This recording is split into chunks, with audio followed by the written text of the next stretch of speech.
Good morning and welcome to the April 16, 2019 Calaveras County Board of Supervisors meeting. If you can, would you please stand and join me for the Pledge of Allegiance? I pledge allegiance to the flag of the United States of America and to the republic for which it stands, one nation, under God, indivisible, with liberty and justice for all. Thank you.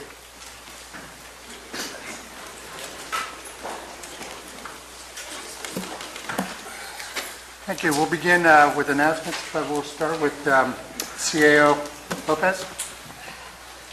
Thank you, Mr. Chairman, members of the board. Before the board begins this morning, I need to inform you that we have received new information after the agenda was posted last Friday, which is urgent for the board to review in closed session prior to making its personnel decision in item number 2 of today's agenda.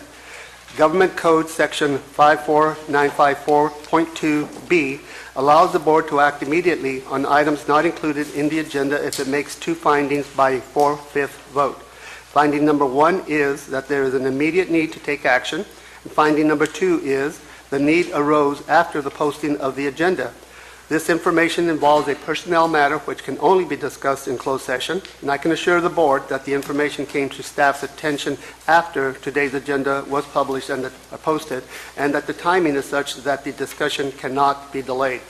I am therefore recommending that the board find that, as required by Government Code Section 54954.2b, there is an immediate need to receive new information in closed session, that the information and need for review came to light after the posting of today's agenda, and that the board should therefore immediately go into closed session pursuant to Government Code Section 54957B1, Public Employee Appointment, County Administrative Officer.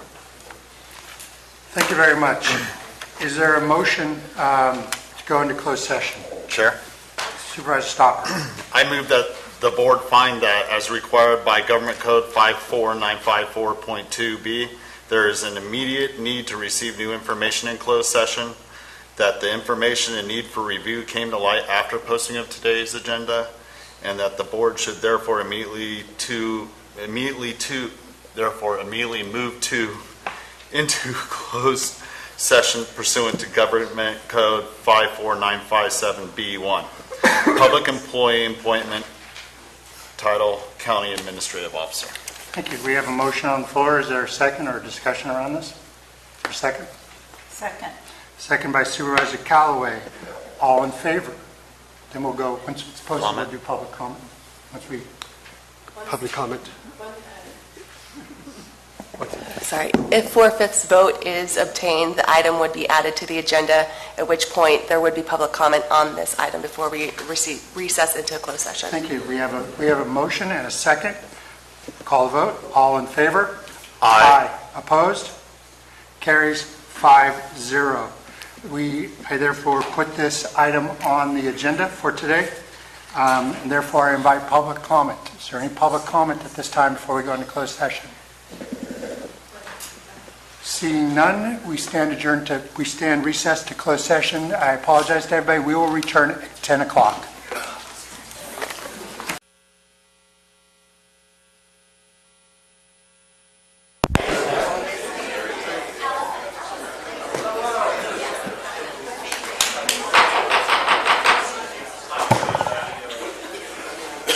Welcome back to the Calaveras County April 16, 2019 Board of Supervisors meeting.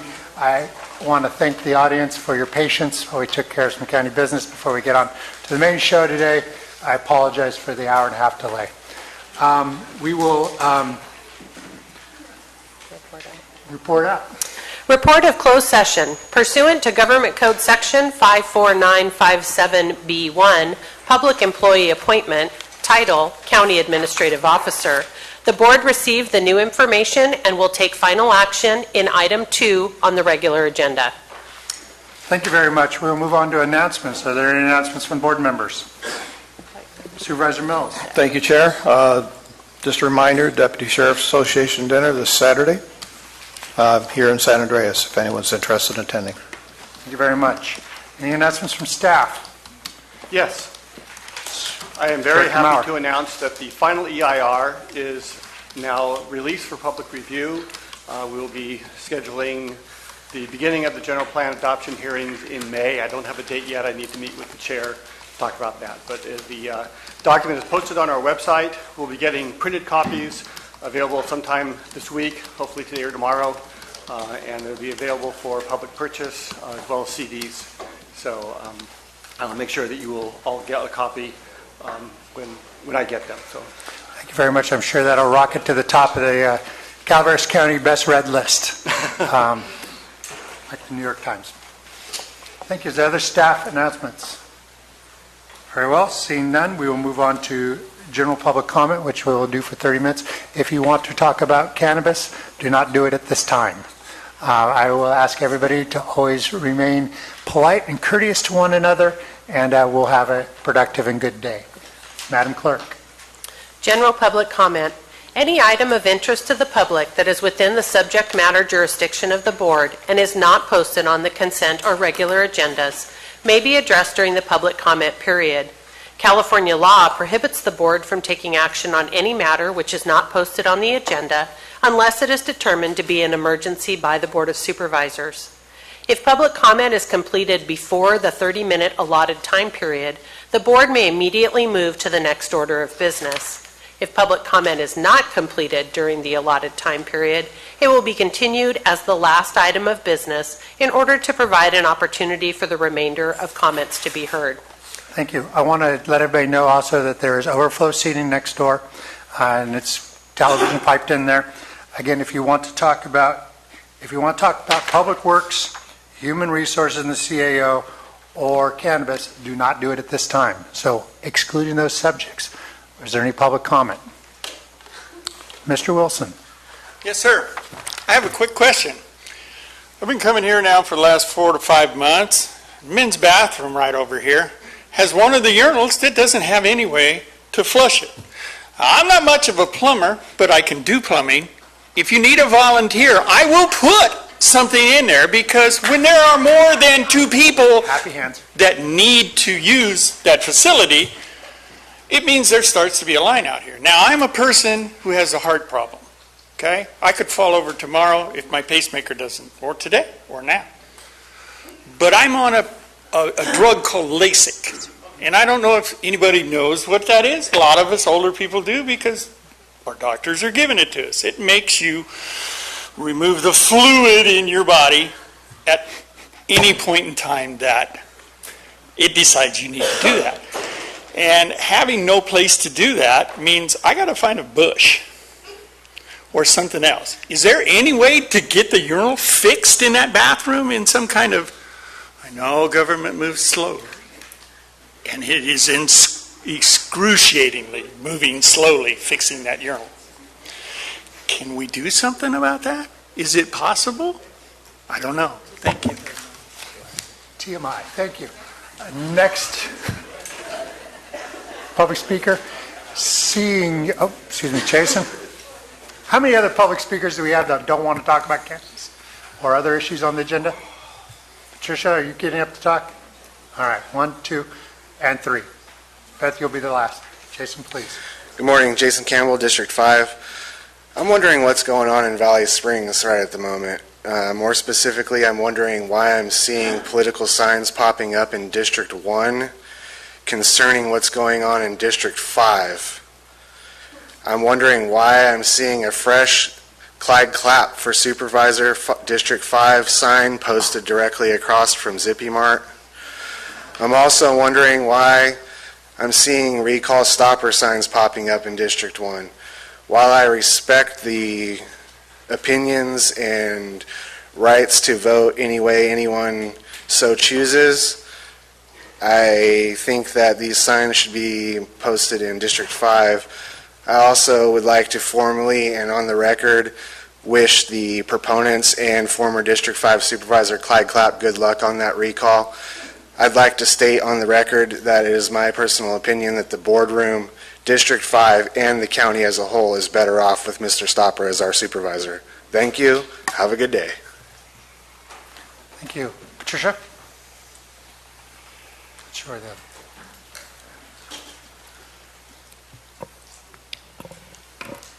For months, they had recall plap out in front of the government center every time we had a supervisors meeting. And so I personally feel that what's good for the goose is good for the gander. Governor Newsom has decided that people shouldn't live out like we do. We should all move and live like rats in a tenement. And I personally take offense to that. I think it's better to have people out in the forest. That's how children learn to love nature and value it by experiencing it. And I think that having people in the forest is important because they can work their own land and try to manage nature, which the government does not do. And you can see the forest, the Ponderosa Forest, clear across the Sierra Nevada is at least a third dead, which is kindling for the ones that are alive and growing bugs that will kill the rest of them.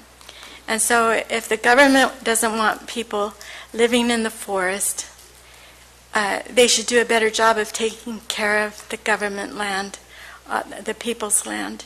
And so anyway, thank you. Thank you. I do not see Beth here, so Bill, you get the spot. Thank you and good morning. I just want to make a request regarding item 2. This is not about the content of item 2, but the process of item 2. Having been to more than a few of these meetings, Bill, is this about item 2? Even the process related to item 2? it's the process, not anything to do with item 2. It's the way it's going to be handled. I have a request to make. You want to do it at item 2? That's better. No, I want to do it now. I'm just saying, let me go through it, and if it's improper, you stop me, okay? Fair enough. Okay. Having been to so many of these, I can see the way this is going to go, where we have all the questions, and then there will be possibly polling among the board. Now, the microphones you have now that you've had for the last year or so are a huge improvement over what used to be here. However, when you're talking to each other and taking polls and asking each other what they're going to do, you don't speak into your microphone. And so we hear all this crosstalk among the supervisors, and we like to record who is doing what on each question. How did you vote on this question? How did you vote on this question? Some of us pay attention, some of us keep score. And all I'm asking is that if you can't use the new microphones, that you ask the board clerk, yeah, you just moved it away, there you go. That's exactly what I'm saying. Maybe you could ask the board clerk to report right then who voted what on each item, if you're taking a poll on each item of the questionnaire today. That's all I'm asking, because we can't hear it otherwise. So, thank you. Fair enough. Excuse me. Seeing no other public comment, I will close public comment. Thank you. I want to thank everybody for being respectful. Let's keep it going throughout the day. I'm going to have to be very firm on people sniping from the crowd on any side of the issue. So I won't apologize. We're going to have to do that because we've all done this dance before and we know it works better when everybody stays disciplined throughout the process. Thank you. Madam Clerk? Consent agenda. The consent agenda items are expected to be routine and non-controversial. They will be acted upon by the board at one time without discussion. Any board member, staff member, or interested party may request removal of an item from the consent agenda for later discussion. Are there any board members who wish to remove an item from the consent agenda? Staff members, members of the public? Seeing none, is there discussion or motion? I'll move the consent agenda. Is there a second? Moved by Supervisor Stopper. Is there a second? Second. Second by Supervisor Callaway. All in favor? Aye. Opposed? Passes 5-0. Item 2 on the agenda is from Human Resources to adopt a resolution appointing the county administrative officer and approve and authorize the board chair to sign the employment agreement.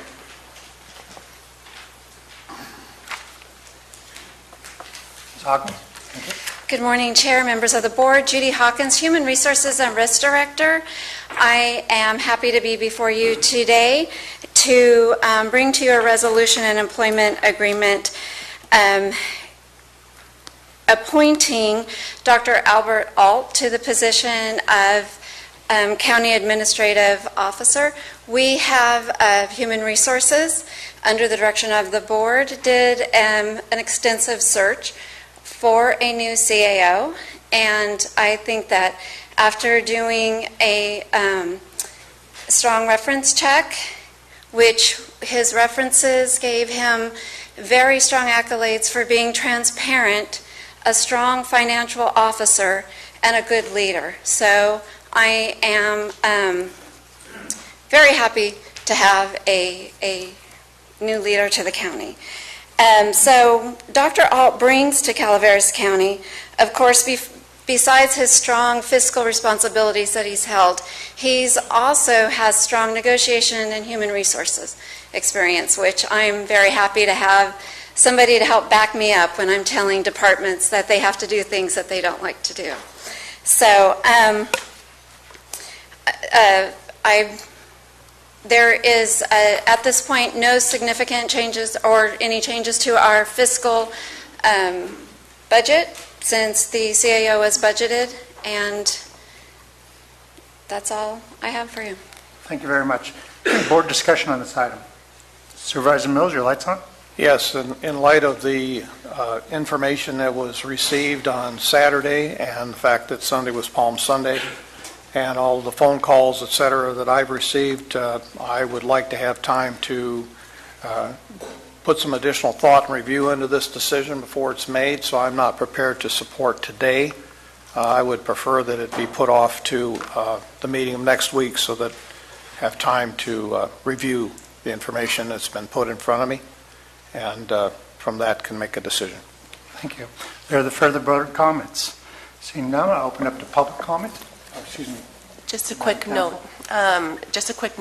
There is an error in a Scrivener's error in the contract. Section 12 does reference the term starting on April 9th. That is supposed to be April 27th.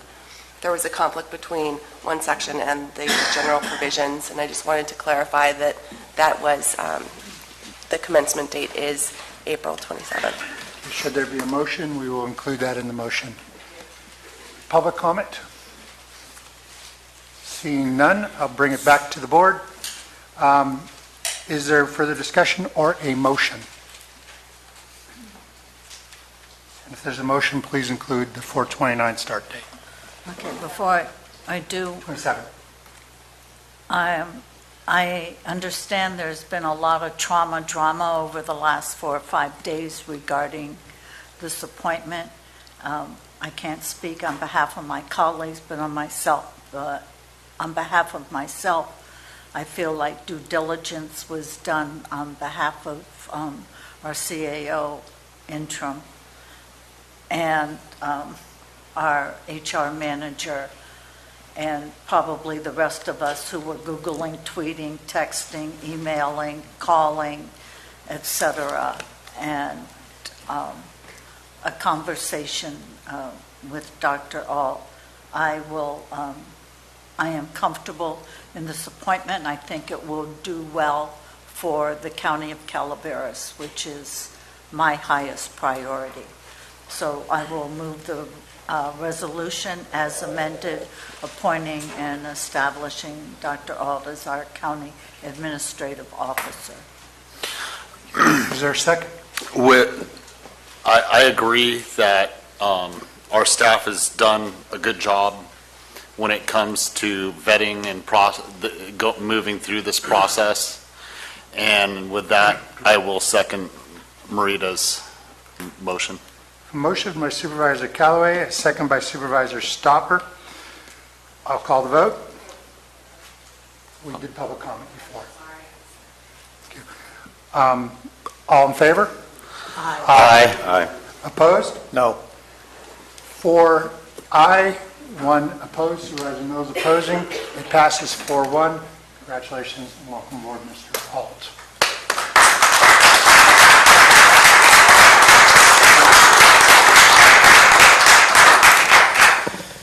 Well, thank you very much for giving me a moment. I know you have a busy schedule today, so I won't take long. I first have to say I'm honored and proud to take this position. I appreciate the effort that's been put into it. I will say that it'll be difficult to leave Modesto Junior College. I have fantastic colleagues there. I have wonderful support. The faculty, classified professionals, and admin there, they really put students first, and they have an amazing institution. I'm lucky to have been there. That said, I'm a county resident. I've served on several commissions here, and I'm really looking forward to serving the county that my wife and I choose to raise our children in. And this work, I know it'll be tough work, but it's important work, and I'm looking forward to getting started, and thank you very much for your time. Thank you. I don't think anybody will be more grateful than Mr. Lopez. Thank you so much. Thank you Mr. very Chairman, much. I know it's not public comment time, but I certainly welcome Mr. Alt, and I know he'll do a wonderful job for this county, and I look forward to working with you over the next several days to help transition. Thank you. And I do apologize, but I have an actual job to get back to, so if you don't mind, I'll step out. You have plenty of time to watch how these things go in the future. Thank you very much, and thank you very much for coming in.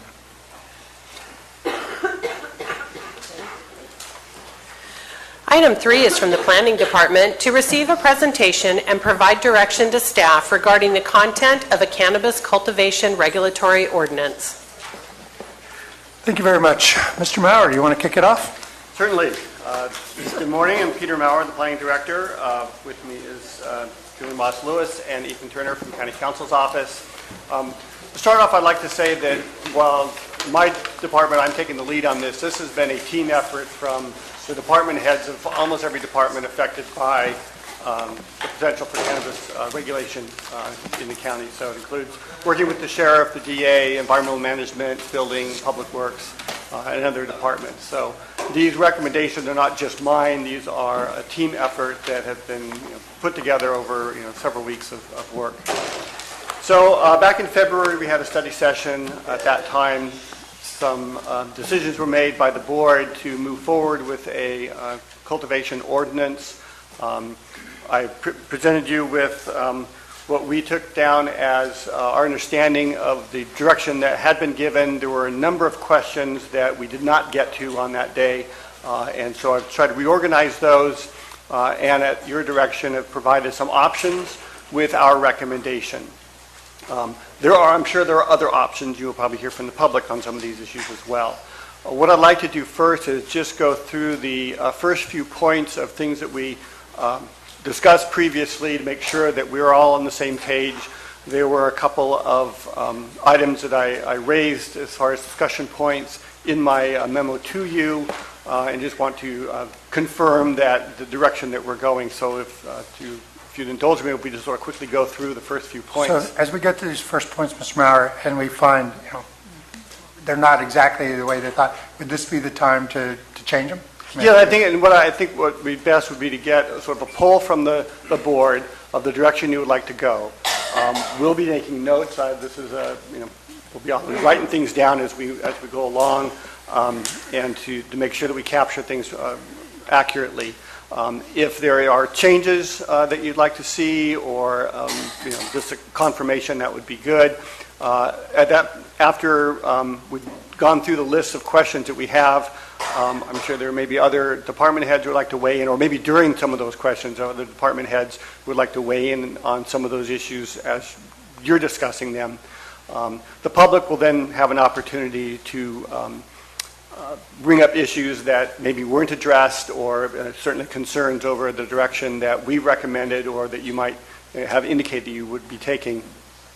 When the public comment period is over, if there are any changes or any further discussion you would like to have on any of these issues, or any other issues that we didn't raise in my memo to you, that would be the time to sort of finalize the direction that you're giving to us to prepare the ordinance. So with that, I think I don't know if you want me to go through each one of these, or if there's any of those first 13 points that you don't think we captured properly or you'd like to revisit. I did raise some issues in my memo on the zoning and parcel size limitations, as well as the setback issue that was sort of left unanswered on personal cultivation. So unless there's anything dealing with... I think we ought to go through each one. Just That's to probably a confirm. cleaner way to do it. Just Otherwise, to, we're going to be jumping all over the place. Yeah. So the first one is, yes, we're going to move forward with the regulatory ordinance. And last time there was a 3-to-1 vote. I called to move forward with that. Are there any changes and thoughts on that? Let's do this. If somebody has a change in thoughts or they're not agreeing, then we won't poll again unless we have something to come up with. Everybody still the same place? We have one more. Mike. We do have one more vote here now, and as we move forward, I would definitely like to take into consideration his position as we move forward. So that said, either he will or he won't. What are you talking about?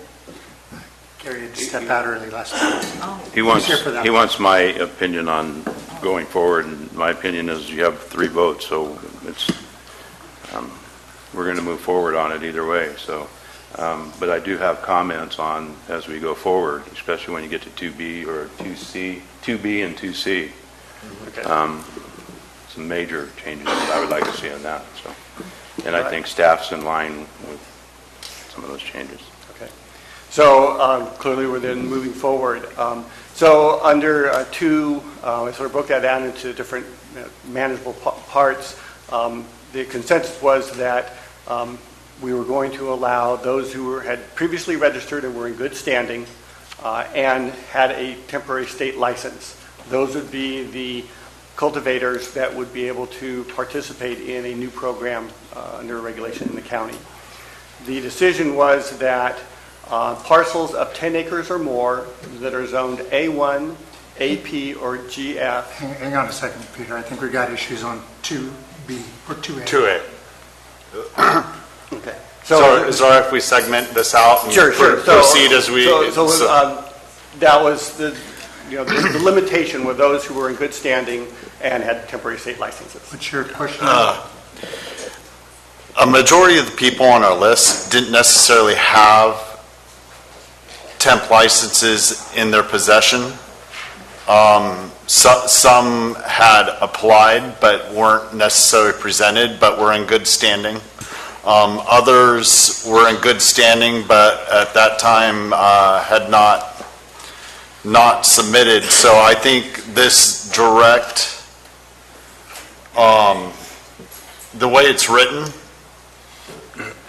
is not necessarily true to the people that were in good standing at the end of the urgency ordinance.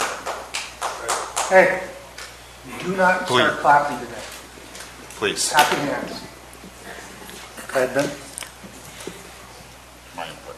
Supervisor Mills? And additionally to that point is, Mr. Maurer could tell you, there was a lot of verified and validated, and there were other pieces to the puzzle. And Sabrina Cable was very clear in that some of them were dragging it out as long as they possibly could with minor technical needs to get addressed. How do we fit those pieces into this puzzle, so to speak, or are they automatically discounted because they never came into full compliance? The understanding that I had and what we would recommend, because in some cases we were able to process some cultivation applications more rapidly than others. And in some cases it was simply, these were the ones that we got to first, others we weren't able to get to. There were 190 state licenses issued in the county. And everyone that was growing under the rules and regulations of the county at that time, and that included those that were hadn't finally been, they hadn't issued registration, but they were still in the process. They hadn't been denied yet, was essentially where we're at. So those who were still in process, and because the ordinance allowed people to cultivate while we were processing their application, they would be considered in good standing. It was only if they had been denied or had withdrawn their application, they were not in good standing with the county. So in some regards, it would be unfair to say only those who were issued, because in some cases it was our fault that we didn't get to them. I don't want to use the word fault, but I couldn't think of another word. So it was the county's responsibility to process those applications. For a variety of reasons, we did not get to them all. There may be a handful that we would have ended up denying had we finished our process, but we don't know that. And so they were cultivating legally under the rules of the county at the time, until such time as we actually denied them, and in the cases they went through the appeal process, the final appeal was denied. And they had applied for a state license. Now, all the state licenses were issued to those who were growing legally in the county until such time as the ban went into effect, and then they were all rescinded. I think with the exception of one that was an indoor cultivator associated with a dispensary, yes. So those would be the ones that would be eligible under a new program, unless you choose to change those requirements. So you're saying that they've got to have both? Yes. The good standing is really then our definition of what good standing would have been? Right. Okay, thank you. Supervisor Toffenauer? Well, for a purpose of an ordinance, we're going to have to define what good standing is, and in that ordinance. Yes. And within that good standing, I'm assuming that the 190 that you mentioned all paid their taxes. As part of good standing, they would have all had to pay the taxes that they owed at the time they were due. Yes, that's correct. So that all has to be part of the ordinance as we go forward, not just good standing, because you need a definition for good standing. Well, at the time that the taxes were due and they didn't pay, we began to deny those for non-payment of taxes. So, Yeah, but we ended the program, so I just want to make sure that we have all of that verbiage in there in any form in the ordinance defining what good standing is. So there's no question. We can't just use the term good standing. okay. So I guess that's the point that we would need to be very clear what the board's definition of good standing is. Correct. And that might be, this would be the opportunity to do that, I guess. Just one moment, Mr. Mauer. Sheriff? Yeah, good morning, Board Chair. I just wanted to state that the Sheriff's Office has been keeping track of properties that were doing things illegally. So those properties, we have a list of those, and we'll get them to Mr. Mauer if they haven't already been, that basically will be exempt from being able to receive any type of registration or permit because they were illegal during the process, during the UO. In other words, if they were a registered grower and they were found to be out of compliance, or they were end up denied their application, that piece of property and that name that goes along with that piece of property or any other piece of property will also be denied. So there's some vetting processes already in place that we will pass over to Mr. Mauer. So, for example, if you were a grower and you were in good standing and you grew after the ban, you know about it? Correct. Well, the ones that we caught.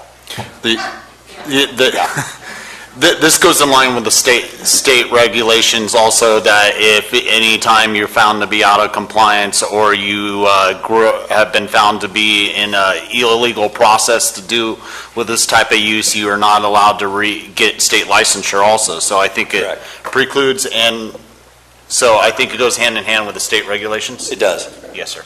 Okay.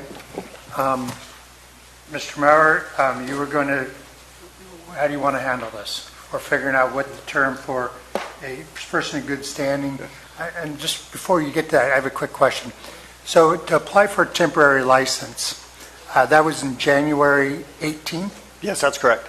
And we banned on What date? The ban went into effect in June of 18. And were people, but we passed the ordinance in January of 18. Right. Were people were unable to apply for that temporary license before January 18? That's correct.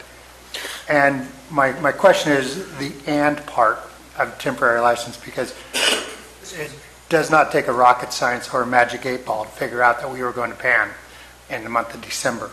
And so it would, who would apply for a temporary state license when you knew you were going down anyway, would be a question I would have. Because, so the "and" part, I'm not so sure that would be a fair, good standing. Well, that is a policy call for the board. Yeah. I think that my recollection was that we required state licensure, and if they didn't get one, that we would then process their application for denial for not complying with state law. That was one of the requirements of the urgency ordinance, was they were in compliance with all applicable state laws. And so, but if you feel that that's sort of immaterial because of the fact that there were cultivators that chose not to renew their application or not to file for the state because they knew the ban was going into effect, that's a policy call that the board would need to make. Thank you. Supervisor Stopper? I think that should be something discussed, but when it comes to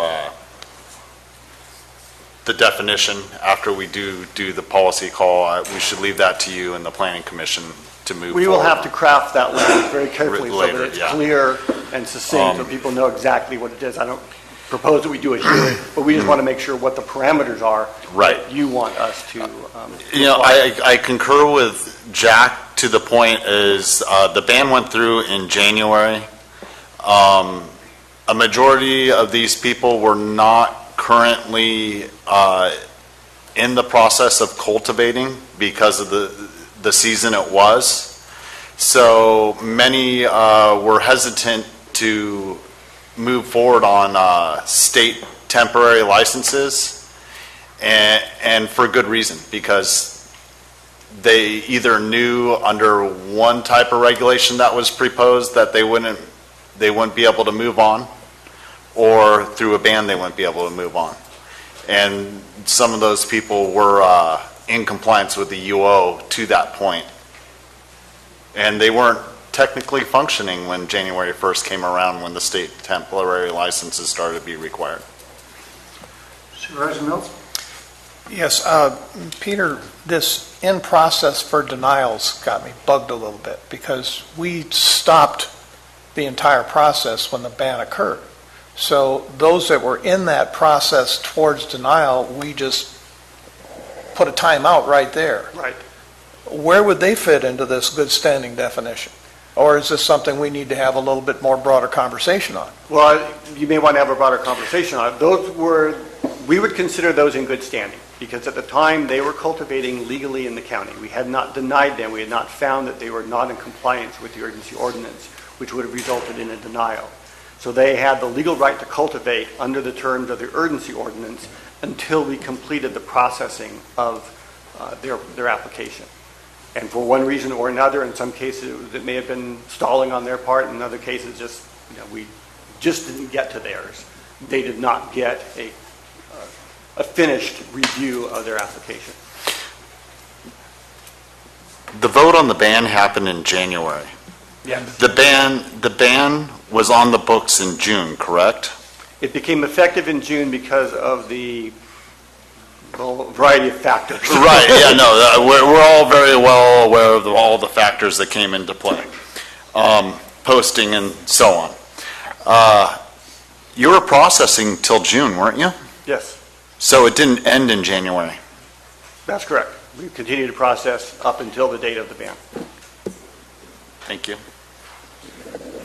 Supervisor Toffenelli? And the reason for that was to allow them, if they were going to move on, to get a state license. So we were processing whether they were in good standing or we would have rejected them. Is that correct? Yes. So they had an opportunity to get a state license. Right.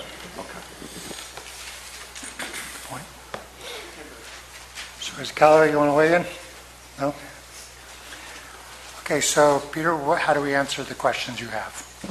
So right now, it was what we recommended, what we thought the board had directed before was that it be in good standing with the county and a state license at that time. And I've heard that at least one board member, maybe two, are suggesting that it be one or the other, either a state license or in good standing with the county at that time. I do want to address what the sheriff raised. I'm concerned that unless there is something that documents they went through some kind of due process as far as being found to be cultivating illegally, I would be somewhat reluctant, somewhat concerned about denying someone an application because of an allegation or identification. I understand the concern, and I don't want to necessarily reward those who circumvented the lawful ban in the county. At the same time, I want to make sure that we're on firm legal ground to deny someone because of an identification of potential violation of the code. Sheriff, what do you have in mind? Well, the violation of the codes are the fact that we ended up getting a search warrant to eradicate these sites. If we had to get a search warrant to eradicate the site, that means that they were out of compliance. State law, as Mr. Stopper just pointed out, is that if you're out of compliance, you don't get a state license. So And therefore, that's verification with eradication. Absolutely. But if you just had pictures on another site, that wouldn't be one of the ones you presented. No, so I think you defined it well right there. Yeah, what we sent to the planning department, I just talked to my lieutenant over there, what we sent to the planning department was sites that have been eradicated through a search warrant. And I'm not sure what code compliance has done prior to that, but those are what we have done. Yeah, I think that if sheriff had to do an eradication or code had to go in, I think that would be As long as grounds we for can not being document and have a compliant. clear standard, and we would have to work with county council to make sure that language is, absolutely clear. So we need to answer the question about temporary licenses, correct? You need a poll from the board, whether Yes. that's in or out. Supervisor Callaway? It came about that when we first brought this up a couple of months ago, was because to have a control number, because if we went based on just good standing, there would be a larger number than could be managed by county staff. So we said the extra caveat would be a temporary state license. Right. Yes. So I agree with Ben that there were people in good standing who did not apply for their state license because there's going to be a ban. Why should they continue to do that and spend money? So why not have a tier system? If we're going to do something, we want it to be successful. We don't want it to cause undue hardship where we're right back into the drama that we've had in the prior years. So if we do a tier system, which I think came out, I'm not sure, that the first go-around would be people who are in good standing, however we define it, and a temporary state license, they can maybe proceed. And then at a certain point in time, whether it's January 2020 or what have you, then we go to those people who were, those cultivators who were in good standing and did not have a temporary license. Because then who's first? I mean, we're going to be going with 300, 400 people. I mean, I don't know how many, but 2 months ago it was 190 something that were in good standing and had a temporary state license. And my recollection was those who had not been denied were in the range of about 300, 350. So there might on be top of the one. Well, that would include the 190. Inclusive. Yes, inclusive. Okay. So Thank you. your DeMarita would be let's tier it and let's go like this and we can grow down the road, or Yes. if it makes sense? Yes. I mean, at some point, we have to say, if we say there's 300 and staff's already said we can't manage 300, then we're already setting the program up to fail. Right. And not only for the county, but for those people who make that investment. May I mention something that has to do with the state law? Is part of the reason we were talking about state temp licensure was to facilitate that those people could actually get a provisional license based on that they were putting an application for an annual. That's going to end at the end of this year in December. So that would facilitate that those people that were in good standing with state temporary licenses could possibly move forward next year. But the people that would put in, that were in, let's just say, good standing without state temporary licenses would have to put in for an annual license later on that would be processed without a provisional and would have to wait much longer. So then there comes in your tier system, because that could take as much as a year or longer, as everyone knows that's dealing with the state right now. So I think right now, I know I did bring it up, but our best way to move forward is to stick with the original 190 and temp licensure. And then if later on we find this to be successful moving forward, then we can start, because the time constraints and the way things work, we can open it back up next year for amendment to our ordinance if we so choose. So keeping it the way it is. That, More yeah. definition in the ordinance. Okay. That's our best control right now, and I do not want to open it up to 350 people and overloading our staff and putting us back in the situation we were, again, with a possible land rush. That's not going to happen on my watch. Rita, are you all right with that? Yes. I'm all right with it too. Supervisor Toffenelli? Yeah, I'm fine with what staff has written here. I would like to add, though, that we're current with their taxes. I think that would be implied under. Yes. Supervisor Mills? And based upon what the sheriff has said, there's a possibility that some of the 190 may not be able to participate anyway. Very well. So move on to 2B here. Do you have clarification you need? Yes. I have a comment on 2B. I would like to add unclassified. I believe that should be included. Under 2B1? 2B.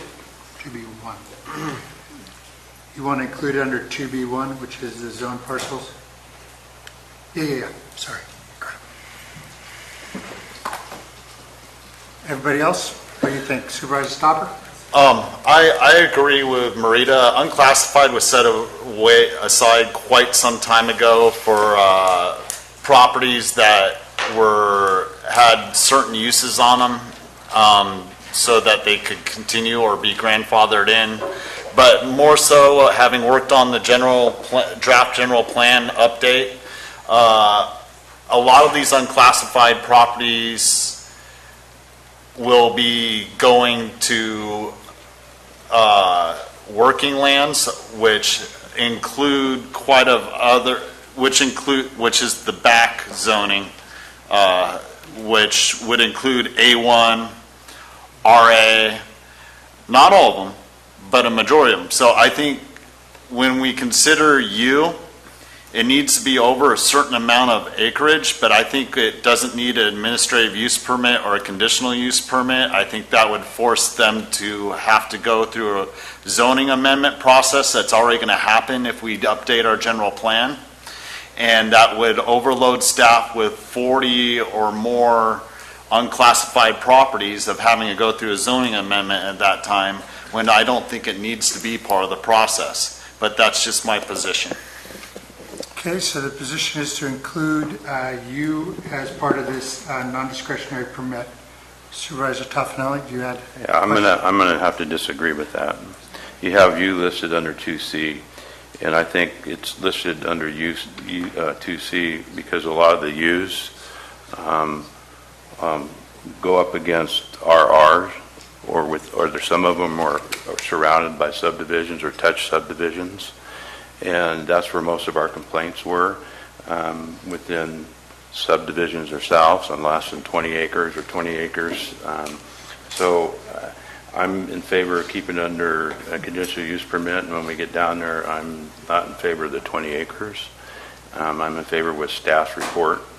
I'm not even in favor under 2B with the number of acres that are listed here, because even A1, AP, and GF, a lot of it is up against subdivisions. And that's, you go to that small of acreage, that's where a lot of our problems came from.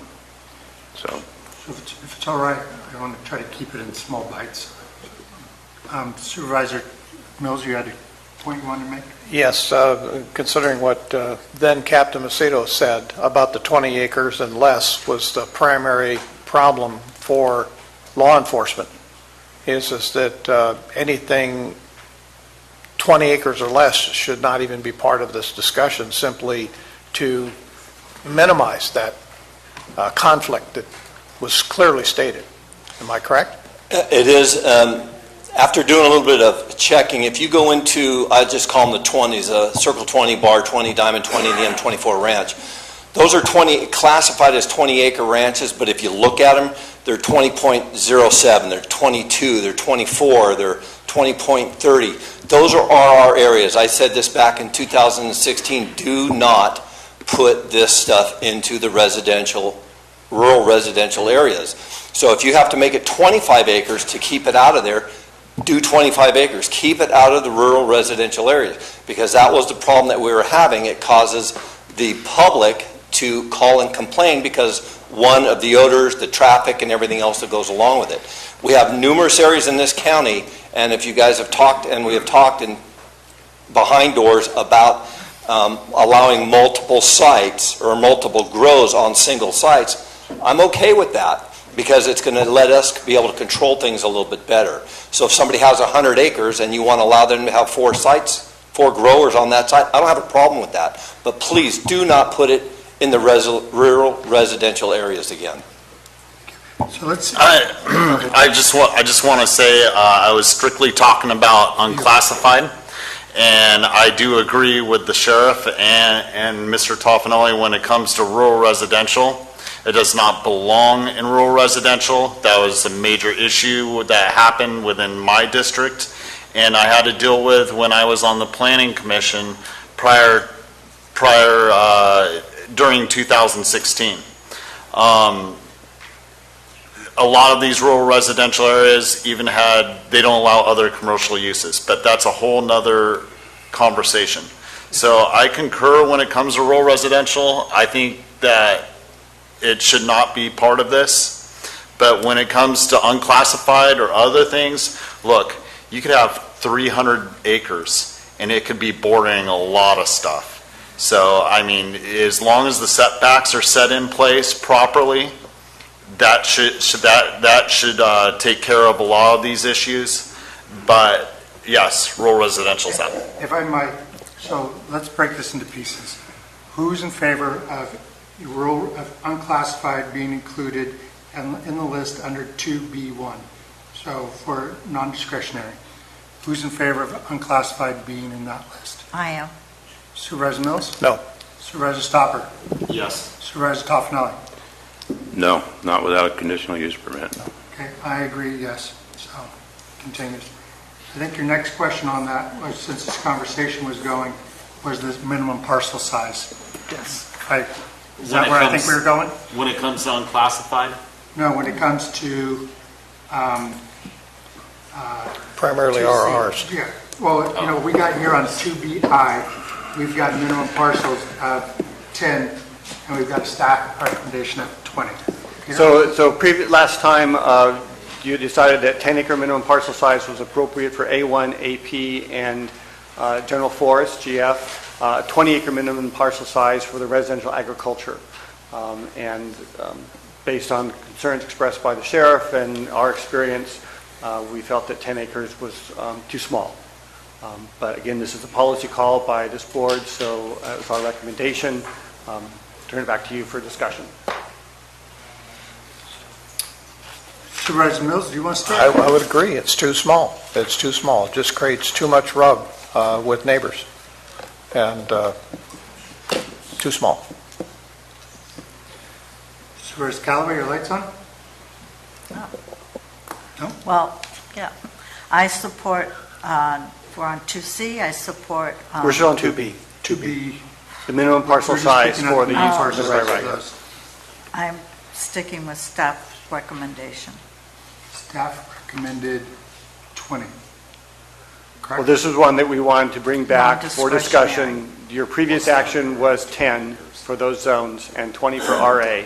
We'll also need to establish a minimum parcel size for unclassified. So that's where we're at right now. What's the appropriate minimum parcel size for a registration or a permit, by right So, permit? Mr. Mauer, when we go through the process of changing the unclassifieds, I'm forgetting the cannabis issue, aren't the unclassifieds, a lot of them going to be A1, AP, and general forest? There's a range of zone that it depends on the general plan land use designation, and maybe it'd be a good time to clarify, because I know there was some confusion based on some comments I received, that the general plan land use designation is sort of the umbrella of, it's not zoning, so we'll have working lands or rural residential, other natural resource designations. Beneath those designations are the zones. So it's going to depend on what the land use designation is for that site, as well as surrounding properties, the parcel size. So it could vary. It could be anything from rural residential agriculture to, it wouldn't go into AP because that would be a Williams Act contract, but likely it would be RA, A1, or perhaps general forest if it's up in the forested area. And there's even a possibility that it could be RR because of, we have 5-acre unclassified zone parcels as well that are probably surrounded by rural residential. Understanding that, from what I recall, most of them were done per size, so we would have RTA and RTB, which would be the rural residential designations, and those were like 0 to 10 acres or somewhere in that vicinity. 5 to 20 is the range for the You're right, but transition. RTA was one, and then the RTB was the larger one of the two, I believe, if I'm in the right order. And so at a point where those would be done at 20 acres, that's where we should start thinking about our line being 20 acres or larger. I would say any land that's zoned unclassified that is proposed to be, and assume it's adopted, a rural transition designation would end up being zoned rural residential. Anything in the working lands designation would either be res ag or A1 agriculture, general agriculture, depending again on the specifics of the site. And the natural resources designation would likely be general forest or general agriculture. But again, we have to go through that exercise to determine what's appropriate for those sites. So staff recommended 20-acre minimum on those A1, AP, GF, and now we've included you into that. So is there any consensus for that minimum parcel size? Supervisor Toffenelli? Yeah, I disagree. I'd rather see it 40 acres. And also a caveat to that, if any of those zones butt up against RR zone, that a conditional use permit process goes through, simply so the surrounding neighbors are notified of it and can submit their comments to it, and possibly the grow site can be located further away from the property lines bounding RR. A lot of these have, like I said earlier in the use, and you made the point that some of them are going to be rural residential. Even 20-acre ones will be RR because they butt up or they're surrounded in that. You're asking for problems. Even the sheriff knows that when he came up and made the comment, at least 25 acres. And at least with a conditional use permit, if they are abutting an RR, that we can have notification again and can locate the grow site the furthest away from any of the property lines. I think those issues need to be addressed. And again, I'm a proponent for 40 acres minimum on these, just because of the issues that we've had in the past and the chaos that it created. So the question is, before it says 20 acres and accepting it, Supervisor Mills or Supervisor Stopper, you guys want to weigh in? I'm not going to accept anything less than 40 acres being there, but I also agree that the neighboring property owners need to be able to be aware of what's going on, be able to have some mitigation measures, if necessary, put in place, so that we don't disturb their free, full use and enjoyment of their neighboring property. That's one of the things that the UO didn't really consider, is we just dropped these into various places and the neighbors were left to deal with it as a result.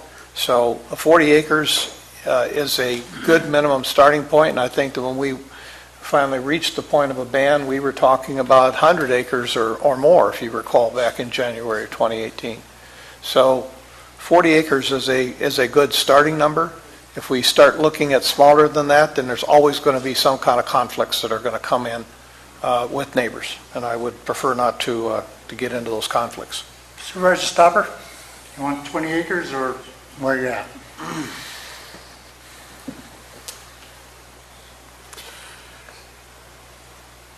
I'm not in favor of a conditional use permit on anything that borders rural residential. I had this conversation before. The county, rural residential stands for no rhyme or reason in my mind with the way this county's checkerboarded with it.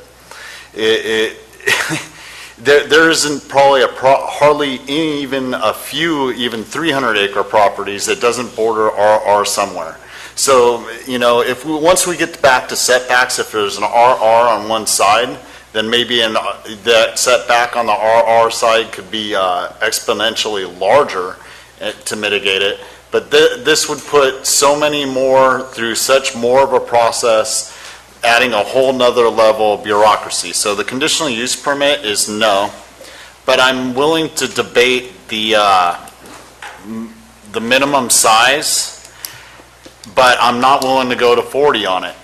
The 20-acre point where there's 20.05s and 23s, that's got some clout to it, because there's plenty of HOAs that had their own rules that got grows inside them. But, you know, I think we need to have a little more discussion on the minimum size. Marita? 20 acres, and I'll support an AUP. On what? You can have a 20-acre grow on rural residential. I thought that's what we were No, talking we're not about. there yet. I don't want to start nickel diming, when you have 23, well, you have 24.5. I mean, 20 acres. You're talking Okay, 2C. so we're talking about item 2B1, minimum acre size on A1, AP, GF, and U zones. I'm going to leave it at 10 acres. All right. I am at 20. I'm going to go with the staff recommendation on that. We will get to 2B2 next, but so we've got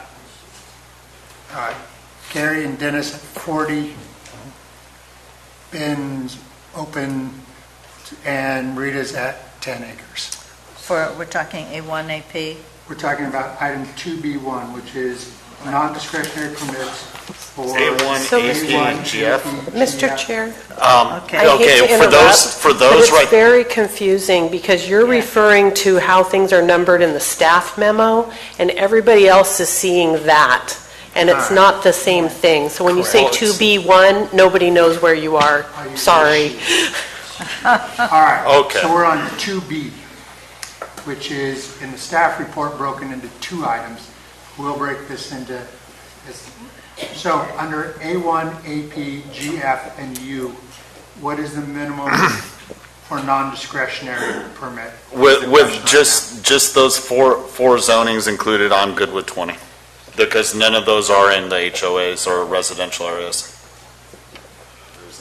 Okay, so now I've got 240s and 220s. I'll go And a 10. 20. All right. Peter, from the board, it seems that there's a consensus that for those four zones, a non-discretionary permit, minimum acreage is 20. And that would apply to unclassified, so all 5 Includes zones. unclassified. Includes unclassified. I'm sorry? So all 5 zones, A1, AP, GF, RA, and, No, we haven't no, talked all right. RA. We Okay, haven't talked to RA yet. okay, so, and unclassified, And 20 acre unclassified. minimum. Now we'll talk about RA, 20 acres. 20 acres. AUP with 20 acres? No. AUP, non-discretionary, You want it, you don't want it? as staff recommended. Okay, so say, I'm sorry, did you say that again, Marina? I'm pausing. RA, 20 acres, non-discretionary. Supervisor Mills, your lights on? 40 acres, Non-discretionary? non-discretionary. Supervisor Stopper?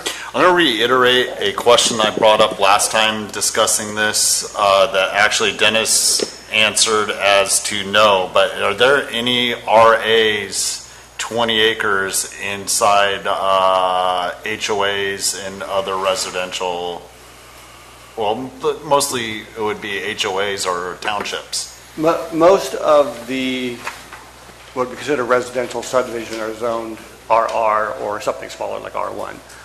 I don't believe, I cannot say categorically, there are no subdivisions that have an RA zoning, but for the most part, I am not aware of any subdivisions that were created with that zoning. In the Okay. current state filed maps in Calaveras County, there are none. Okay. And I would concur with them. I did look quite extensively, but there's no way I could get my eyes on every darn property in the county. But so with that said, 20. Supervisors tops out? 40. Okay, so we have 220s, 240s, I will go with the 20s.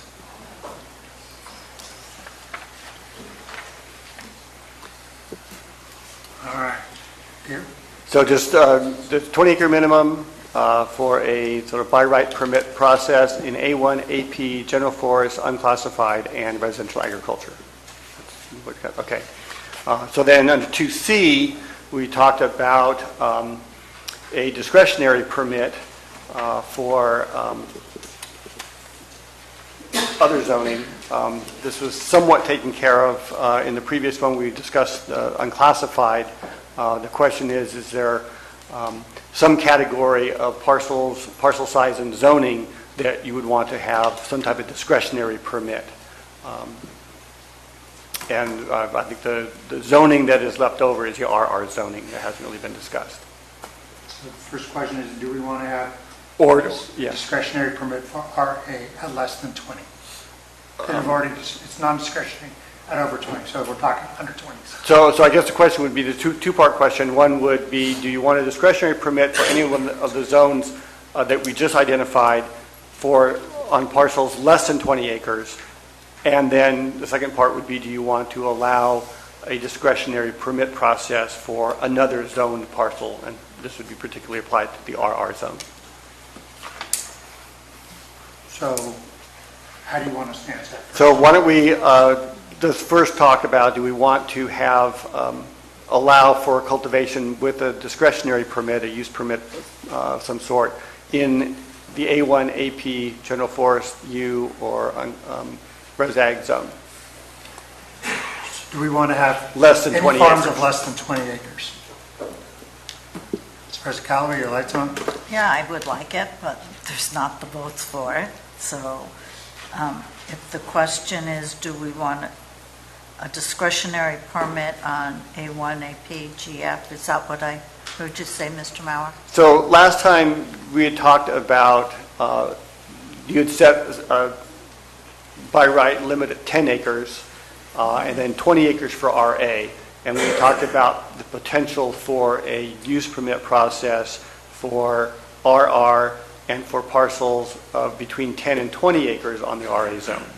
And so now that we've bumped up the minimum parcel size for all of those zones, do you want to allow for some type of discretionary permit for smaller parcels with those zones? And or do you want to allow for a permit process in the RR zone? For me, because one rule doesn't necessarily fit every single situation, I would support an AUP for those under 20 acres for the RA, the unclassified A1, AP, GF.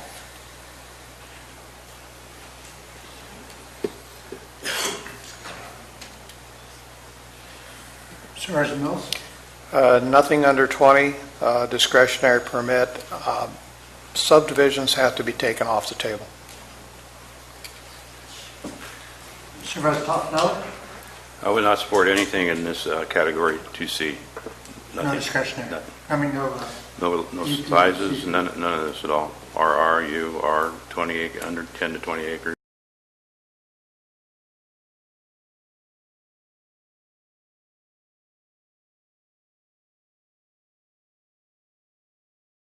Supervisors on my right and left both have very good points. I mean, this is a lot of the stuff that we've dealt with since 2016 that has caused us and put us through the strife, and I understand that. Just because someone applies for an administrative use permit or a conditional use permit does not mean they're going to be able to move forward. And it's a very costly process.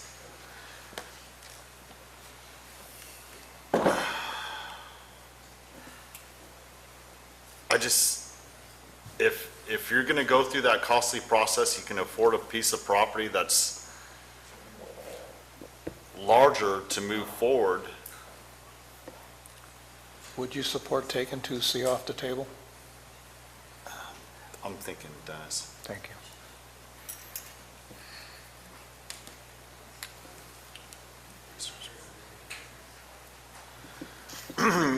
Many other uses that we do allow for an administrative use permit or a conditional use permit because, look, Marita's right also, one size does not fit all.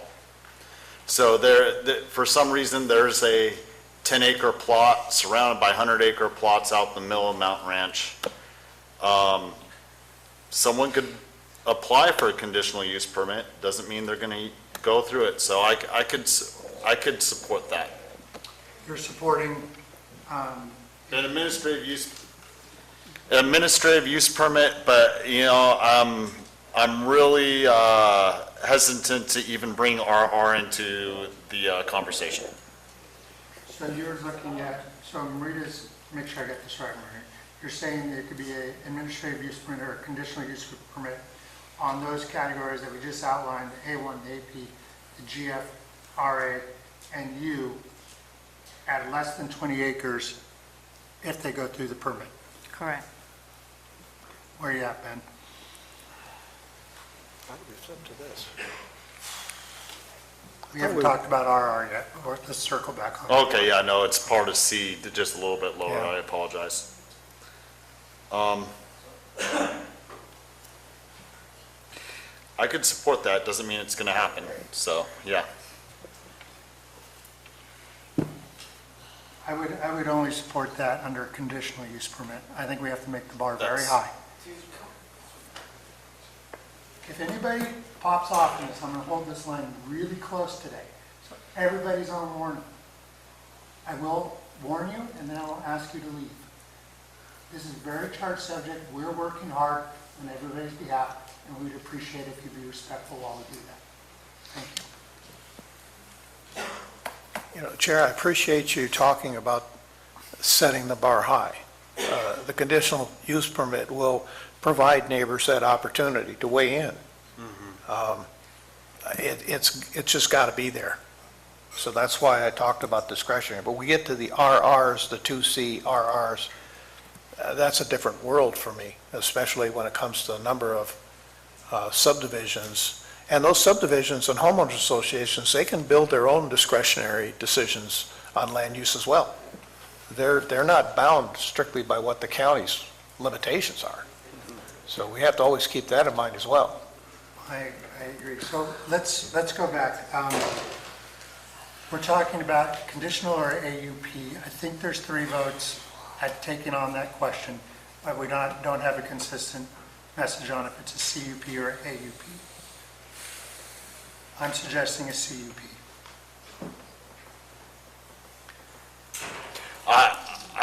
It would have to be a CUP in my mind, because the weighing in of the neighbors is crucial, and this is why we would put it forward as such, because the weighing in of the neighbors is part of mitigating the issue. Mr. Mauer, under an AUP, do you notify the neighbors, talk to the neighbors? We do provide notice. My hesitation for doing it under AUP is that I have the approving authority, or the planning director has the approving authority on that. I'm reluctant to take on that responsibility, and I think that it's something that is appropriate for the planning commission to do. Okay, I'll fold. So, make sure I've got this right. So we're saying that on those elements we said A1, AP, general forestry, RA, and U, we will allow between, on sites that are 10 acres or greater, an opportunity to go apply for a CUP. Is that correct? I got that right? Yes. Yeah, not to be below 10 acres. You got that? Yes.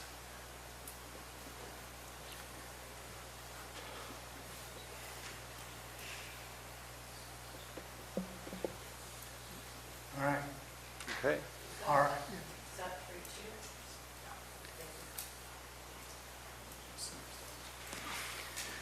So next item 2D, or for those who don't qualify, they have the right. Peter, we got to take on the I'm sorry, RR. Just keep trying to move forward. So RR zone, and I think that's where really the rub seems to be with that zoning. Do we want to allow it at all within that zone, or do we want to have some opportunity for someone to apply for a permit? I support RR conditional use permit. I understand RR is controversial. I think most of the concerns came up when you were in a more urban type subdivision versus a 20-acre subdivision, where you had 2.5 acres and 5 acres and 6 acres or 10 acres. But 20 acres is a lot of property, and under a conditional use permit. And we have 20 acres in, as Ben mentioned earlier, in the middle of an A1 or general forest area. And so now we're saying you can't do it. I just think with a conditional use permit, the concerns can be taken into consideration, because we have RRs that are in subdivisions, RRs that are not in subdivisions.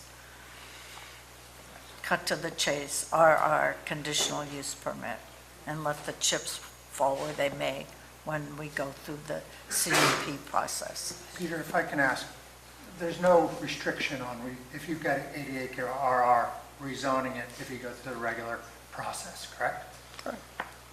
Yes, it would be the right for someone to apply for a zoning amendment. Again, it's discretionary, it's a legislative act, your board gets that final say. If it's appropriate for rezone to, say, A1, then that would be, and we've processed several of those in the past. Just like we do for any other property. Yes. Part of the process, if we did put forward a conditional use permit, may require them to rezone it? No, that was under the unclassified zoning. No. Our code requires that if we issue a discretionary permit, because it is an interim zone, right, that they rezone the property from a classified. Okay, so our, Let me. I can't, I'm sorry, I cut you Go off. ahead, Dennis. You guys want to You arm go. wrestle? By the definition of rural residential, and you know how many times we've gone over this, this is residential use first, all other uses secondary. We flipped that and push it into an option. I can't support rural residential here. If they want to go to a rezone or they want to find another way to, for land use, great, but not in rural residential zones, just by definition. Supervisor Stopper? Oh, excuse me, Supervisor Callaway. You had something you wanted to You add? mentioned about, you had a large RR parcel, you could request a rezone. We're now asking people to spend more money. I mean, are we going to be, we're talking about being a business-friendly county. Well, we're doing everything we can to make this a non-business friendly scenario. And I think, we set up the base. If they choose to do it, they do. Anybody can rezone. Anybody can ask for a rezoning. I mean, you can have 2 acres and ask for it to be an M1 zone, and then you're in the middle of Meadowmont. Doesn't mean you're going to get it. So I'm trying to balance the need of those people who've made investments, who go back to item 2A, prior registration in good standing with a temporary state license, and they're on RR. They've done everything, they played by the rules, and now we're saying, oh no, because you're in the middle of Circle 20 or Bar 20 or someplace in Mountain Ranch. I think that's disingenuous on our part. Supervisor Stopper, you wanted to say something? We already said no when we put forward a ban. And I know there's a lot of people in this room that aren't going to like it, but you have an option, a zoning amendment. If I wanted to start a farm, I would not go out looking for rural residential property. I would buy rural residential property, which I have, to put my house on.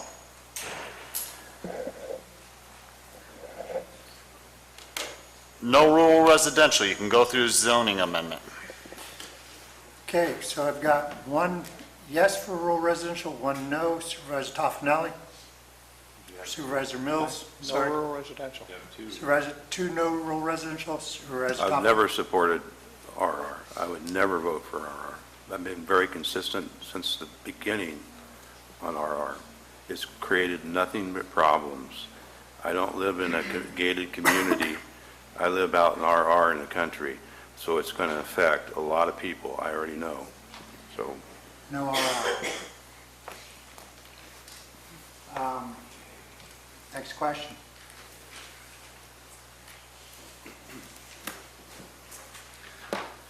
So this one is just sort of a confirmation that people do have the right to apply for a zoning amendment if their zoning does not. They have that right anyway, but there's just sort of a confirmation of that. So unless there's any further discussion on that issue, the next item was 3, the timing of cultivation, and we just wanted to make it clear, I believe that the board confirmed that they needed to get whatever permits they needed from the county, and they needed to get a state license before cultivation can begin. We're not going to go back to the urgency ordinance where you can grow until you're determined not to not be legal. We want to make sure that all the I's are dotted and T's are crossed prior to cultivation. So that was the direction that I thought we'd heard. I know there's some other issues along those lines, so I'll turn it back to the board for discussion. Is there any consent around this? Everybody has to wait till they... No consent on my part at the moment. Again, I go back, we want an ordinance. We are also saying you had to have prior registration and a temporary state permit. So, and we're trying to do this so people can get their provisional or whatever the word is, it begins with. But why not have some kind of conditional approval where they could at least start their, I know I'm learning more than I want to, their mothers or their clones on submittal, after they submit the application, they start the process. And if pending the local permit again that they're going through. Then if they don't get it, then the plants have to be destroyed. But we're waiting for this long process to take place. And I just thought maybe if there was some support for conditional approval. I understand what Mr. Mauer says. I understand the concerns that the board had gone through in the past. But either we're on this train or we're not. Supervisor Mills? Mr. Mauer, is there any other business that you can start up in Calaveras County this way? Take your time. I would like to see all the ducks in a row and all the approvals met, all the requirements met before anything goes to work. Before you light the bonfire, let's be sure we've got the perimeter set and everybody's agreeing to it. To be able to do, as Supervisor Callaway suggests, is to push us back into a potential urgency ordinance condition, and I'm not in favor of it. I'll assume that was a rhetorical question. It's a rhetorical question, but thank you for letting me do that. Supervisor Stauber. With the timeline as it may be, if anything comes forward this winter.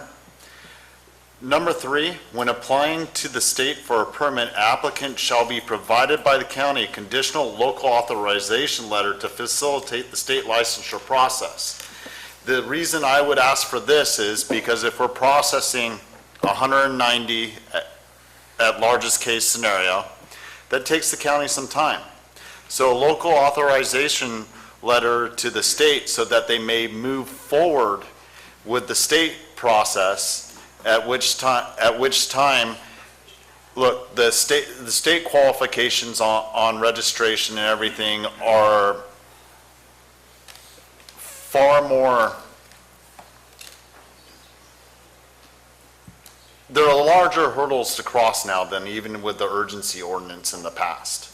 So this helps facilitate the process of getting the state licensure and our local authority over it at the same time. And that way the process runs more smooth. So are you suggesting that to be like a concurrent licensing process between the state and the county so that they apply to us, they have the right then to apply to the state? I'd like to defer to council on that. My understanding is they actually have to have a local permit before they can apply, or in order to apply.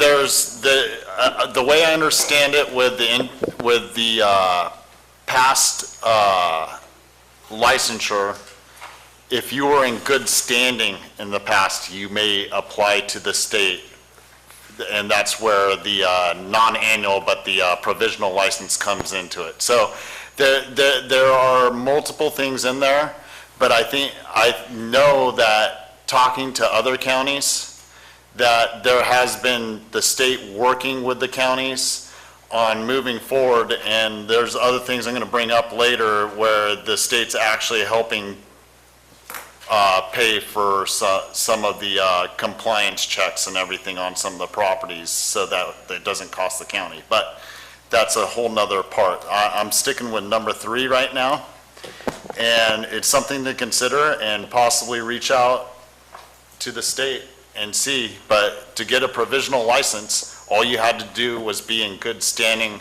and have the county authority to move forward. Supervisor Mills, your light's on? Yeah, just continuing the conversation is that we want to be sure that we're incentivizing those that do come forward and get into this process, that we don't backtrack over what we did under the urgency ordinance of dragging things out and not having staff capable of processing in a timely manner and all of the things that we did. I think we learned some valuable lessons from that. So the only way to do that is how do we incentivize our staff as well as the person who's applying to get this done in as timely a manner as possible so that they can get their boots on the ground and go to work if that's what they're wanting to do. And to drag it out 6 months or a year is not productive to anybody on either side. Right. So I just want to ensure that we have all the ducks in a row before we're saying, put the plants in the ground, to ensure that we're not going to go through that process again. And that's why I'm making my suggestion about it to move forward with the state, because, you know, to get your plants in the ground, there are so many requirements when it comes to just what soil you use and everything else. And Dennis is right. If we're going to move forward with this, we need to incentivize everyone to obey the law. And you know, there is a certain point, you know, where else can I can't put in a liquor store without being fully permitted and licensed before, you know, and start selling liquor. So let me call the question. Who's in favor of keeping it that you have to get all your permits and licenses in line before cultivation? Gary? Yes, I'm in favor of that. And- And by the way, most of them aren't in the ground. They put them in pots above the ground. Sorry. Supervisor Stopper? If the ground's 3 feet above, it's still ground. Anyways, I'm in favor of having the permit process before, but I also would like to, we work forward on this ordinance, please look into the authorization letter, and then, you know, let the planning commission know about it, and if there is a possibility, then maybe it can be part of the process in the future. I'd like to have Julie weigh in, because she's done some research on this. I just want to, I think it'd be easier to just explain the process to the board, and if we can get directions so that we know what to write, it would be easier for staff. The state requires, prior to licensure, some sort of letter or authorization that states that they're in compliance with the local permitting scheme, or whatever local scheme there is. And so the policy question before the board would be, do you want to sign off that people are in compliance before they have applied for and received the permit that you have stated you would like to see before cultivation takes place? That's the question before you. Yes. Got 2 for yes. Supervisor Mills? Yes. Yes. Supervisor Callaway, if you want to know. Yes, so everything's got to be locked up before we go forward. Okay. We got time for one more before I'm breaking. Okay, so number 4 was just whether you want or not to establish any kind of a cap. And I think the prior direction was that we were going to limit it by the numbers of prior registered growers in good standing and by the zoning restrictions, rather than to have an arbitrary number of some sort that says, okay, we're only going to allow 50 or 100 or whatever that number is. Any changes to that? Supervisor Toffenelli? I'm good with it. Supervisor Stopper? The question is, go with the zoning rather than a number. Right. Stopper? This is one I have a hard time with, because the amount of permits per person is different than the total amount of applicants. So they don't necessarily fall hand in hand. I would say with the state being, we shouldn't box ourselves in and overly specific and limit to prior viable applicants, but limit the prior viable applicants, but do not cap the number of permits. This way, if someone were to have 200 acres and be able to have multiple permits on it, then that could be an option under one LLC.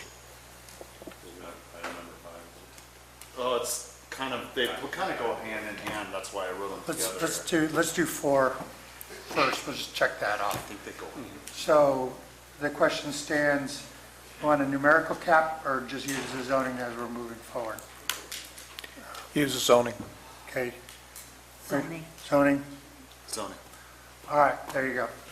We will return at 1:30 and we will start on number 5. Apologize, we're a little late behind everything, but thank you for your patience.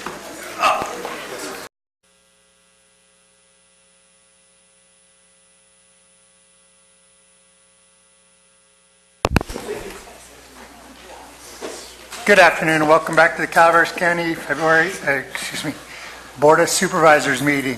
Mr. Maurer, I believe you'll pick us up where we left off on number 5. Number 5, yes. So this was a decision that we would allow more than one premise per parcel. I think we get into more detail on that later on, but just confirm that we were going to allow more than one premise on a parcel. And we'll dig into that more in the later item under your questions. Right. Okay. So then going to number 6. Wait a second, let's just go through. Is everybody still okay with that? Yes. Okay. Okay.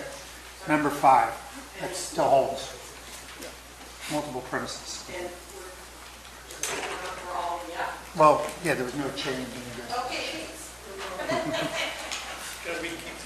I know, you got to keep track of this. Mr. Maurer? So then number 6 was whether or not the board wanted to consider other license types other than the dispensaries or medical retailers that we already permit under Chapter 1791. Outside of the fact that I would like us to bring back 1791, but I'll discuss that later. I again want to bring up the idea of the use of distribution, that if you own a business and you want to take your crop or your wine or whatever it is to market, you can do that. And I don't think it should be any different for the cultivators. If they want to sell their product themselves versus go through another distributor, they can do that. Also, I don't know if this is where, and Mr. Maurer, you can correct me, but, well, you can't correct me because I'm a supervisor, but. I can provide you advice. Oh, your advice, okay. And I put in on number 6, I called it number 6A, whatever, a distribution low impact is low impact. But that if we wanted to have a distribution business, not your business, that it would be in the M1, M2, and M4 zones. So that's sort of two separate issues. The cultivator being able to distribute his or her own product, and I want to be a distributor for the cultivators in Calaveras County. I have, do it on M1, M2, and 4. So I think those are two separate issues in a way, that there is the, and maybe Ethan or Julie can weigh in on the license. There's different license types, and I think you can do self-distribution, if I'm not mistaken. So if you're a cultivator and you want to transport your crop to a testing lab or something like that. What about to a... But if you wanted to have a separate distributor's license where you pick up other people's product and deliver it to a testing lab. But if I want to sell my product to retail establishments as the cultivator, can I do that? No, there's the state license system does not allow the cultivator has to send the cannabis to a distributor who then takes it to a dispensary. So can I get a distributor's license if I choose to as the cultivator? So I don't know, Ethan might know in terms of whether you're talking on the same premises or a separate premises? Well, it could be, it's sort of beyond my total job description here. So I grow the product and then I have it tested, or a testing lab comes. I have the product, it's been tested, it's sealed, and now I want to sell it myself versus going through a third party where I'm now having to pay more money to. Why can't I get my own? The state license, and Ethan might know more than I do about the micro business license, which might be the one exception to where certain things can be done under a single license and for very small quantities. And I'll let Ethan speak to that. But for the typical or the larger commercial licenses, unless you're in a micro-business category, the cultivator, as a matter of state law, cannot be their own distributor or their own. Of their own product? Right. Correct. Yeah, a distribution license is a separate license type. Yeah. I understood that, but why, Yes, I of their own- don't understand why I can't sell my own product directly. Because the state says you can't. Well, all right. Because then it would And I put the understand dispensaries about the out. license. And so that's, there's one exception, which is the micro-business license. And since I didn't know we were getting into that today, so I've researched the cultivation regulations, but if Mr. Turner knows more about how the micro-business license works, I can turn that over to him. Okay. So So that's one. And the second is allowing the business of distribution, which is low impact. I mean, distributors come into our county all the time, or they were coming into our county all the time. And now we have an opportunity, somebody can open a distributing business and be the distributor for Calaveras or whomever, because we're allowing them in, but we won't allow them to be a business in Calaveras. Seems like an oxymoron.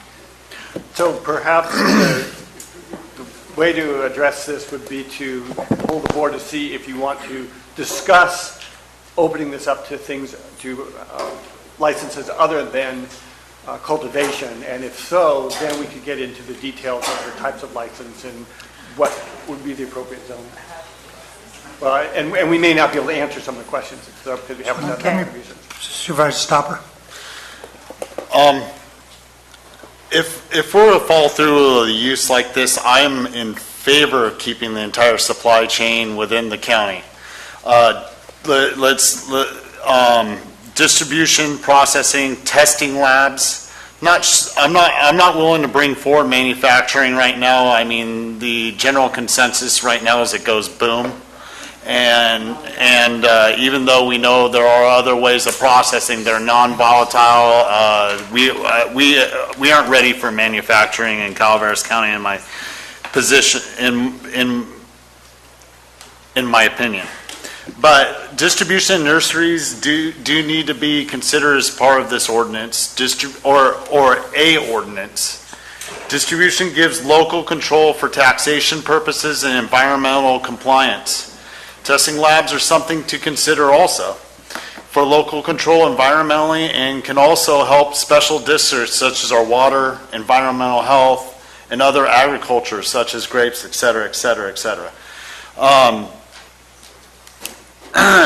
My position on this, though, is that I believe the work that would have to go forth to include this in this ordinance would be quite a bit more extensive, and it's something we could move forward possibly separately later. I'm not sure if it needs to be included at this time, is my position. I do think it's a good idea. I do want local control, and having distribution centralized within Calaveras County gives us an opportunity to know what's going in and what's going out, coming in, going out. And it gives us access to the data that's coming back from the labs at the same time as the state does, if we put it into our ordinance properly. So it gives the county local control, not only for purposes of environmental impact, but taxation purposes for knowing weights and measures and so on. So Supervisor Stopper, it's a good point, and I admit I'm not expert on distribution by any means. I'm not an expert. Do you want to take that on in this ordinance, or are you proposing that we wait? My personal opinion, and staff can probably correct me on a lot of this, is that It's something that can wait a little bit longer as opposed to cultivation because it's going to come down the road just a little bit later on the process. So when it comes to some of the hurdles that we have to go through with the environmental impact report and so on, and if any addendums need to be made in the future, I think that it may be considered a little bit later on as opposed to right now. But maybe staff can correct me on some of that. Well, I don't correct board members, but... No, I would appreciate your expert input, Peter. I do believe that including other license types and uses would expand the scope of the ordinance and certainly add time to the development of the ordinance. Right now, we have an EIR for the ban ordinance that discussed a much broader regulatory cultivation ordinance, but to get into other uses that weren't discussed in that ordinance would require additional environmental review. So if the intent is to get something on the books in a relatively quick fashion, to expand it into other uses might challenge that time frame. But it's a policy call of what you want to do. If you want to go into other uses, that's certainly your choice. Mr. Callaway, you have a question? So, Mr. Maurer, if I'm a distributor from out of county and I come in and I pick up products here, you're not doing an EIR on me. So, but if I want to open a distributor business, I mean, I don't have any problem. I'm going to not take that off the table in terms of a business, okay? The point that I'm still I'm not clear on, if I want to sell my product myself, it's had its testing and da-da-da. What I hear you saying is that I cannot do that.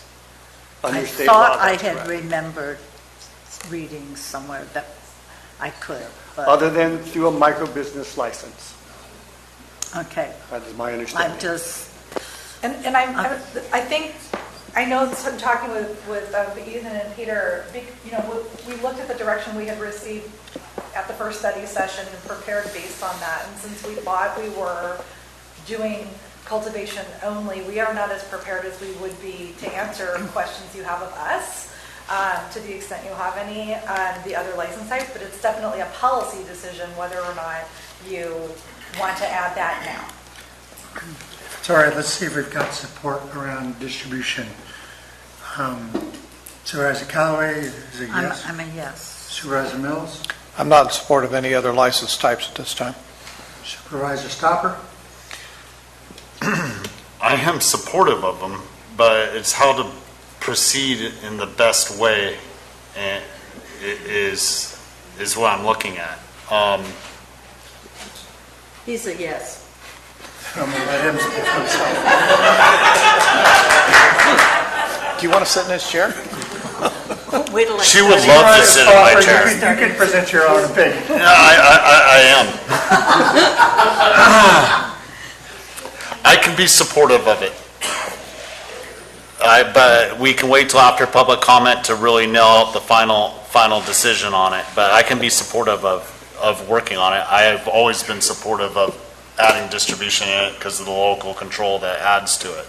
But also that would include such things as testing labs and so on, because I do like the local control. Supervisor Toffenali?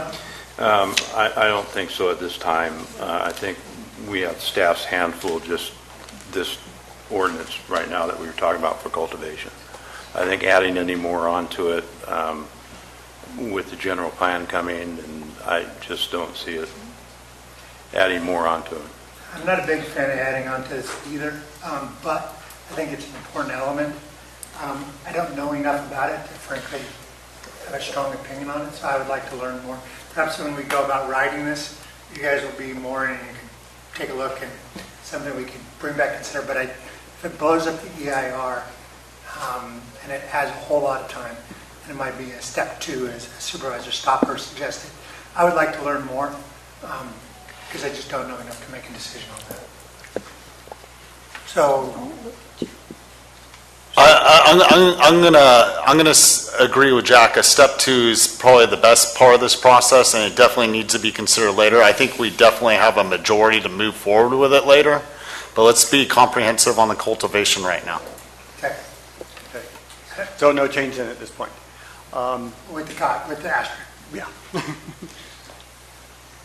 I don't even write it down. So the next item, number 7, requiring a residence on the site. The board's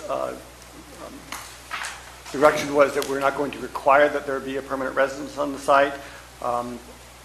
Any structures that are on, and I use the term "be permitted," and that might have been just a broad generality, must be in compliance with Title 15, the county code as far as building. So there's certain types of buildings that are exempt, but those are probably not the type that you would typically see.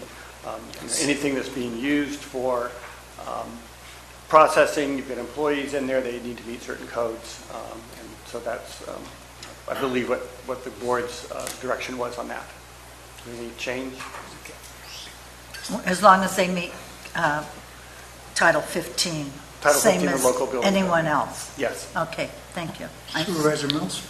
Yes, I remember now Under Sheriff Macedo speaking to this very issue when he made his presentation of saying it was important to have a residence or some way to get a hold of people on that particular site. Sheriff, do you have any opinions on this one way or the other? Because you're the one that's going to have to figure out who's where and what they're doing. I'm not so certain that we have to have a residence on the site. I think the issue that Captain Macedo was talking, or Undersheriff now, Macedo was talking about, was the ability to contact somebody that is working on the property. So I think that if we have someone that is responsible for the property, because we know a lot of these owners are not in the area, they're out of state, we just have to have a name of somebody and a phone number that we can contact and be able to meet them on that site if we need to access the site or have an ability to deal with the site. The biggest concern that I have is on the environmental side, that we have a lot of workers on the site and there's no facilities. That's probably the bigger issue more than having a residence there. So that's something you guys are going to have to figure out how you're going to handle, because that's a problem. Well, he spoke to the delays in making contact with whoever was responsible for the site under the UO. Yeah. We're having a problem contacting people if there is a residence on the site. If it's an illegal site, it's just that. I can't think of any legal sites where we were actually having an issue with being able to contact people because they were trying to do things right. It's the other side of the fence.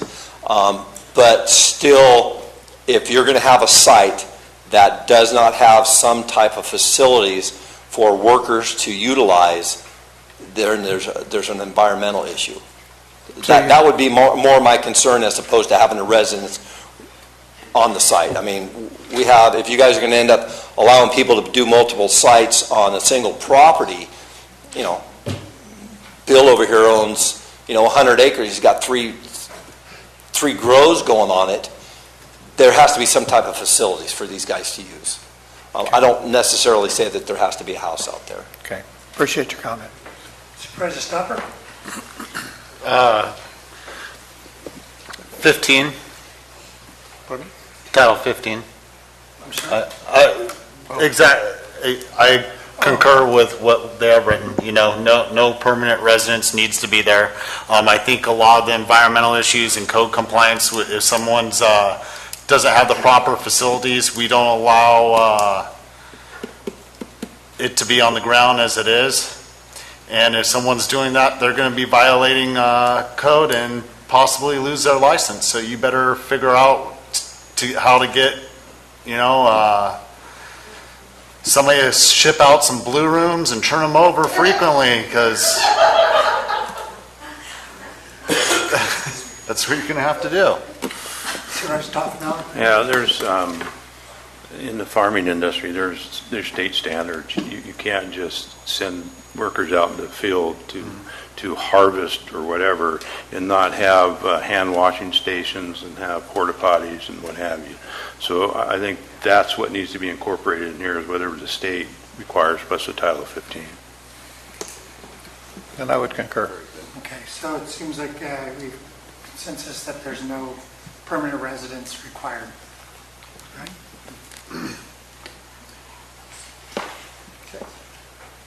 The next item was regarding camping, and sort of tied in with this.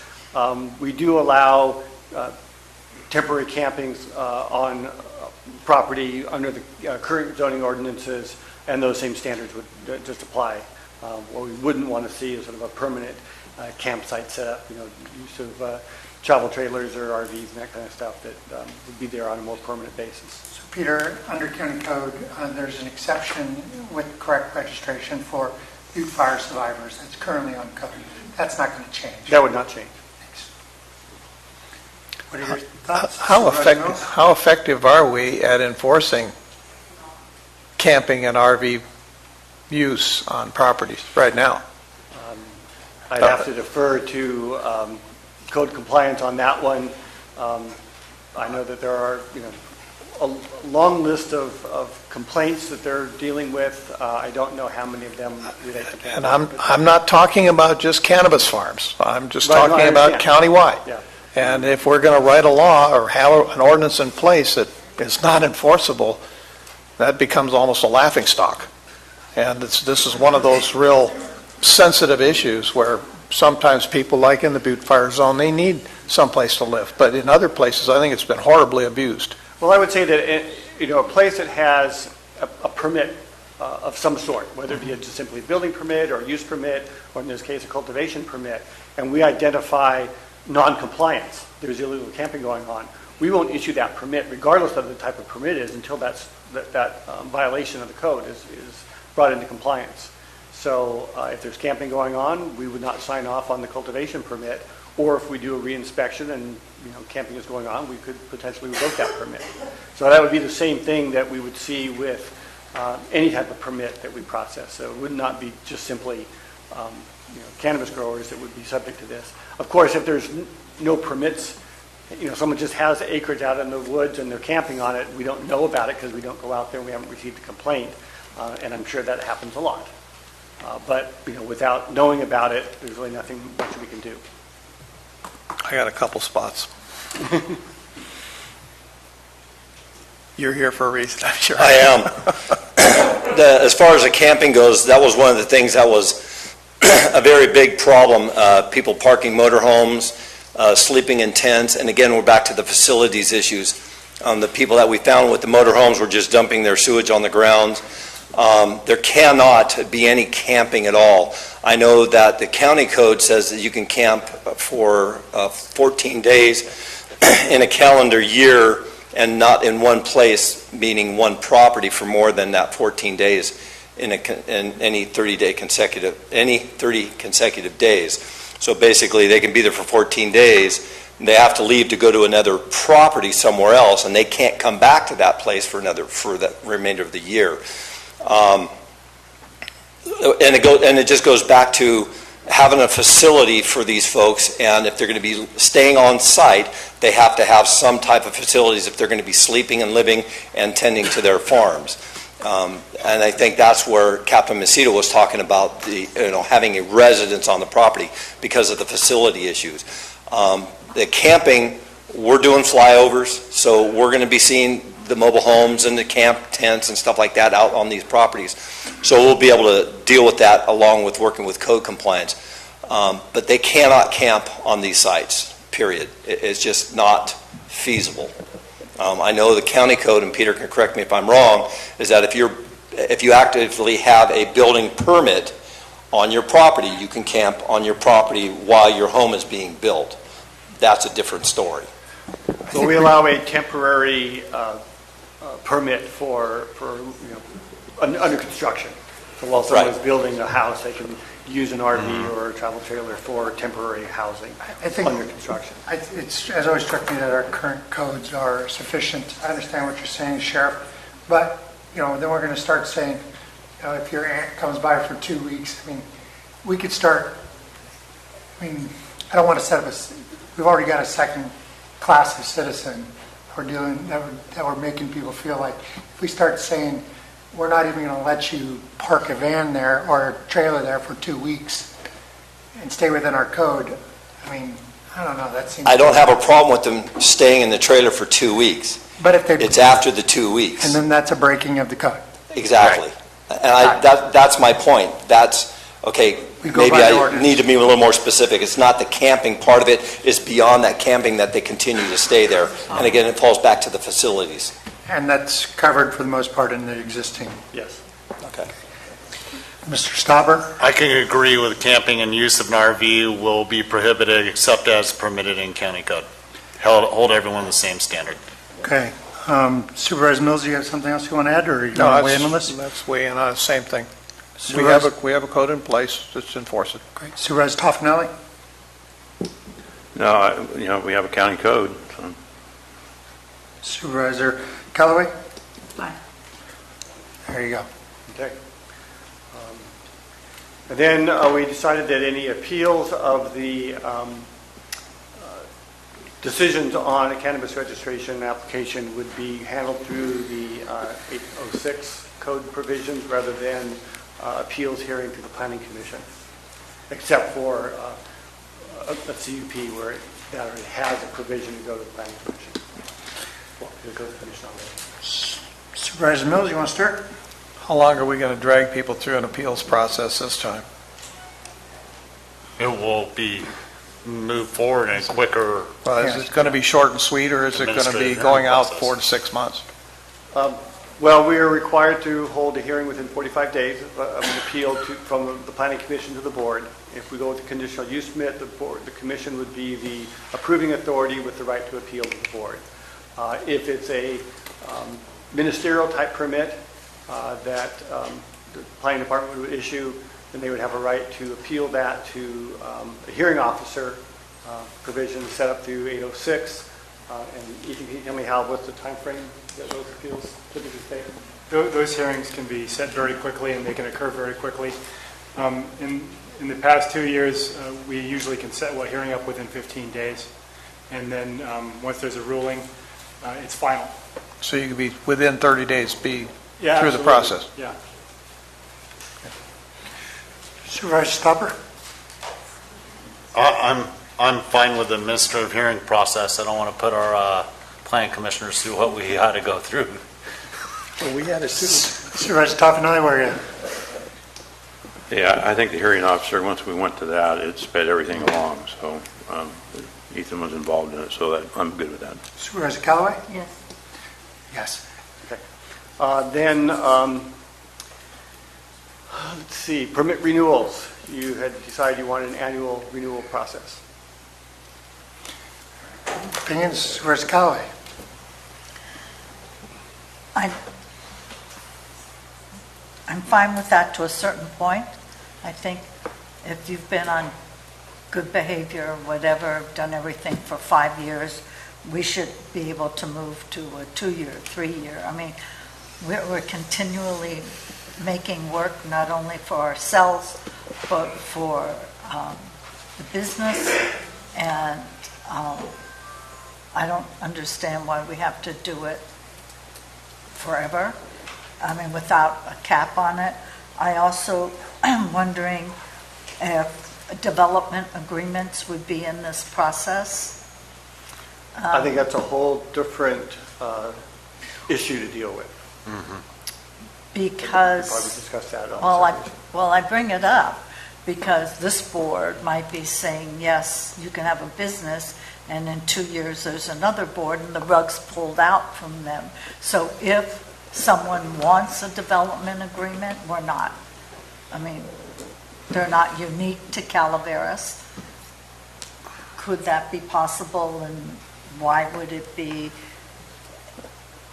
I mean, I don't know why we'd have to go into a lot more detail in that development agreements. Staff makes recommendations of what should be in a development agreement with the developer, So I see development agreements, and one, they are projects under CEQA, so we have to do an environmental analysis of what that development agreement says. Development agreement should be an exchange of benefits between the county and the party that you're agreeing with. And so, you sit down and you negotiate. And typically, development agreements are used for large projects that are going to take multiple years to develop. A large, subdivision, specific plan development that maybe have a 20-year time frame for build-out. I'm not sure what benefit the county would get from a development agreement on a cannabis cultivation. We can change, the permits would typically run with the land. The renewal would just be to ensure compliance with the standards. The state law requires an annual renewal of the state licensure, so it's not that we're be doing anything different than what the state's requiring. So it's just a matter of ensuring that they're still in compliance with the provisions of our code. Certainly if the board is interested in considering development agreements, I just don't know what the benefit to the county would be in establishing those. I think it gives a guarantee that we believe in you as a business to do things right. We're not going out and checking all the time. And that they are making an investment in Calaveras. They're paying their taxes. They're paying their permit fees. They're doing all these things. And what guarantees do they have? A development agreement could be for a specific, a 10-year period of time. Let's say we're going to invest X amount in the county with our business, and what guarantee are we giving them? All I hear is we are asking. I don't hear anything of where we're giving. So that's why I put that out there, Mr. Maurer. So the other thing to consider with the development agreement is by state law, you're required to have an annual review of it and a compliance report. So the annual review is still required. Again, this is a policy call by the board, and it's up to your decision of whether or not you think this is something that we should consider. And annual review. Supervisor Mills. Annual review, yes, with the potential, as you do with cars, of, going through a carb check if necessary. Something that might be looked at. Depends on just how good everybody is doing with compliance. But I think the board should be able to look at the possibility of having an annual review or a site review as part of an annual inspection. Supervisor Stock. I'm going to forego commenting on development agreements right now. And there's other counties, I am for an annual review, but a review and a permit aren't necessarily the same. So, like for example, Lake County issues a 10-year use permit subject to annual inspection and renewal. And I think a consideration with that, so that we aren't going through the full process, but we're just checking the carb to make sure it's clean for the rest of the year. And the thing to consider, this is different than under the urgency ordinance, where the approval, the authority to operate your farm was temporary. Once a permit is issued, it is an entitlement that if the code changes and we changed it, those would be able to continue on as a legal nonconforming use. Correct. So just by the fact that the board changed the rules on them, they would be subject to the rules that are in place at the time that they applied for the application and got the original approval. I foresee that the renewal process would be, are you still in compliance? And if not, then we would process a revocation or work with them to bring them back into compliance would be our principal action, which is what we do with any other business or use permit. If someone's out of compliance with the condition, we work with them to bring them back into compliance. And only if that doesn't work, sort of a last resort, would we go towards revocation. I'm in favor of a renewal too. I own a business myself, and I have fire inspection annually. I have environmental health inspections annually. All of those I have to comply to. They come in and inspect. They look to make sure we're in compliance. All of our plans are there, escape routes, everything. Fire extinguishers are charged currently. That's just part of doing business, no matter where you do business. So I'm in favor of annually.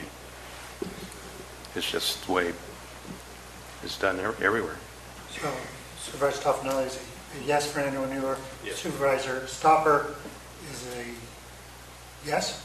Well, the way I explained it is yes, I am a yes for an annual inspection and renewal. It's the permit that I was discussing, which is separate from just a renewal.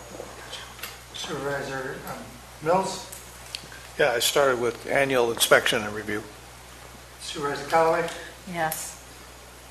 Yes. Continue. So the next thing was the transfer permits and the ability for someone who got a permit to then, sell to someone else. I believe that we agreed, or the board agreed that, that's a possibility, but of course, anyone that, acquired that new permit had to meet the same standards as anyone else, including background check. Anybody want to change their position on that? Supervisor Mills? No, it's kind of interesting too, because with a liquor license, you can sell it to whoever, but whether the ABA wants you to hold that license is a whole different matter. So, they're going to have to conform, whoever decides. It should be transferable. Supervisor Callaway? Oh, yes. Yeah. Yes. Okay. Supervisor Stopper? Transferable? Yes. Supervisor Toffenelli? Yes. Yes. Okay. Then we moved to personal cultivation, and we had suggested, and the board concurred, that the registration process for personal cultivation really wasn't working. That there didn't seem to be any real benefit for that. And you agreed that we were no longer going to require personal cultivators to register.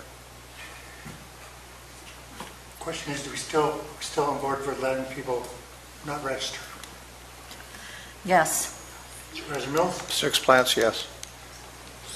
Supervisor Stopper? Yes, as put in state regs. Supervisor Toffenelli? Yes, for state regs, like Supervisor Stopper. And so then we also, the ban only permitted indoor cultivation for personal cultivation, and the board had agreed that outdoor cultivation would be okay, but you wanted to have a setback established. There was some talk about, I think it was 150 yards or something like that, and that would limit where people could grow. I'm suggesting that if 75 feet is appropriate for commercial cultivation, then maybe 75 feet is appropriate for personal cultivation. We could also limit it by zones. There may be zones where we don't, you don't want to see it. So I think that's another area of discussion that the board should have as far as where the personal outdoor cultivation should be allowed, and how great a setback would be necessary to protect the neighbors. Supervisor Callaway? Well, I look at it a little bit different, Mr. Maurer. I'm thinking, and I can only use areas within District 3. I live in Fieldstone. There are townhouses, and we have backyards. Why I can't have one plant? I mean, I can have 6 under state law, I understand that, but the county's going to allow me to have one plant in my backyard. Okay, I live in Meadowmont, and I have 1/3 of an acre. Maybe I'm allowed to have 3 plants outdoors. Or I have 2 acres, and then I can have 6 plants outdoors. So we're saying, oh, they have to be indoors, and I have a studio apartment. I'm allowed to have 6 plants. I'm living in an apartment or a condominium. I mean, instead of looking at the environment and where the plant is grown, look at, is it a condo, apartment, the townhouses, a third of an acre, or what have you. I mean, I just think we need to look at it differently, because if you do 75 feet, that's going to take out a lot of area, and I think they should be allowed to be grown outdoors. So we're just going to limit it by the number of plants you could have. We're not saying you can't have 6. We're just saying in Calaveras, if you live in Fieldstone, you can have 1 plant outdoors. Where you put the other 5 is up to you, indoor. Or if you live in Pine Brook and you have 2 acres, you can have all 6 of your plants outdoors. So it's just sort of another way of looking at it. Supervisor Mills? I'm sorry. I think we go outdoors, we're going to start rubbing up against neighbors again and creating another problem, so I'm not in favor of it. Supervisor Stopper? State regs, along with the planning 75-foot setback. Supervisor Toffenelli? Where are you at? Not outdoors. It's going to create too many problems. Too many problems. I'm going to just, I really understand that, because I have a neighbor who's growing and putting his 6 or 4 plants outdoors. And it's when they're in harvest, yeah, it stinks. But at the same time, I live in Fieldstone, or I live in a condo or an apartment, and I'm growing my 6 plants, it's still impacting my neighbors. So we're not going around checking every single residence in Calaveras County that is growing. They're allowed 6 plants for personal use. And so we know that people are putting their 1 or 2 plants outdoors. And then to say, well, they can't do it, what are we going to do? Go tear up 2,000 houses that they're growing their plants outdoors? I guess I look at it, it's not realistic. I don't know how we can enforce it, including the plants that are grown in Fieldstone, the 1 plant in the back patio. I think Maria's got a very good point, Yeah. and I'm not quite sure how to solve that one. But at the same time, a lot of our complaints were neighbor issues. But were they personal or were they commercial? It could have been, I don't know, could have been both. Yeah. But, so I don't know how to solve the problem that you're speaking about, Marita. So I'll go with state regs and 75. Ben, you had a statement? Well, the setback would be at, 75 feet from both lines, that's 150 feet. If you're doing a needle in the middle of the property, that's 22,500 square feet. That's just over half an acre. So that's where we're at a point where half an acre, you're going to have to go indoors if you're going to do your personal 6 plants. There's never going to be perfect solve. There's always going to be that neighbor that wants to tell everyone else they can't walk their dog to the edge of the property and let them go to the bathroom. But we do have mindful, because property rights are a double-edged blade. They cut both ways. We have to have respect for someone else's right to live without being impeded on the way they want to live. So it comes down to is I believe that the indoor rule is overreaching and pushing people to do something that even in the last board's own words was creating a fire hazard. And they said, you all have to file for a permit because you're putting a fire hazard in your house that we're requiring you to put in your house. And none of these people filed for a permit.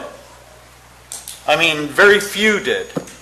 You know, I walked around during the election. I hit over 1,000 houses personally canvassing in Rancho Calaveras. And I'm telling you, there was a lot of people growing in their yard. You know, and I don't think the sheriff has the time to go out and check everyone's 6 plants. You know, I think we're being over onerous here. I think that 75 foot puts on half an acre, and I don't think really 6 plants on the 100 square feet or less impedes on people's own lifestyles next door.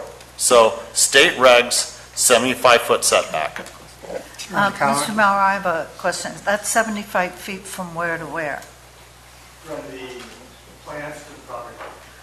So why not set, if the issue, why not 75 feet from the premise on the adjoining property to where I'm growing my plant? Well, I think the issue here is the neighbors' enjoyment of their property. And if they've got an outdoor patio right up against the property line, you know, the idea is to separate the odors from the plant to the adjacent property. If the guy wants to mow his lawn on the edge of the property, So, he can. can a homeowner, an HOA restrict that people cannot grow a cannabis plant for their personal use? I don't know the answer to that question. Per state law, no. The state law says anybody's entitled to grow their 6 plants. We can only tell them they have to move them inside where they won't get a permit to. The HOA can do that. So, Julie? State law says that, and I'm not going to speak for HOAs. I don't know what HOAs can or can't do because I don't represent HOAs. We can't prevent people from having 6 plants indoors. And to be honest, I haven't looked at the state law in terms of what happens if you choose to live in a subdivision that voluntarily imposes different rules upon itself. I don't know the answer to that question. Okay. Just curious. Thank you. Supervisor Toffenelli. Yeah, I want to address some of the issues that are being brought up by Marita and Mr. Stopper. First off, there's people that are camping on their properties. There's people with junk on their properties. There's people with old cars piling up on their properties. Those are all violations. Those are all code violations. Same way with the plants. We say they're indoors or growing in outdoors. We don't have code officers scouring everywhere, looking at everything. We get complaints. And then when we get the complaints from the neighbors, then we go out and investigate it. And that's just no different than any other code violation or anything else, whether you're growing a plant outside and you're not supposed to, or you got piles of trash out on your property you're not supposed to. That's how it's dealt with here. We don't have a number of code officers to scour the county looking for violations continuously. It's on rather a next door neighbor or a neighbor down the street or somebody that doesn't like you calls in and files a code complaint. That's how it's handled. So, you know, the issue about whether you walked for 2,000 people going out, they may be. Did you count any people who have cars piled up or so forth? I mean, it's no different, in my opinion. So. Supervisor Mills? No, he explained it. I'm sorry. Okay, I was on. Thank you. Okay, so I don't see resolution yet on this one. Do we have 3 votes out? State Supervisor Stopper and I suggested state regs 75 feet outdoors. Okay. Am I reflecting that correctly, Supervisor Stopper? All right. Supervisor Callaway is not there yet. Not there. Supervisor Toffenelli? No. Supervisor Mills? No. So if the 3 of us say no, what is it that we're saying? We don't know what to write. That's right. We don't know what to write. Staff would like the board to keep talking. So, all right. If that's not true, then the direction would be what we have right now is ordinance. 6 plants indoors. That it would stand. 6 plants indoors is what it would be. Oh, well, if that's my option, then I'll go with 75 feet and outdoors. Thanks. Say Peter, state moving on. regs, Marita. Next one. State regs. All right, we've now accomplished what we figured out last time. Move forward. All right, so, yes. I know questions this we is did getting get long for everybody. A lot of thoughts. Stick with us.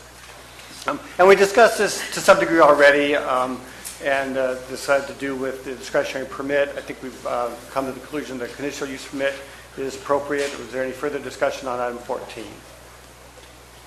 Second. Any further discussion on item 14? Our recommendation was that we don't go down the use permit process. You decided that's appropriate in the in between parcels of 10 to 20 acre parcels.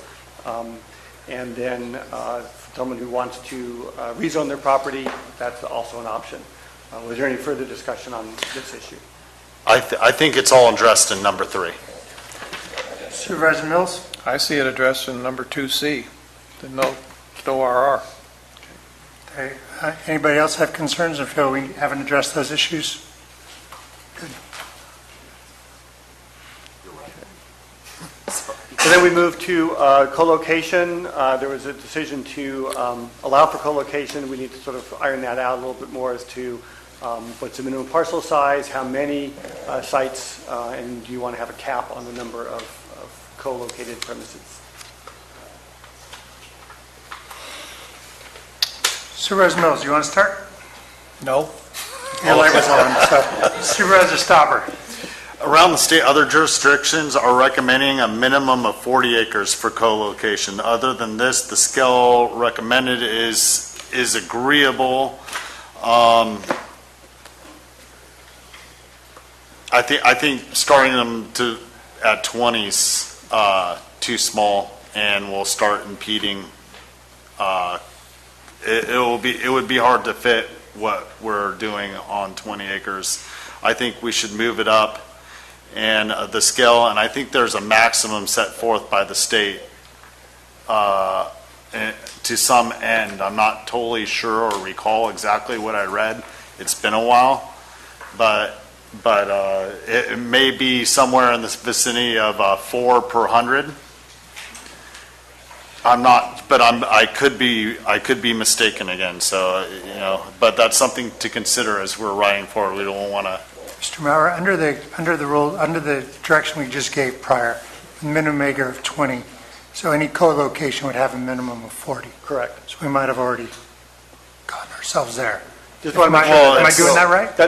That's the way I would see that. So if you had, it's basically one premises per the acreage allotted for cultivation. So if you had 20 acres, you could do 1, 40 acres, 2, 63, et cetera.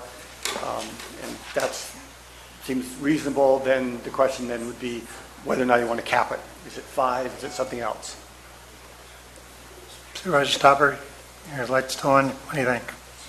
Well, here it says 2 premises on 20 acres, 3 on 30. Well, that was based on the 10-acre minimum parcel size from previously. Okay, that's why I brought forth 40 to start. I think at some point, every so many acres, I'm not sure if the state or if you're able to find anything on it has a cap. I'm not aware of any state law cap on co-location. Okay. Then I'll pass it on for someone for further discussion as of right now. Supervisor Callaway? I support staff's recommendation. Supervisor Mills? As a policy matter, we can put a limit on it. We don't have to be held to whatever is open-ended here. So if we say 5, or, that gives the sheriff and our code enforcement people and everybody else a chance, if there are co-located properties, to look at it once rather than look at multiples. So it might help to some degree, but I think when you get into larger than 5, it's going to create a whole nother dynamic. So I'm picking 5. Supervisor Stopper? What does that apply to? Because if you say 5, if someone owns 700 acres, is that 5 for every 100 acres, or is that 5 for one? For total. For a total it doesn't matter if the land's 700 acres or 200 acres. Right. It says graduated scale, cap at 5. Then I cannot agree with that. I would suggest that we do a cap per 100 acres. And go with that, because if someone chooses to buy 700, 800, 1,000 acres, they could put as much grapes on it as they want, but the cap should not be there except for per 100 acres. Are we talking about a contiguous piece of property? Or are we talking about a parcel? A parcel. Because if you've got, and how are we going to break that out? So let's say I've got a 100-acre piece, 200 acres pieces next to each other. Count that as 200 or as a 100-acre parcel? It's 2 separate parcels. I would agree, but and we have a lot of those. But if you got a 500-acre parcel, do you get 5 different 100-acre allotments, or do we cap it? I guess that's your question, right? That's a policy call. You want to put a cap on it. If it's unlimited, then if you had 1,000 acres, do the math. That would be 100 we have a premises. moratorium. Come on. So the question is, okay, 50. so, for that person with a 300-acre parcel, are they going to be capped at 5? Or a 100-acre parcel for this case? Is that right? Right. So anything over 100 would still be 5. I would like it per 100 acres. Supervisor Mills, you have... Yeah, I would say it's capped at 5. That's staff's recommendations here is 5.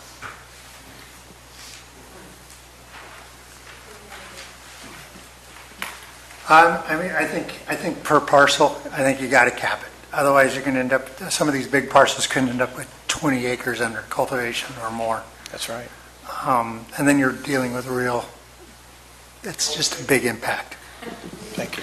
I'm with 5 continuous parcel, 5 on any continuous. On a parcel. Yeah. So if you got 100 acres, you can have 5.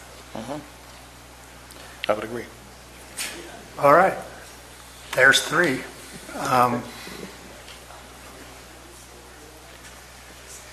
And then the next question associated with that is, are there any limitations on the zoning for co-location? You want to do it the same as that for a single premise, or do you want to limit it just the more direct agricultural resource zones? I'd like to see this stay in ag and GP, A1. So for co-location, ag and... A1, AP, and GP. I would agree with that. Supervisor Stopper, where are you at? With a lot of the use switching over to either A or GP or and so on in the future, I would like to add U to that, especially with the 40-acre minimum being there already. So would we be excluding RA from co-location? Is that what you're thinking? Supervisor Stopper? Yeah, as of right now, yes. Supervisor Callaway? I want to include unclassified and RA. I'm going to come in, go ahead, I'm sorry. I was just going to put 100 acres for unclassified and 100 acres, which it would be for RA. I'm going to come in saying the zones that were allowed minus RA for co-location. I think RA starts getting into So what about another zone. U included. So you can have co-location. What's the list here? So the A1, AP, GF, and U. for co-location, but not RA. Yes. You need 3 votes for that? Yeah. Is that everybody on? Gary, Ben, Dennis? Yeah. Rita? Wow, 5 votes. Is that the first one today? I don't think so. It's impressive. It's a win. We're going to celebrate it. What, do I get a cookie now? Yeah. When we get 5 over and they're like, who? Peter? Okay, so then moving on to indoor cultivation. Under the urgency ordinance, it was permitted in the industrial zones, all 3 industrial zones. You can mix and match, you can choose all 3, it's up to you. Supervisor Callaway. If I have an RA or I have an A1 property and I can do a multiple premise, why can't I pick and have to say, I want to do an indoor grow on my acreage in addition to maybe an outdoor grow, or I just want to do an indoor grow on my 20 acres. I mean, if we're restricting it to just the M1. That actually gets to question number 18. Yeah. So we're looking at sort of the industrial use under the urgency ordinance, but we also, as I indicated in my report, there were some agriculturally zoned or that we could. That also had an indoor cultivation component to their operation. And so that would. So 17B would address that. So what I'm looking at right now is just, do we want to allow it in the industrial zones? If so, which zones? And then do we want to establish what limit would we have for indoor cultivation on industrial zones? And then the next question would be, do we want to allow indoor cultivation as part of? Okay, my apologies. Yeah. Okay, I'm a yes. Are there any indoor zones here, Mr. Bauer, that would be more appropriate? I think the 3 industrial zones that we allowed under the ordinance is appropriate, in my opinion. If we added commercial, it would be on the streets. No, I don't want Let me ask you a quick question. Supervisor Callaway, you're saying yes to the staff recommendation, For all which is up to 3. 10,000 for all 3? It's just Under what's the UO. for 17A. 17A is 3. I'm saying all 3. Yes. All 3. Supervisor Mills? All 3. All 3. Supervisor Toffenali? All 3. 5. All right. Who did Our that? second one. All right, and then what size? Under the urgency ordinance, it was 5,000 square feet. I believe that the licenses that are being permitted by the state can go up to 10,000 square feet.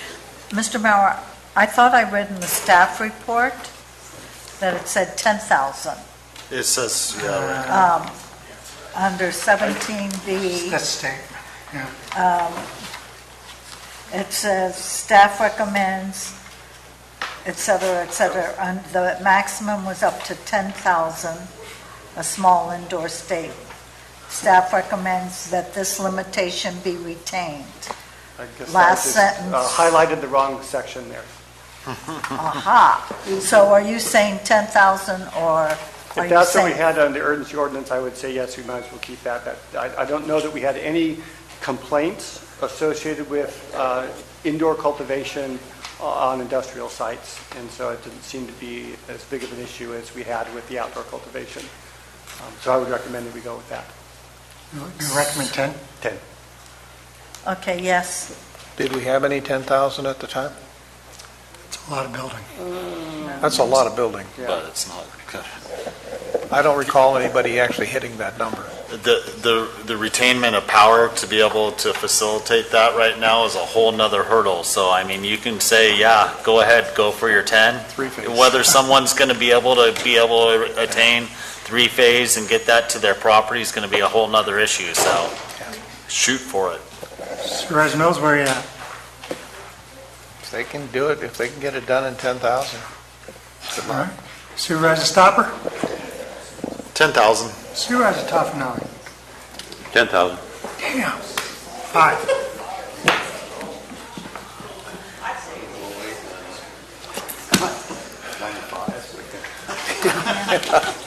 Yeah, one of us is going to throw you a curve here pretty soon. I expect a curve any minute, guys. We never run that smooth. Okay, so then we move back to the issue that Supervisor Callaway had brought up as far as the ability to do indoor cultivation on non-industrial zone where we allow outdoor cultivation. Sure, Mr. Callaway, you want to state your position again? Or I'd like to add RA. Well, it would be the same, the recommendation right now is that you allow it on the same zones you allow outdoor cultivation. Oh. Meaning Can the I same thing. sneak in RR on this one? It's going to be indoor? That's up to your colleagues. In Forest Meadows only. Fine with me. Thank you, Gary. Comment of the day. Yeah, you're behind a All right. gate, too. Supervisor Mills, where are you at? Same as outdoor. No RA, no RR. But I don't know if we need to add U in there because that wasn't. So what do you say? You are We're indoor gonna add you. cultivation on those ag properties? Yeah. Everything that we approved before. Supervisor Stopper? I agree with everything we approved before. It has less of an impact on neighbors if it's indoors, and to be able to facilitate the power, that's a whole nother issue in itself, so good luck. Supervisor Toffenelli?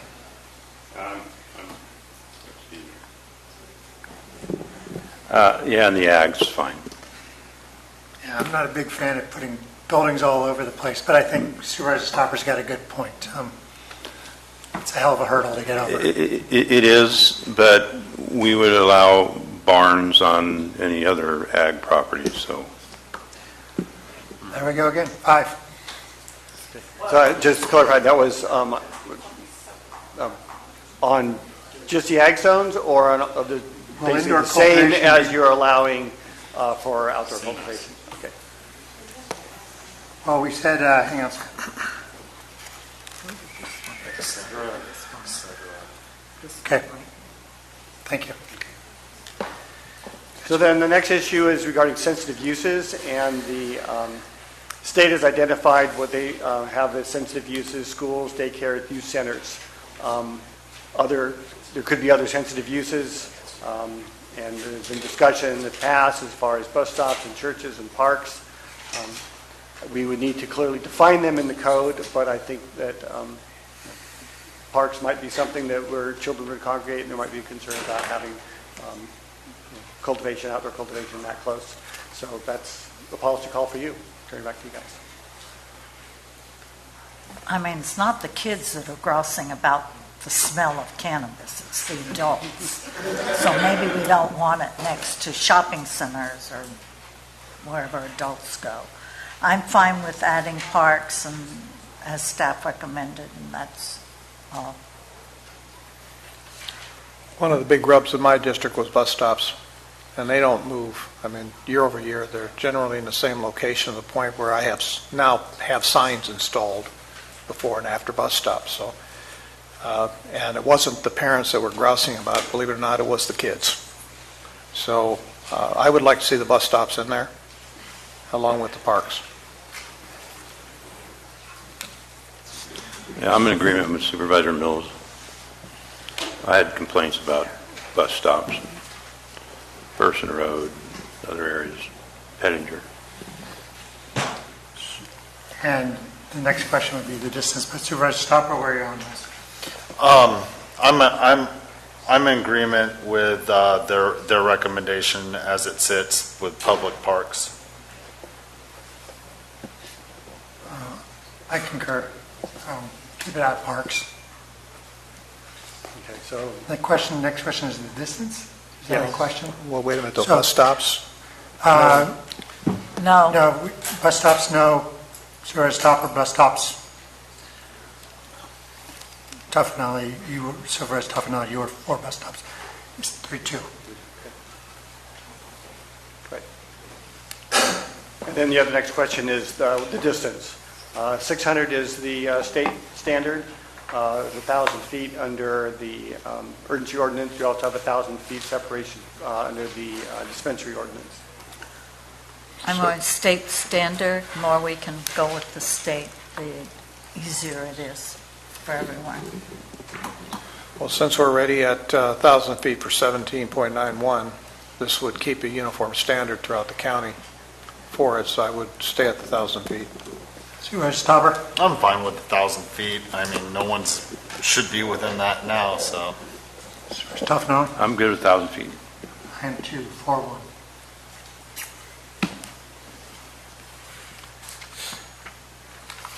Okay, then the next question related to that is, where do you measure it from? Is it measured from the property line, or do you measure it from the premises? From the premise, And if there's co-location, be measured from all of the premises. Whose premise? Whose Well, premises? The cultivator is responsible to ensure that they are 1,000 feet away from a sensitive use.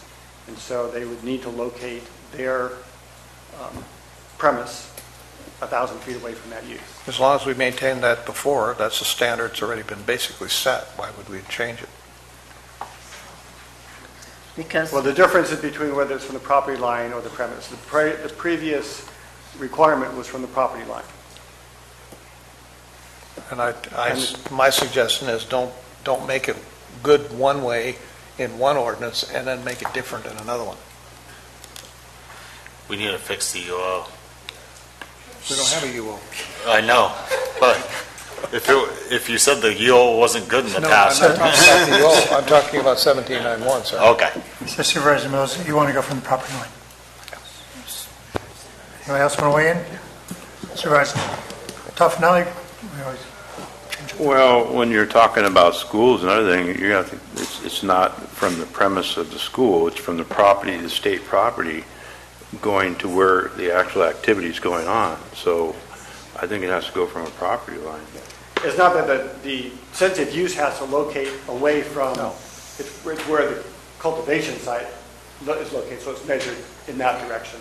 So, Supervisor Stopper? I'm sorry, go ahead. I think Mr. Bauer, and correct me if I'm wrong, is saying that it would be... You can correct her, she's not a supervisor. So that we would be looking at the licensed premises boundary. So if there was a co-located property with 3 grows on it, it would be the exterior boundary of any licensed premises to the property on which a sensitive use is located. right. And I'm good with that. That's the way I understand it. Yes. So I concur. Yeah. So Supervisor Toffenali, just so I'm clear, from property line, Supervisor Stopper, property line, am I correct? Oh, we just discussed No, premises. it's premise. Oh, you were- Premises to property line. This is what we're going to clarify. So it's measured from the cultivation area, the premises, Premises To the which is property line. defined on the site plan, to the property line of the sensitive use. Correct. Or to a specific site, say it's a bus stop. When I first heard it, I heard it backwards also, Okay. but this is. Okay. So you're good with property line? No, premise, okay, Toffenali's property line, Stopper's premise, Property line. Mills' property line.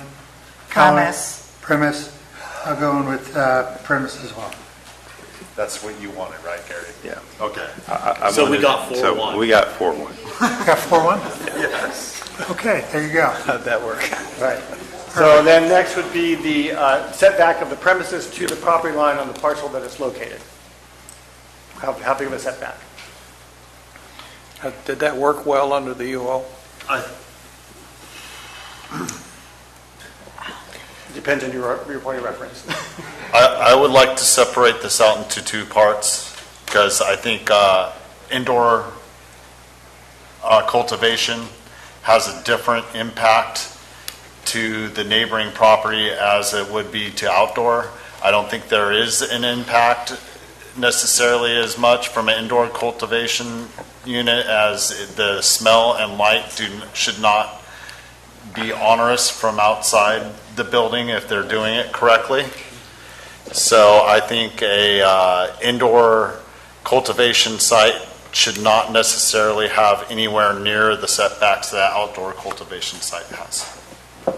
So I think we should have two separate things on this. I Setbacks. agree. I agree. Supervisor Toffenelli? What do you think? Okay, I mean, just splitting it up, I think, was the question. yeah, that's fine. That's fine. All right, so Peter, let's take on the first one, outdoor. Okay. So again, it was 75 feet during the urgency ordinance. It seemed as reasonable as could get. It got mixed reviews. Yeah, yeah. Okay. And, you know, the options are any number between 0 and infinity, I suppose. So, outdoor, staff is recommending 75. What's the weigh in? I'm fine with I got you. I'm fine with 75 outdoor and 35 indoor. So I think under the urgency ordinance in the industrial zones, it was whatever the structural setback was for the zone. Okay, I'll take that. It's going to vary the zone. It's probably industrial. It's maybe in the range of 10, 20 feet. I guess Okay. I guess the structural setback would be the building it's contained in, so it wouldn't matter. Okay. Some residential. Supervisor, go ahead, please. So So you're saying 75, but in industrial zones, whatever the current code is for an industrial building. And I guess, and then if you're indoor cultivation on an ag zone, do you want to maintain the 75-foot setback, or do you want to modify that? No I different. Yeah, I think we should maintain the setback on other properties, but when it comes to manufacturing, we'll And industrial zone. industrial zone. I'm sorry. Yeah. I don't support that.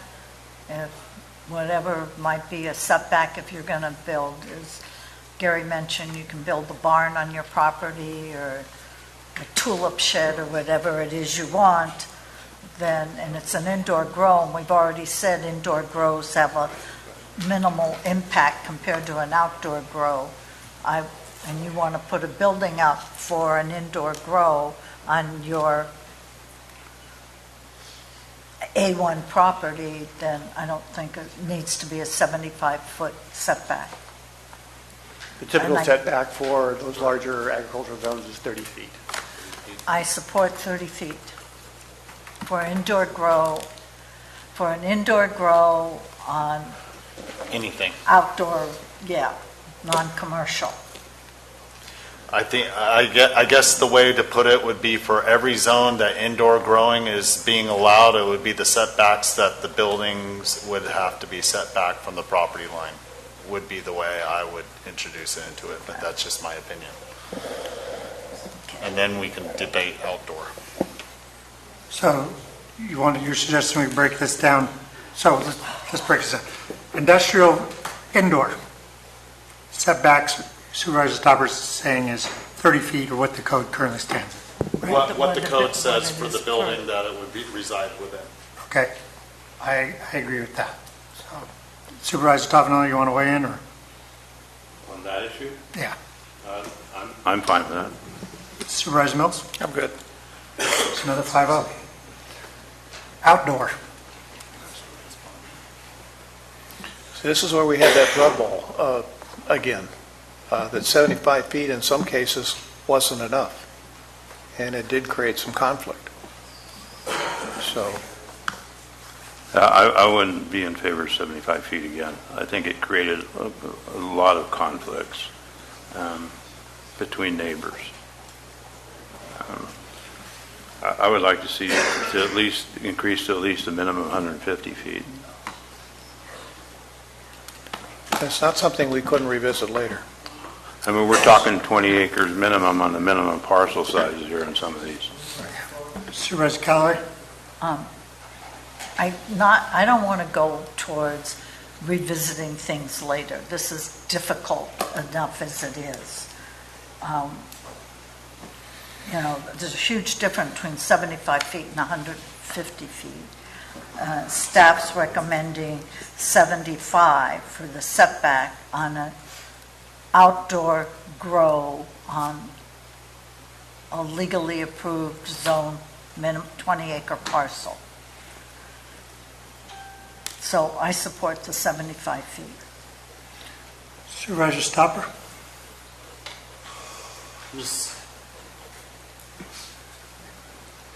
We're up to 20 acres. Light. Right. Mike? Sorry. We're up to 20 acres. I'm thinking pushing it back more would help mitigate some of the issues. I think there's other considerations to take into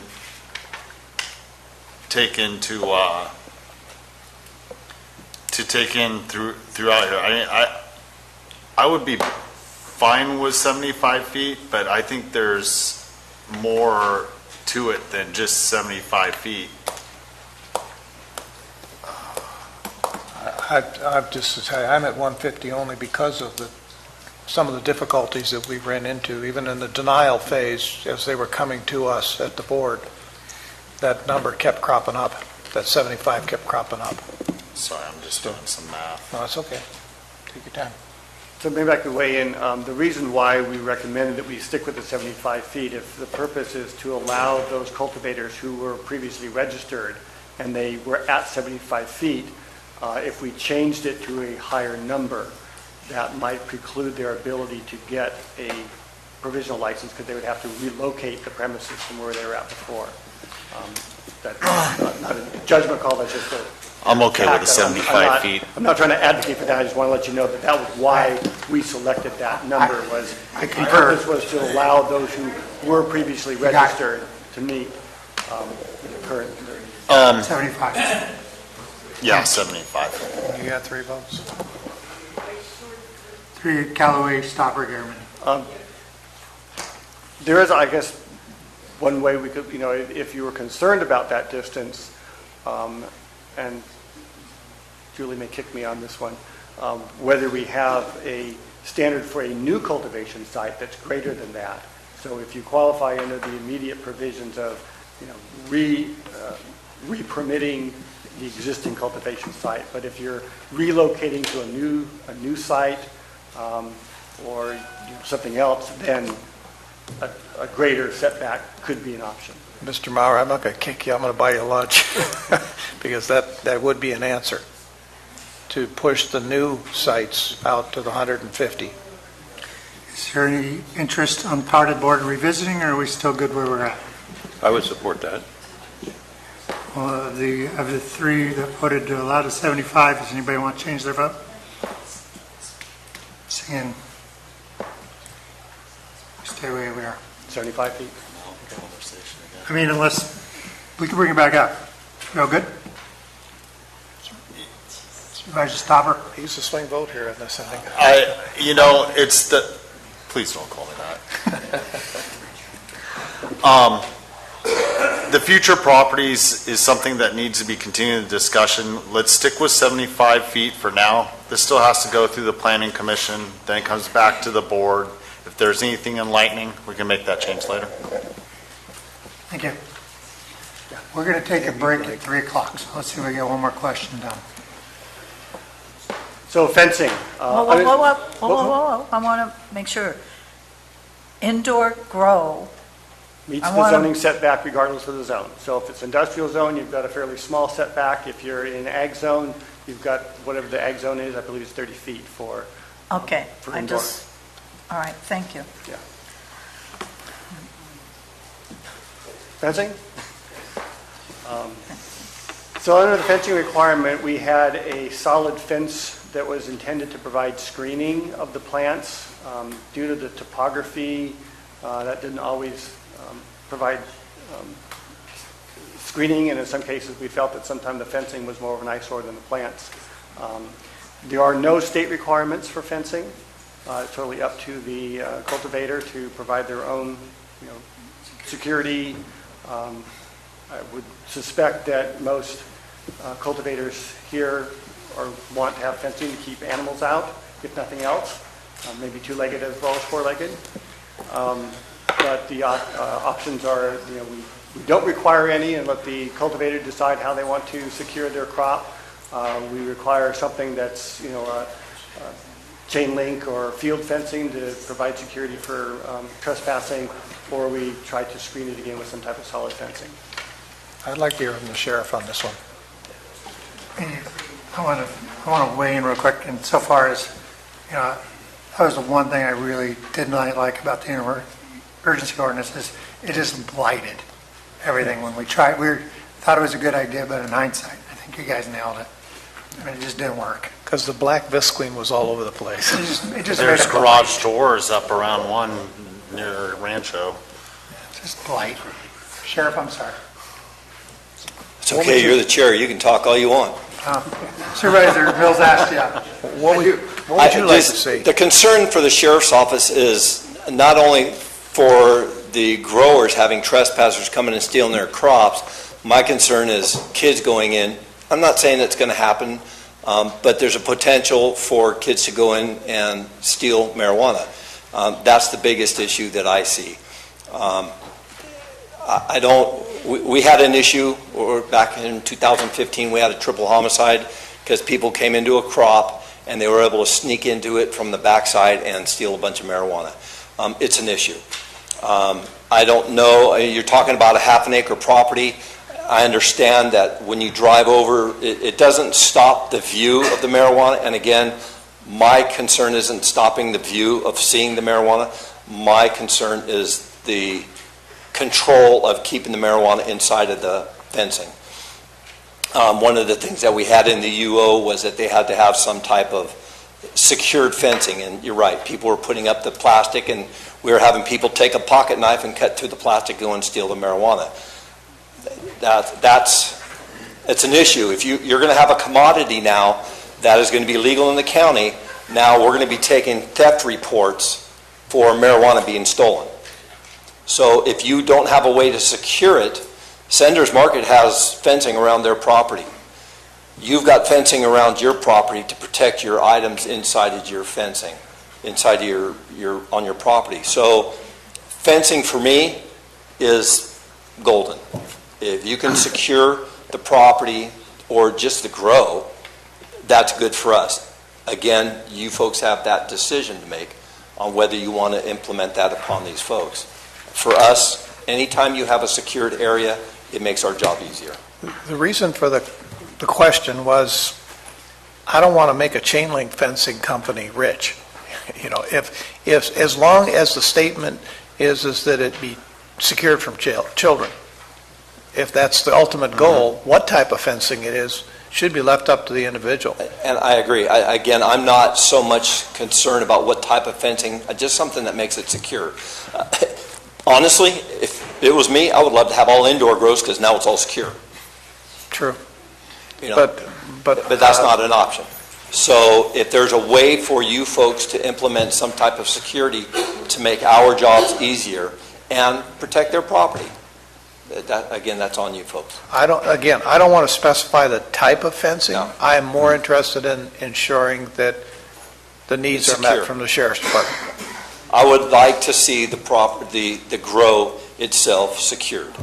Yes. I just want to say I agree with what Rick's saying, and in number 23, I agree with what they've recommendation here with one clarification, or similar means metal fencing. Means metal When fencing. you say metal, you're talking about cyclone fencing. Well, no, because metal fencing could be your basic horse fencing or other fencing, field so there's fencing. multiple metal fencing. Yeah. So your cyclone fencing, I mean, metal's, somewhat either way. I can show up to a grow, whether it's cyclone or not, with a pair of bolt cutters, Oh, and I can get absolutely. through any fence I And want you to. can climb over It's it, a too. deterrent. That's all And it is. so let's make it metal, and or just a clarification here, or similar means metal fencing. As long as it's secure. If you guys are happy with it, I'll be happy with it. Well, I think the person that wants to be happy with it is the person that's cultivating. So my recommendation, it could be a wood fence. You can have wood fences that look nice, I mean, or for whatever. It's not up Right. to us to say, or field fencing, as I thought I heard Jack say. And if you go down to item 26, which is security cameras, the state requires security cameras, so that's a non-starter. So whether it's a fence that keeps a deer out, or whether it is a fence that keeps a neighbor out, and of course it's always kids, they can go in front of Bret Hart High School and buy it. Why do they want to go steal it? And they have to have a fence, and I just, I think it is. The area looked terrible the way it was before. So my recommendation, it could be metal, it could be wood, it could be a field fence. I mean, they have to have a gate, if I read the rules correctly, and they're going to have cameras. So if the issue is who's stealing, whether it's a neighbor kid or somebody from Fresno, it doesn't matter. So I just came to answer Dennis's question. Yes, I'd like to see some fencing. That's all.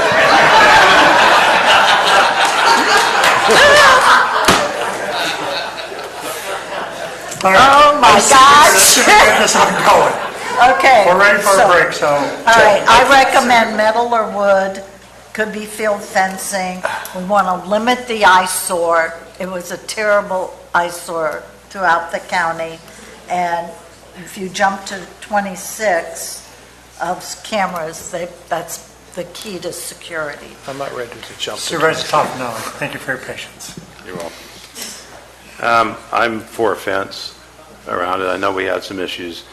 Is the composition of the fence? I just put it to staff and say, is a fence required? Will they submit with their permit what fence they're going to do, and it's up to them to decide whether it's going to be adequate or not. If it's not adequate, they can tell him, their options on what they can do. Subject to He interpretation. doesn't want that. I know he doesn't want that. I can tell by the look on his face. But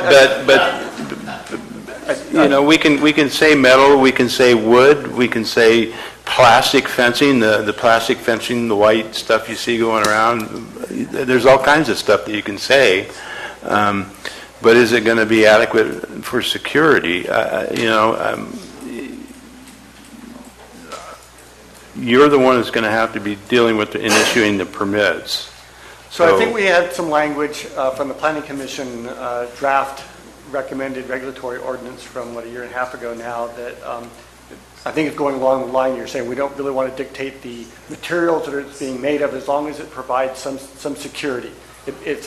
And yes, anyone can get through any fence if they want to with the right tool or good climbing skills. But to the degree that it serves as a deterrent, what we don't want to do is be judging aesthetics. Mm-hmm. That just gets us into the discretion that we don't want to have to deal with. So as long as, and we can craft language that ensures some level of security to prevent trespass. So if that's the direction you want to go, we've got some language. That's the direction I would go. That's the direction I would go. Supervisor Mills? Same here. Supervisor Callaway? Yes. Yes, 5-0, and we're on a 10-minute break. Take a break.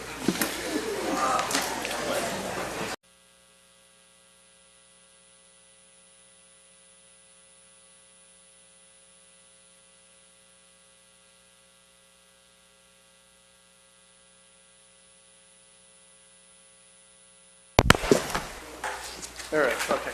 Mr. Maurer? So the next item are generators. We're suggesting that the generators only be used in sort of an emergency purpose. And I know that sometimes you've got, your, I don't mean just, a clear emergency, but the fact that, your solar panels are down for some reason and you have backup power. But it's not to be the primary source of power is what I intended for that.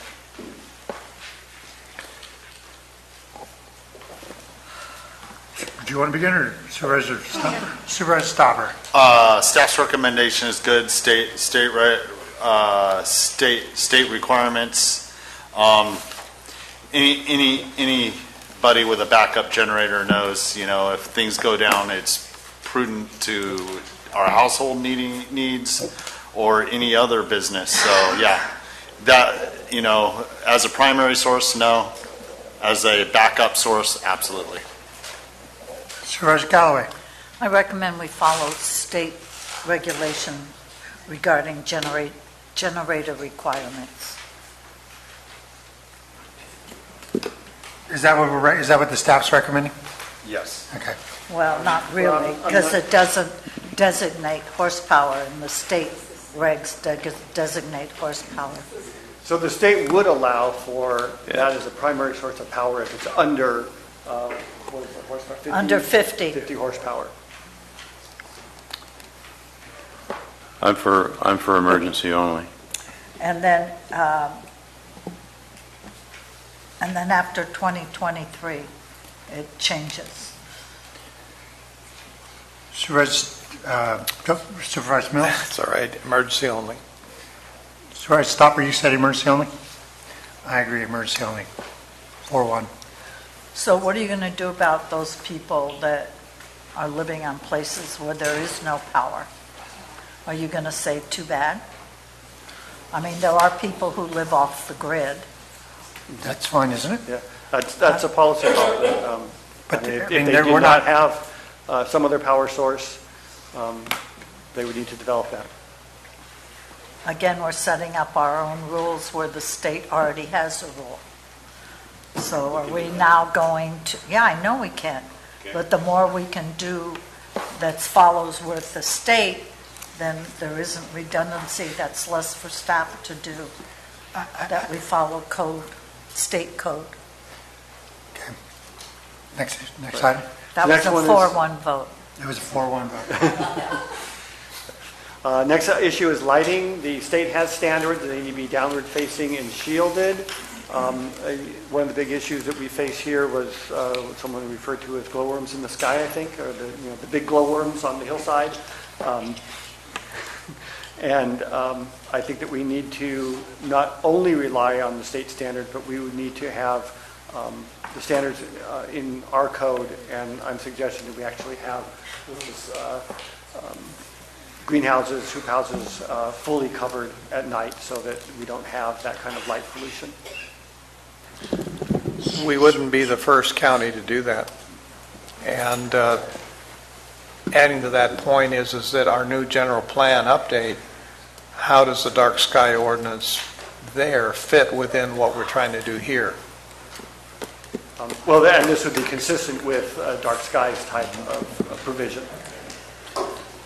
Supervisor Stopper. I'm sorry, were you done? Supervisor Mills? Staff's recommendation is agreeable. If someone's doing their own cultivation, they do light depth during the year, they'd be able to drag something over if they have lights in it during the night at the same time. Rita, we spent a lot of time on dark sky ordinances. Yeah, I am a big proponent of a dark sky ordinance. I'm in favor of the staff's recommendations. As am I.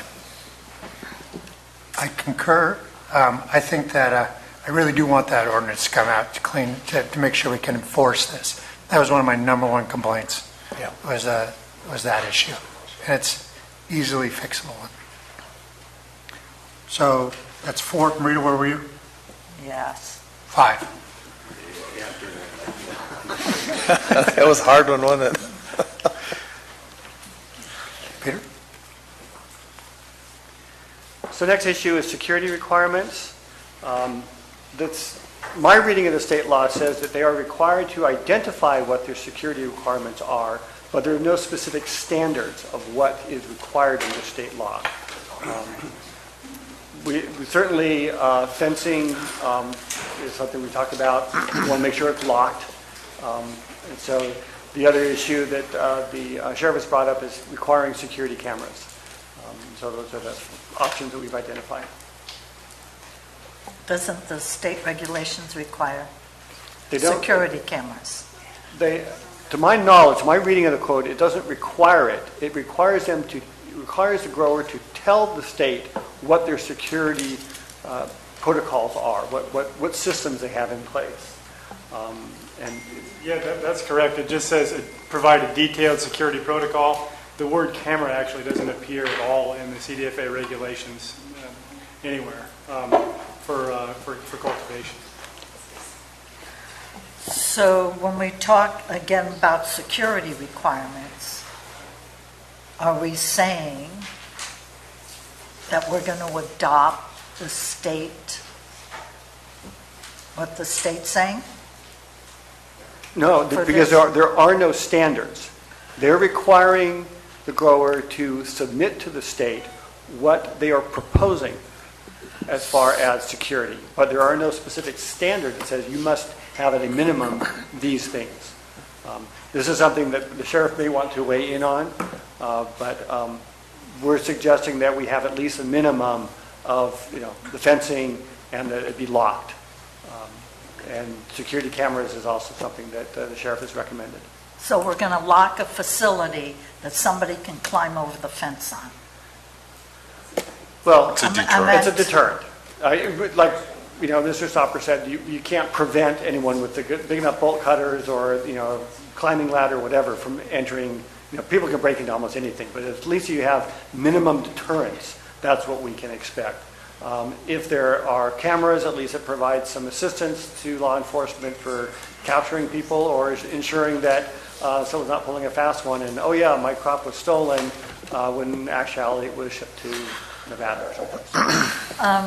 Mr. Mayor, if we say locked facilities, a facility to me is a structure, but in this case, you're saying it could also be the outdoor grow, Yes, so it would be the premises. so it's the premise.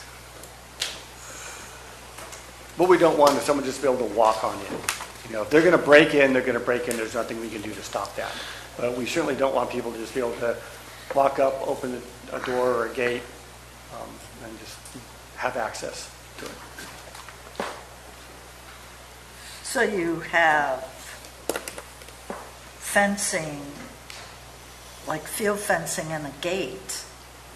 What in the heck good is a gate if you have field fencing? Or you have the fencing you see around a vineyard, which is pretty much to keep the deer out. Now I have a gate, what am I locking up?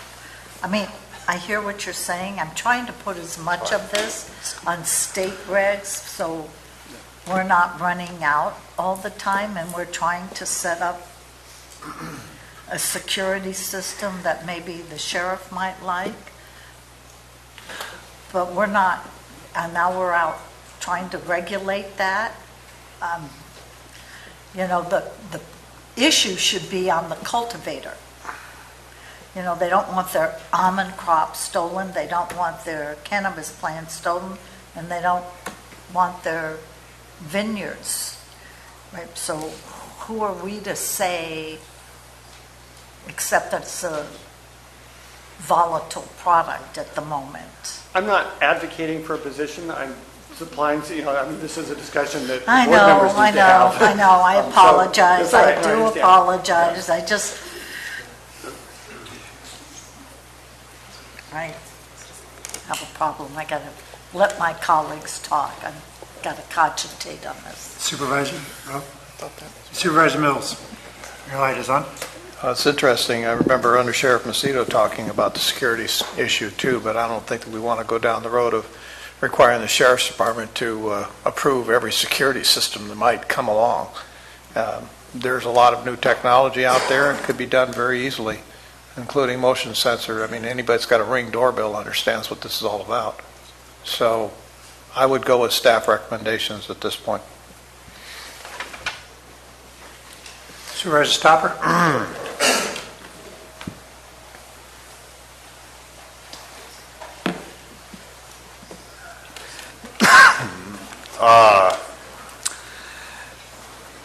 I think these people want to protect their product as much as Marita had brought up, that there's a fact that they do want to protect it. I think that a majority of the staff's recommendation is kind of open-ended here because it just says what type of cameras, how. They're required to provide the state with their security plan. We already set these gates and these fence earlier on, farther up, so that's already a requirement. I think when they submit, we should require them to submit their security plan to us the same as they submit it to the state, and I think it's in their best interest to provide themselves with the best security plan that they can. Supervisor Toffenelli? I'm going with staff recommendations. They've gone through the whole urgency ordinance and everything, and they have the experience. They know what worked and didn't work, so I'm going to go with staff recommendations. Supervisor Mills, your staff recommendations. Correct. Supervisor Callaway, where are you landing on this? What are we protecting? Are we trying to protect their crop? I'm not trying to protect their crop. That's up to them to protect their crop. If somebody comes in and takes their plants, that's up to them to call the sheriff's office and say somebody took my plants. I would rather we go with what the state is and let them submit what they think is in their best interest to protect their crop. The same as I pick the kind of lock I want on my front door. That's my choice. I don't see why we're out trying to tell them how to protect their crop. Supervisor Stopper? So you're going with state regs? Am I correct? Oh, yes. Supervisor Stopper? The state regs, but I would like to include that they submit their security plan to to whoever, the planning department or the sheriff, at the same time that they submit it to the state, so that the sheriff's aware when they go on the property what they have to deal with in case they do call and say, hey, I'm getting robbed, come out, They know where the bear trap is. I just want to clarify, there are no state regs when it comes to security. The only state reg is submit a security plan. Yes, Yeah, that's okay. what Just wanted I'm to make saying. sure. I will join you two in state regs. So 3, 2, Mills and Toffenelli, no.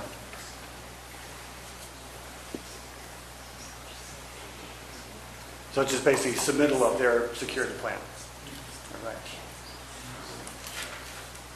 So the next issue is fire safety. The state requirement requires that all indoor cultivation, they notify the local fire district. We're suggesting just for informational purposes that they also notify for outdoor cultivation as well.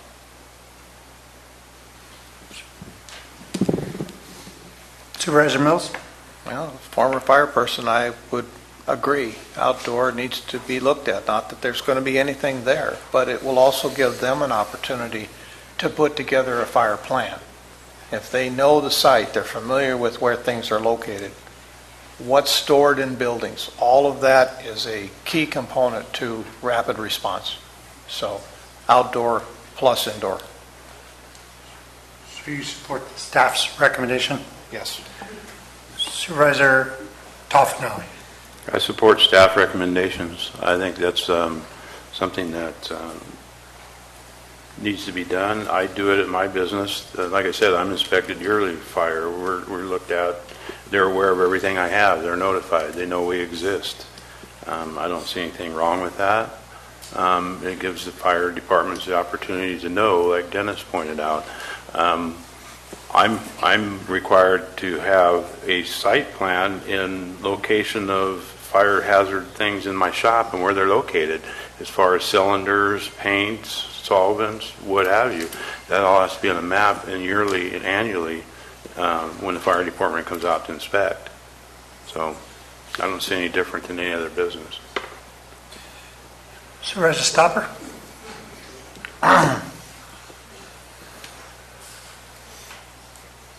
Just rereading it a couple times, I think staff's recommendation is good.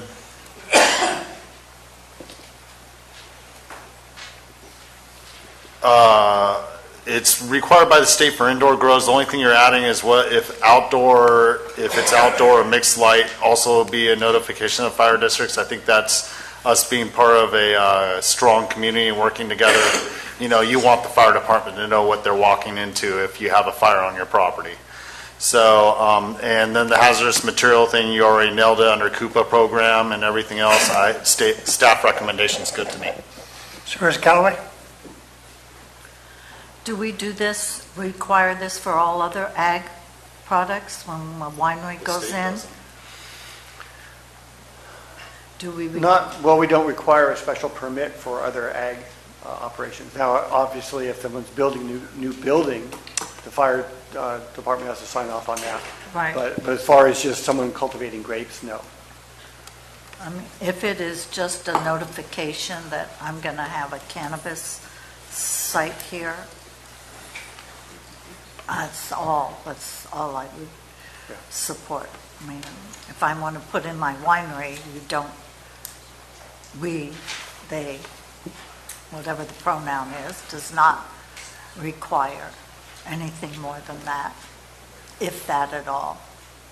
So when we say notification to local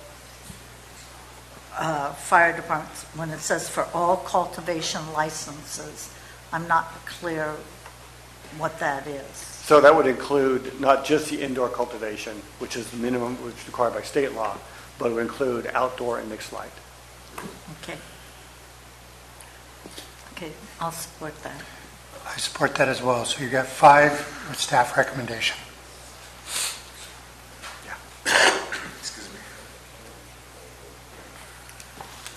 27B. 27B has to do with the regulation of hazardous materials and pesticides. Now, the state basically occupies the field on pesticide regulation. We cannot impose any additional standards on pesticides. But we could come up with new standards regarding hazardous materials. Working with Environmental Management Agency, we feel that the current standards we have in place under the CUPA program and other regulations that are there are sufficient. I support that. So you support relying on existing regulations and programs? I support that also. Supervisor Toffenelli is yes. Supervisor Stopper? Yes. Supervisor Mills? And I don't.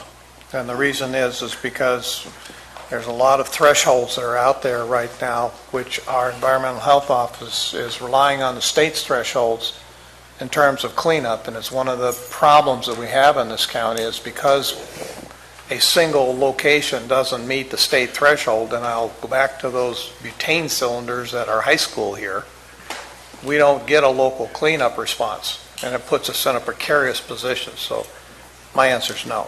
It needs new requirements. My answer is yes for one. Mills, no.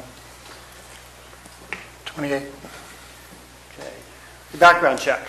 I think this is one that we'll probably have a lengthy discussion on.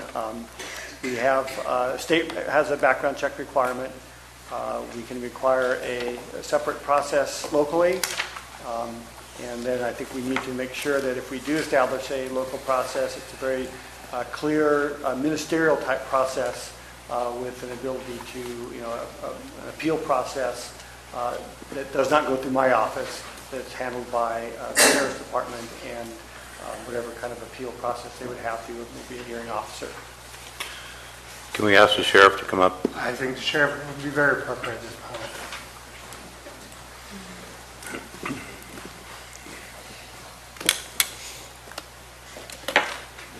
How you doing?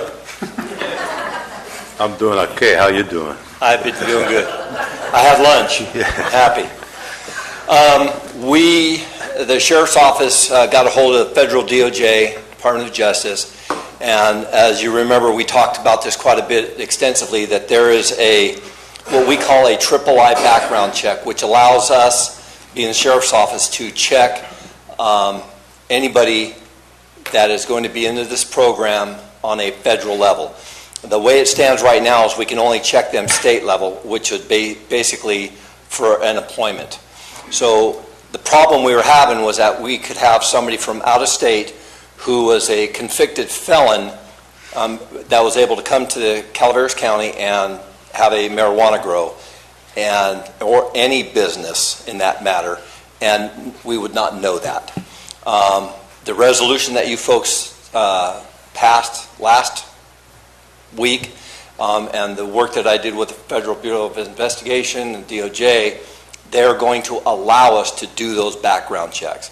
I've talked to numerous growers, and they're all on board. They say, hey, we don't have a problem with you doing background checks because they want to have a legitimate business. I know Ms. Calloway and I have had some long-term discussions on why we should be doing a background check when the state is already doing it. And I tried to explain it to you before that the state does not share their information with us.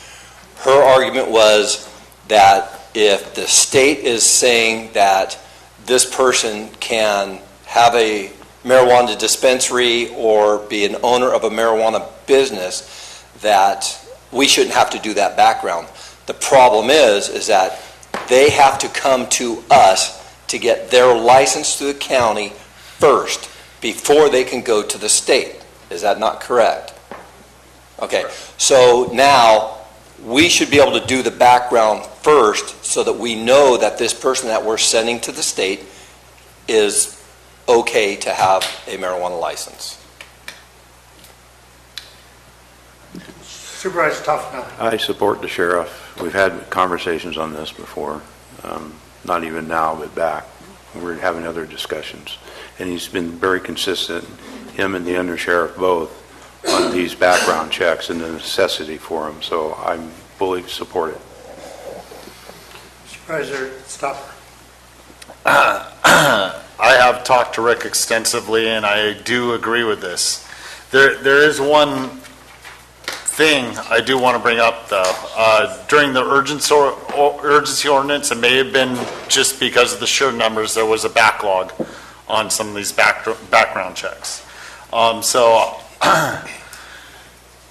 Someone would be only hurting themselves if they were to enter the process and not have a good background and then fail. So I would agree with this recommendation, but yet during the process of the background check, the owner most of these owners have already passed them to some degree. Whether they've done something bad in the last few years is another thing that is yet to be foreseen. But as having passed one in the past, may proceed pending approval from the background check is the only thing that, because I don't want the process to be backed up on 150, 100. Who knows how many people end up filing. But I wouldn't want the process to be backed up on one issue. So as you're processing, they may be able to proceed with providing their information to the planning, and then if so on to the state, if you're still going through the process of doing these, and then they're only hurting themselves if something comes back and they fail later. Absolutely. Because I can get that information now, and I'm still waiting to hear back from them because Marita and I had talked about this also. I need to, if we have somebody, Billy Bob here, that has already got his license, he's gone through the process through the UO, and we did his background. The problem is the backgrounds that we did, again, were only at state level. So they have to be resubmitted in order to do them at the federal level. Because it's a different process through the feds now.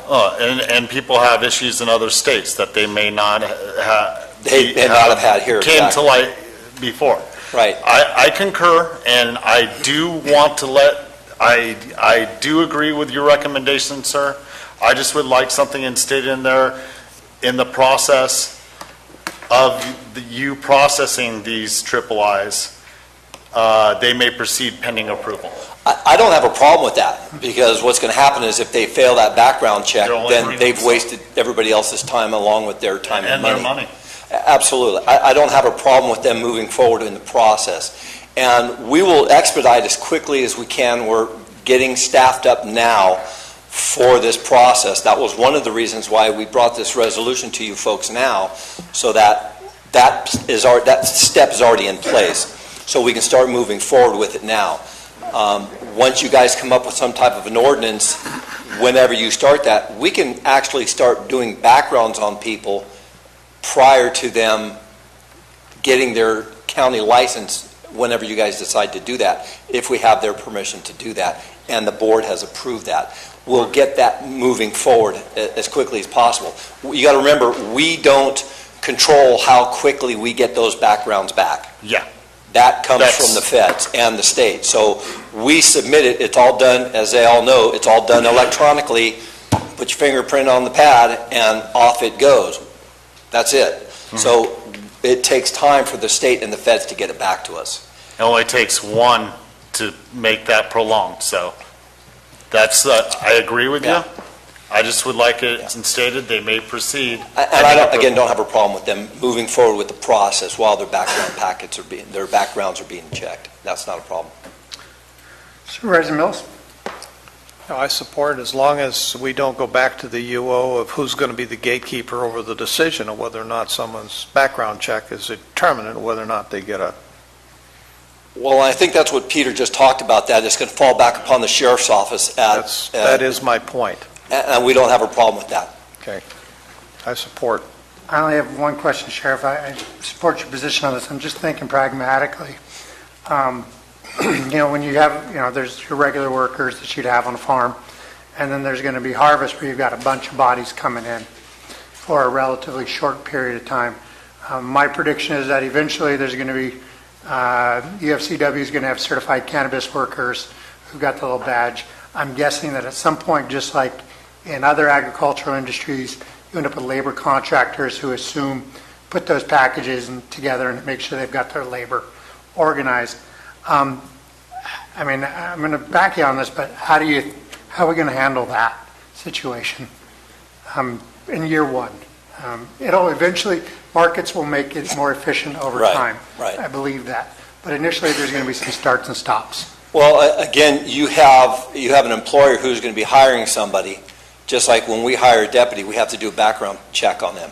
If the employers want to start that process and get him in here or her in to get the background check started, we can start that process so that they know that they're hiring somebody that they can actually hire. I guess I'm thinking, you need a lot of people, so you're going to have people come in from out of the county. A labor contractor who's got a crew put together in Stanislaus County, and they're all certified and have their background checked there. Could they come up here? Absolutely. If they've already... Would that pass muster with SO? Yes. Okay. And same thing. UFCW's got a hiring hall here, and they've got that, but people are coming from other counties. That universal badge from Nevada County or Stanislaus County? As long as they've been checked, I don't have a problem in recognizing it. It's just like I recognize somebody else's CCW. Okay. So I don't have a problem with that. Thank you. That's just my questions. So... Wait a minute. I know I was putting on to you. Sorry, Supervisor Callaway, I'm sorry.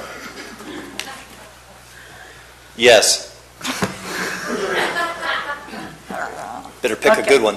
All right. Couple of things. I do disagree with the sheriff.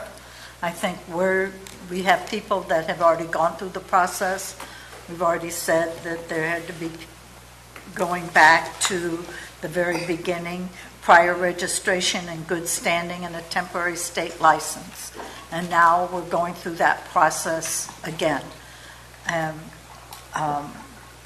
They have to they have to be permitted by the state. And if the state says no, it doesn't matter what we say, it's a no. So we're doing it, and I understand the sheriff saying, well, we're sending you state somebody good, but the state might find something that the sheriff might or might not. And so it's a moot point. So I think it's somewhat redundant for at least the first tier people. I mean, if you have somebody who's transferred their license and we have a new person, again, that then starts the process. If I understood what, I just want to make clear what Jack said, if some worker bees come in from another county and they've already been vetted, then that will be accepted by our sheriff's office, correct? In that aspect, yes. However, we have, and I don't know if they're going to get to that or not, but the sheriff's office is looking to have ID badges, just like what we're doing. They're still going to have to apply for that ID badge so that, again, when my deputies show up on site, we know who we're dealing with. But if they got a badge in Stanislaus County, then they have to get another badge in Yes, ma'am, that's for Calaveras? Stanislaus County. Well, then what Jack said doesn't apply. No, the background part's a different story. If they've been background there and I can call down to Stanislaus, if they can tell me that they're clear, I'll sign off on them by Stanislaus saying that they've been cleared through their background process. I don't know if Stanislaus has that system up and running. I know Monterey County does. I know Placerville City does. I know there are a few entities out there that do have it done. So if they come from that, they've already had that background because the DOJ has already approved those certain municipalities and counties to do that triple-I background. So maybe one of the, I'm sorry. I was going to say, so one of the things that might happen is, during harvest season when we know there'll be a bump in labor needs, people could bring in their cards from Monterey County or wherever they come from, or whatever the labor contract, if they have and that, bring them to you and say, I want to work in your county. Absolutely. I don't have a problem with that. I want to try and make it as seamless as we can, but we still need to know who we're dealing with when we get to the site. Now, if Monterey County happens to have an ID badge that just says Monterey County on it, and I'm not opposed to looking at that to see if it matches what we're doing and honor it. Again, I don't want to double do the horse. I want to make it so that when my guys show up, that they're safe on that site and they know who they're dealing with. That's the key for us. So I now need to hire employees.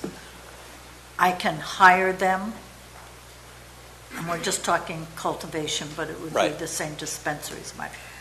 We hire them, and I can hire them. I can put them to work today pending approval of their background check.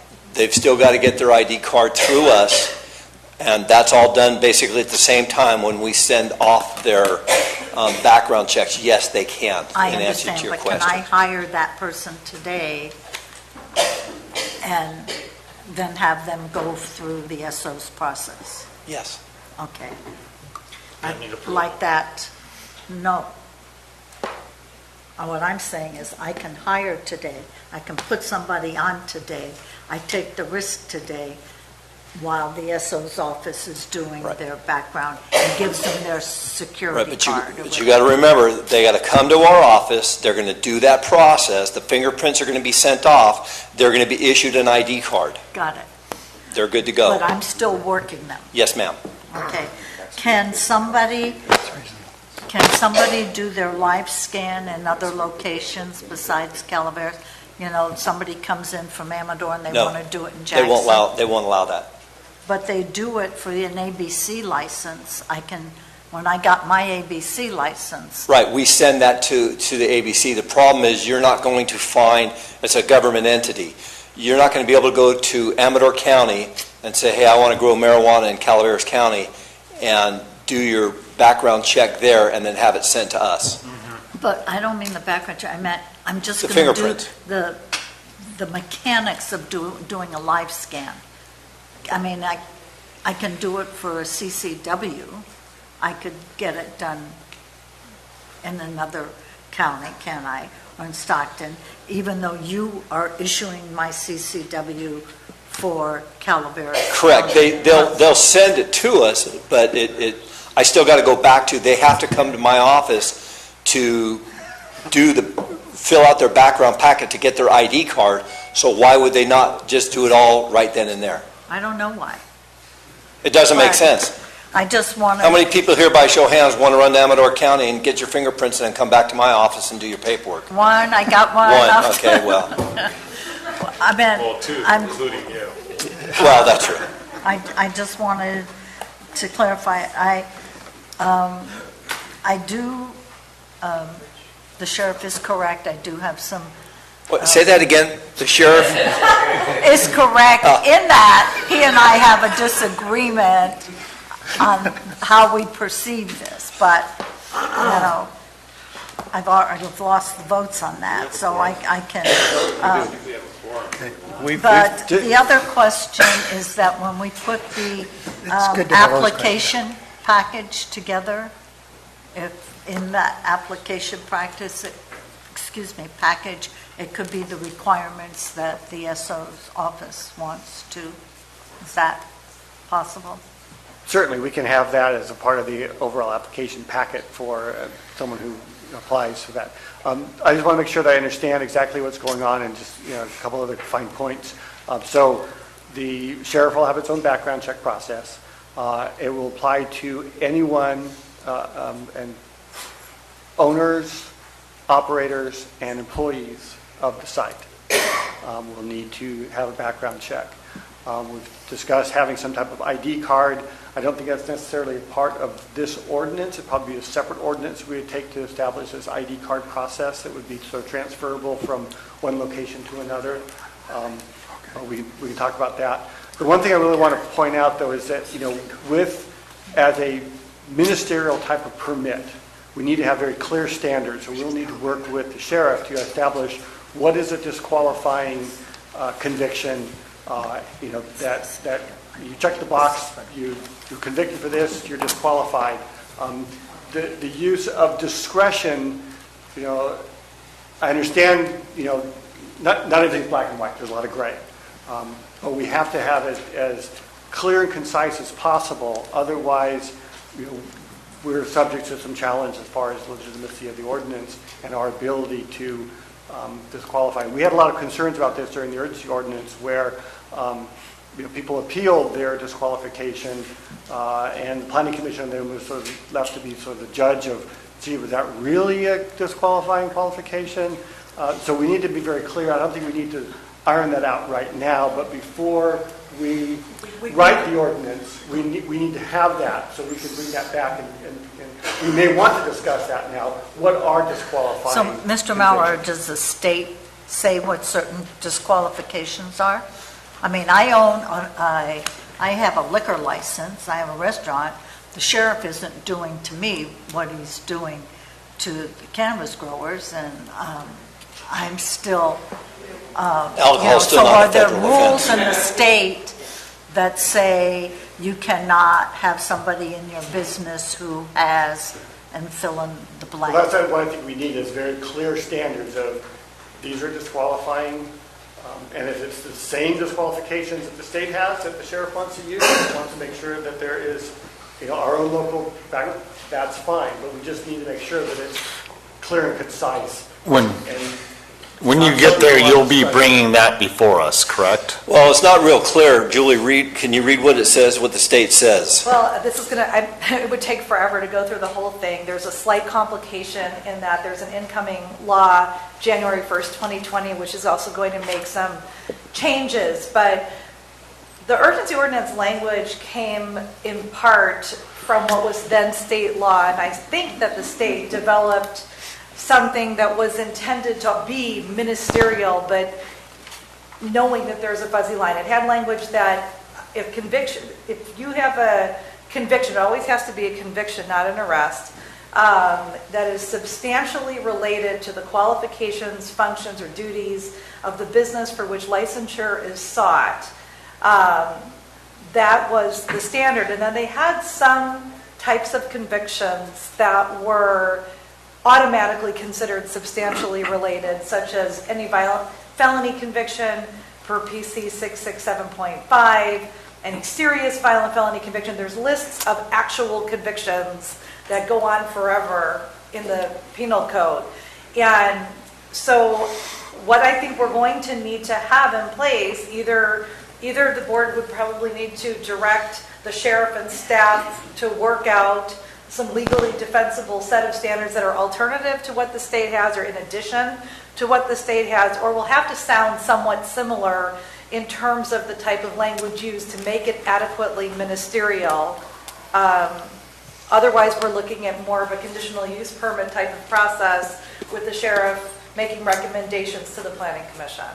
So there's a trade-off in terms of how much discretion we use. And so I don't know if the board wants to split it so that the conditional use permit applicants have a separate individualized recommendation from the sheriff. The board could do that, or the board could have a ministerial background check process that's a separate animal, which we had talked about with the sheriff, of having people apply, even possibly prior to this ordinance being finalized. If we were to get a small ordinance for background checks before the board that included the card, the ID badge, and we had standards in there, and we had an appeal process in there, that could be started before we even finalize the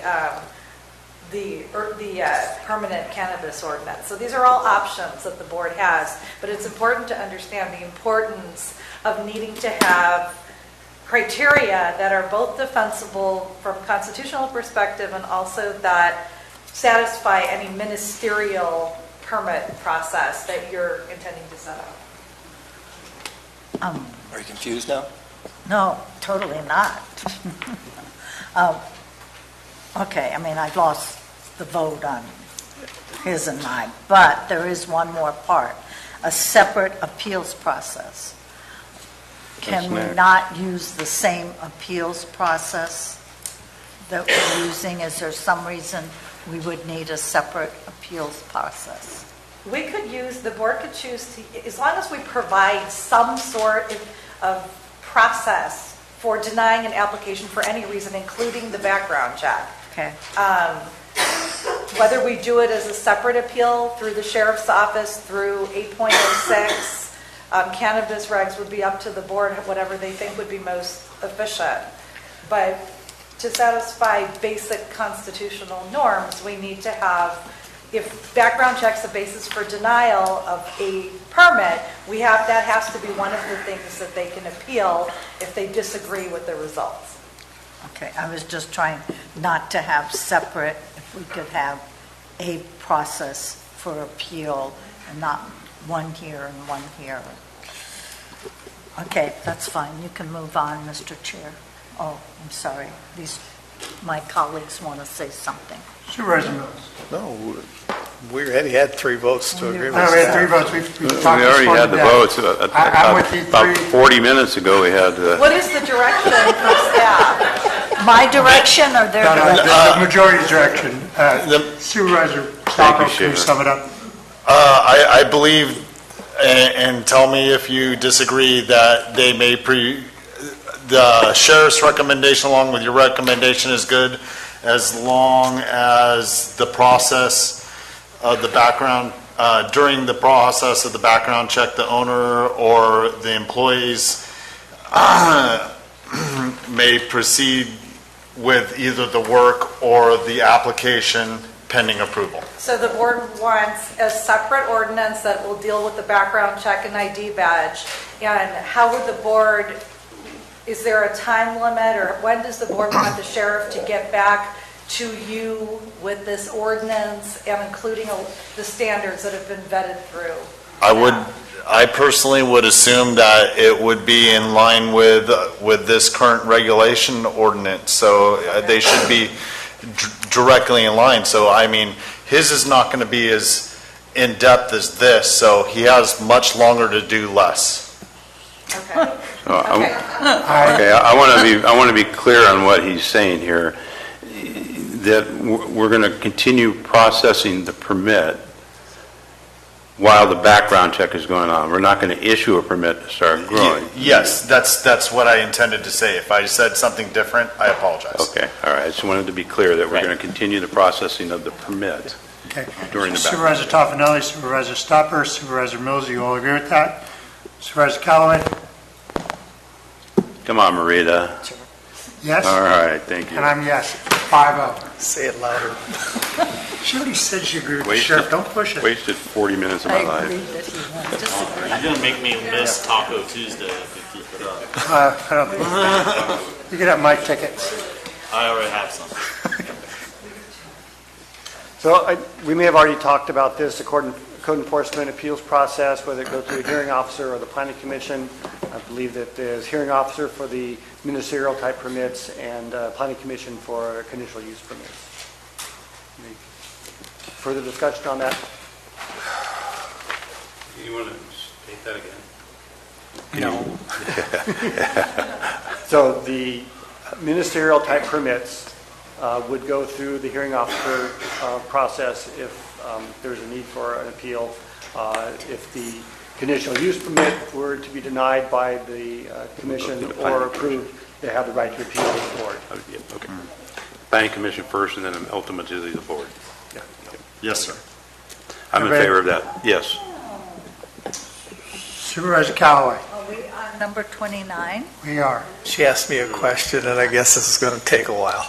No, I like things short. Can we let Dennis say yes before you? Yes. Okay, and then we have a quorum, Marita? My question to Dennis was, if you wanted to appeal the hearing officer, can you appeal to the board? And he said no. That's up to you guys. You could have that procedure occur. The way we do cannabis enforcement, the hearing officer makes the final administrative order, and that has to be appealed to Superior Court. You could change the ordinance for the purposes of cannabis applications and have it go to you. Don't go there. But that's if, I mean, many of these board members were sitting for many cannabis appeals, and they know what it's like.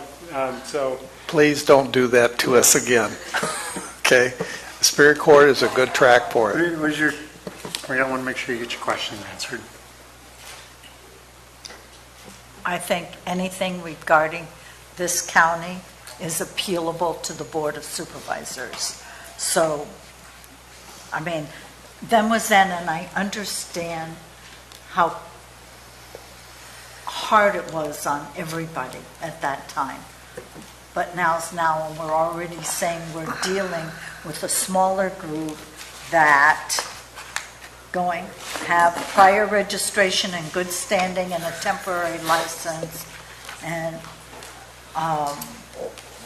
if they don't like what a hearing officer said, no different than anything else in code enforcement, they can appeal to the board. And that's, and it's more costly for the county and the public to go to court. So Go ahead, Supervisor Tupper. Either way is good with me, as long as they're afforded due process by another appeal. Either way is good with me, but we do have 3 already on the original route, unless someone else wants to change their mind. We would have to change 806 ordinance and go through that. Yeah, We've already gone down that road. The ones that have been here, we know what's, so. Okay, so there's 4 yeses. Supervisor Callaway, you are a... Well, as it's presented, yeah, I'm fine on that. It's what happens after the hearing.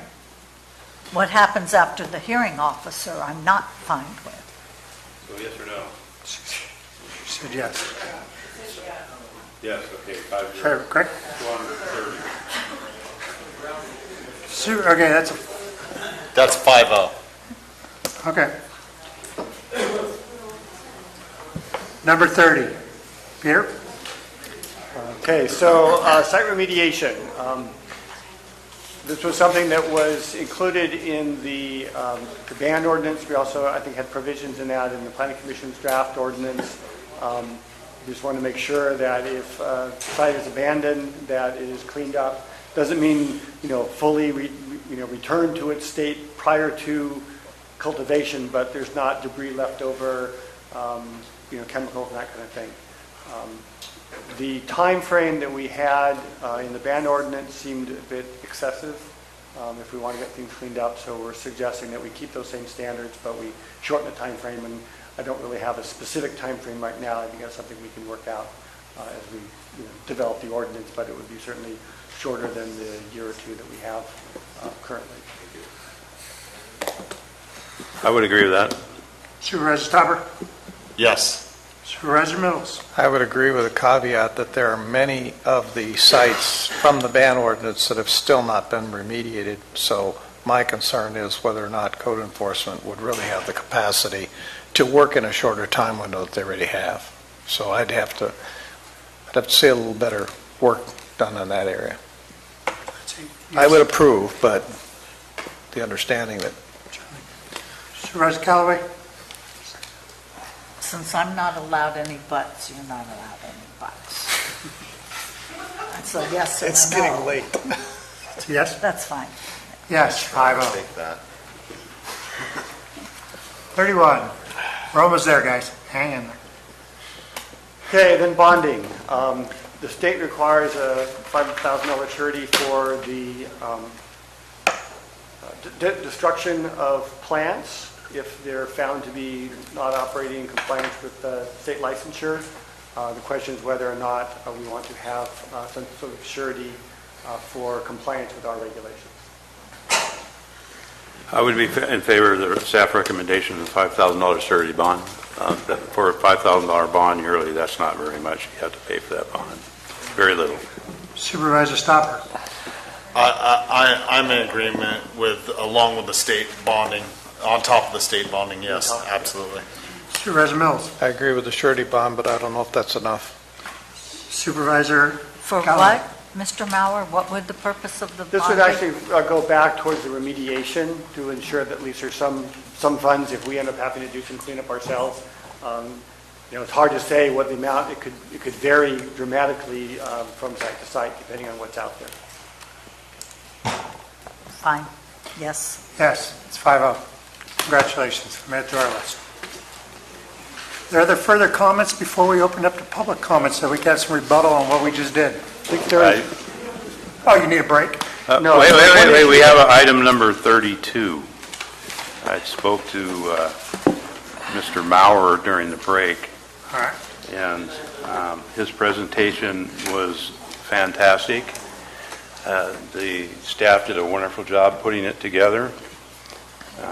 Covered all the bases except for one that I pointed out. Nowhere in here, giving all the items that we went through for this ordinance, does it have a maximum growth site or growth? We did address that during the last meeting. We didn't address it here, though. It's not here. Is it 22,000 square feet? Is it 1 acre, 5 acres per 100 acres? What is it that we are going to agree on? Excuse me, Director Mauer, how do you want to take this one on? As I recall, and Supervisor Toffenel is right, it was not included in the list. I think that we discussed that at the last meeting, and I think we agreed that it was to remain at the 22,000 square feet. But I would have to go back and look at my notes to make sure. State regs is State regs, what had been discussed. So it was 1 acre what we had discussed, but we're at a new meeting now, so. Microphone. So Joe's looking at the notes, and I think that we agreed on a type 3 license, which is a medium mixed light or medium outdoor, which was. So there's, the license types are divided into specialty, outdoor, or there's specialty licenses, all of which is outdoor, indoor, mixed light, specialty cottage, small, medium. And the large licenses are not going to be allowed by the state for a while. So the medium for outdoor goes up to 1 acre, 10,000 feet to 1 acre. The medium indoor goes from 10,001 to 22,000 square feet. Medium mixed light goes from 10,001 to 22,000 square feet. So the state law default goes up to 1 acre for a medium license. And we should have had this discussion when we had minimum lot sizes then, because I think a lot of the discussion we were having may have been based on 22,000 square feet or half an acre on those lot sizes. It's true. Stopper, where are you at? I think that the reason we had pushed up to 20 acres was because I was under the impression that we were discussing 1 acre grows. And that's the reason I pushed up to 40 acres before we could start doing co-location. Supervisor Mills? I agree with Mr. Toffenelli. It's Okay, so you're 22, 22. then you're up to 44. Well, just under 44, it's 43,000 and some odd. up to 1 acre. Supervisor Callaway? State regs. I'll go with this up to medium, so that's up to 1 acre too, as well. So I will join you and Ben on this. So we're up to 1 acre. All right, is there 33? Well, Chair, I trust that staff is doing a good job of keeping track of the costs to date, so that we don't run into what we did with the urgency ordinance, that nobody knows how much it really cost us to do it. So let's not get ourselves in a situation where we're going to forensically try to reconstruct our costs, because they can, under proposition, be allocated correctly if we know what they really were to put this together. It should be part of the inclusion of the costs of the program. Mr. Maurer, is there any other questions that we need to answer as a board before we open this up to public comment for rebuttal on our acts? I don't have anything else at this time. I would like to commend you on really putting together a very logical sequence here. Thank you. Thank you. There's a lot of work.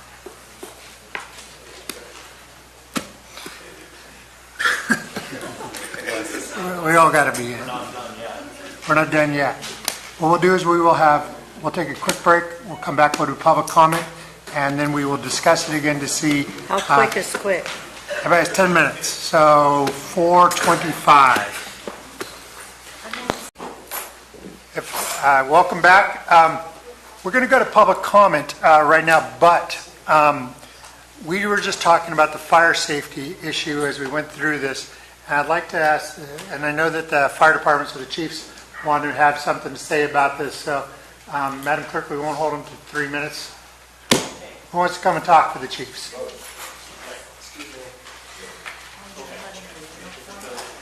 I'm letting the uniform have priority, yes. Indeed. He's got his own uniform. Chief? I know it's a long day, and when you hit the fire safety part, I was trying to make eye contact, raise my hand. I did not want to walk up because I got in trouble in one meeting before doing that. I think only the sheriff's allowed to do that. Yeah. So I was disappointed. My apologies. No worries. So I'll be honest. I was not under the impression that we're going to be doing indoor grows. Again, for me, I don't care what we do, but as the fire chief, I have the right to make sure that our buildings in our community are safe. So when I looked up on there and it said that we'll be notified, I want to be clear, what does that mean to me? Is that a phone call? Is that a letter? Because when it's going to go in a building, 10,000 square foot, it's a big enough issue that the National Fire Protection Association across the United States has put language in there to protect us, because there's a lot of things going on. And I'm very happy that these are going to be registered growers, and I'm going to work with them in my community. But I got to take care of my people. And when I go out at 2 o'clock in the morning and a 10,000 square foot building is on fire, that's a huge concern for me. It's a concern for fire flow, it's a concern for wildland urban interface, and it's a concern for electrical and problems that are going to kill firefighters. That's a concern of ours, because for us it's an unknown right now. And anybody wants to tackle me on it, you can tackle me on it. I'm going to be a tough one on this one. Because at the end of the day, my job is to make sure my guys and girls go home safe. So with that said, I'm sure your question is, how does that relate to other buildings in the community? Well, my community is building more than any other community in Calaveras County. And I work very well with the planning department and the building department. And when there's two things that happen, new construction and there's tenement improvement. If any of those two things happen, I get the full documentation from the building department and plan checks, and I have an opportunity to vet that, look through it, get a chance to look at the fire flow, get a chance to look at the electrical, get a chance to look at exiting, all the things that I make everybody else do. An example is Da Vinci's right now. They went into Napa Auto. Now they're a delicatessen. He had to jump through a lot of hoops. Kid Zone is going into a strip mall. She had to jump through a lot of hoops to make sure through the health and safety code and the fire code that everything is done correct. Because if we don't, unfortunately in my job, when it goes bad, guess who they come after? They're coming after the fire chief. And you saw that in Oakland with the Ghost Ship fire. You can't do what you're doing and just turn your head. And I'm not going to let that happen with us. So all I'm asking, and when it comes back to fire safety, we want, if it's going to be If a cannabis grower is going to go and regulate it, and they're going to alter the building so they can make sure that it takes care of their electrical, whatever they're doing for their lighting, whatever, that we're noticed. We have a process like we do right now with our grocery outlet, all the other buildings going in, nothing changes. There's no preferential either way. It's a system. It's a system that works very well. We're very connected with Randy with plan checks, and the fire chief in the local district has the opportunity to look at it, throw it in a trash can, or look at it and do the right thing and go out and take a look. And that's my thing, taking a look at it and making sure that they continue their business so they don't have a fire and lose it, and it gets out into the wildland urban interface, and we have a bigger problem. I'd just like to basically kind of say the same thing, is we want to have a meaningful notification that we have enough information that, you know, we can look at these, and I think it actually applies both to indoor and outdoor. I agree that there's perhaps more issues with the indoor grows, but even the outdoor grows, this is not just like any other agricultural industry. Perhaps someday in the future it will be, but right now it isn't. And we need to make sure that we're getting enough information that we can evaluate it as fire districts, and maybe we don't need to do anything else. Maybe the process that you guys are developing will address every issue that we could foresee, but we want to make sure that we have an opportunity to do that so that we can address any specific fire safety issues. And again, last but not least, in the fire business part, our job is to keep the business going, to keep them in service, so they don't have a problem down the road. Any questions? So I don't think anybody was proposed, I certainly didn't imagine someone could put up a 10,000 square foot without having fire chief sign off. Like that was, did anybody else think that was possible on a building, 10,000 square foot building? You're going to have to walk through. I mean, whether it's a beauty salon or a cannabis farm. But when he's talking about it, even if it's a 2,000 square foot building, I think that the proper process should be followed as per the building and code requirements that actually include the fire marshal, or in this case, the chiefs in Calaveras County at this time. And I think we should define that as such. So I thank you for bringing this to light. There should be some clarity to the process, and just notification. I can understand their concern. That could be a very broad statement, and notification goes to the point where we would hold those to the same standard as we would any other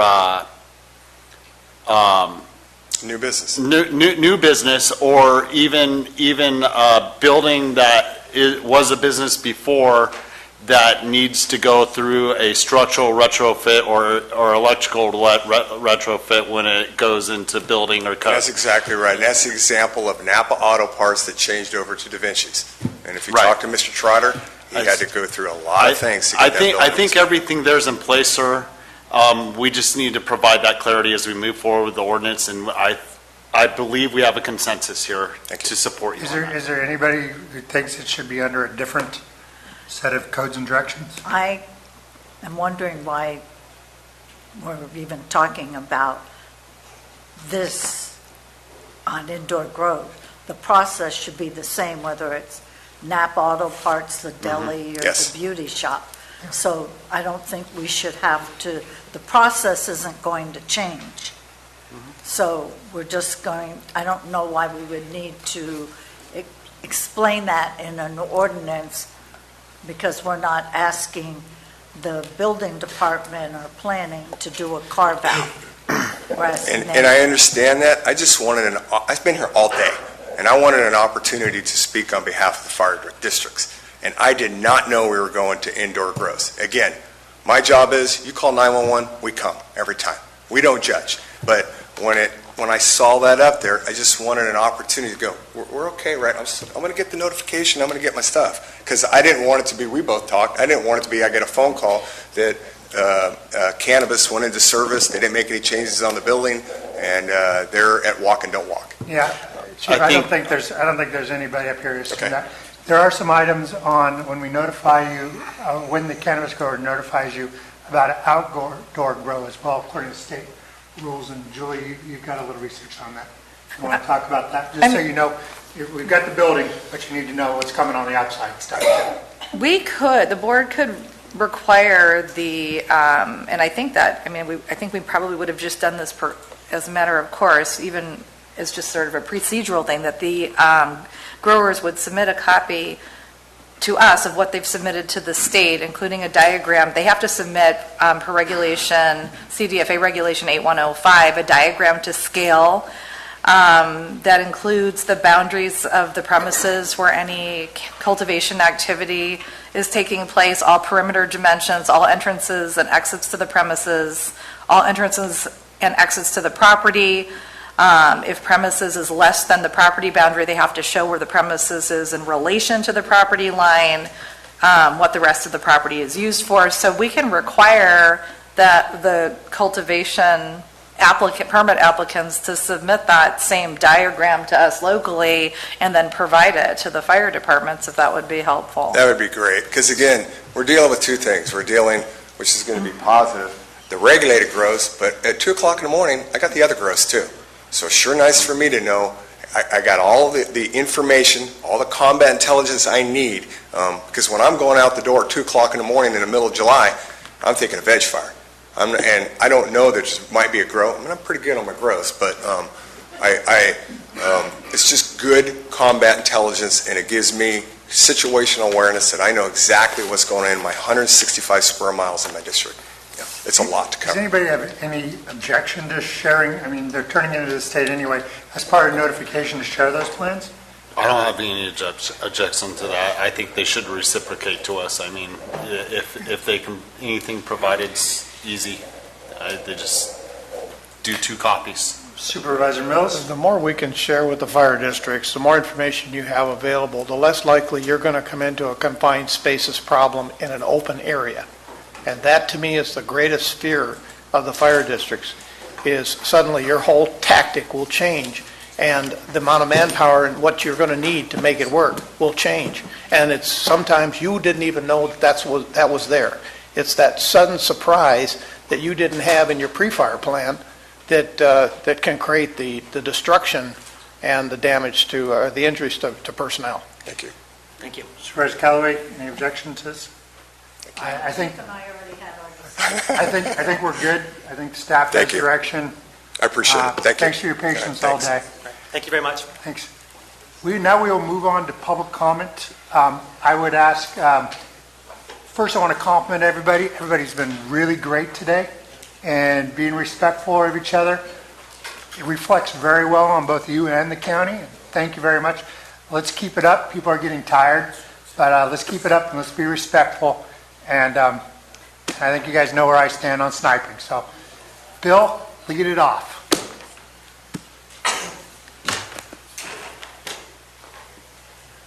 And as always, 5 in a row back there, please. We got plenty of fire chiefs here. I don't want to get in trouble with the fire marshal. They set the rules. My name is Bill McManus from the band committee. What I want to do is just kind of tie this thing up. It's happening pretty fast. It's pretty apparent that this board has now changed positions and wants to throw this county back into the grinder again like we were a couple of years ago. Everything I can see about what's been said today is just the urgency ordinance on steroids. There's really nothing different.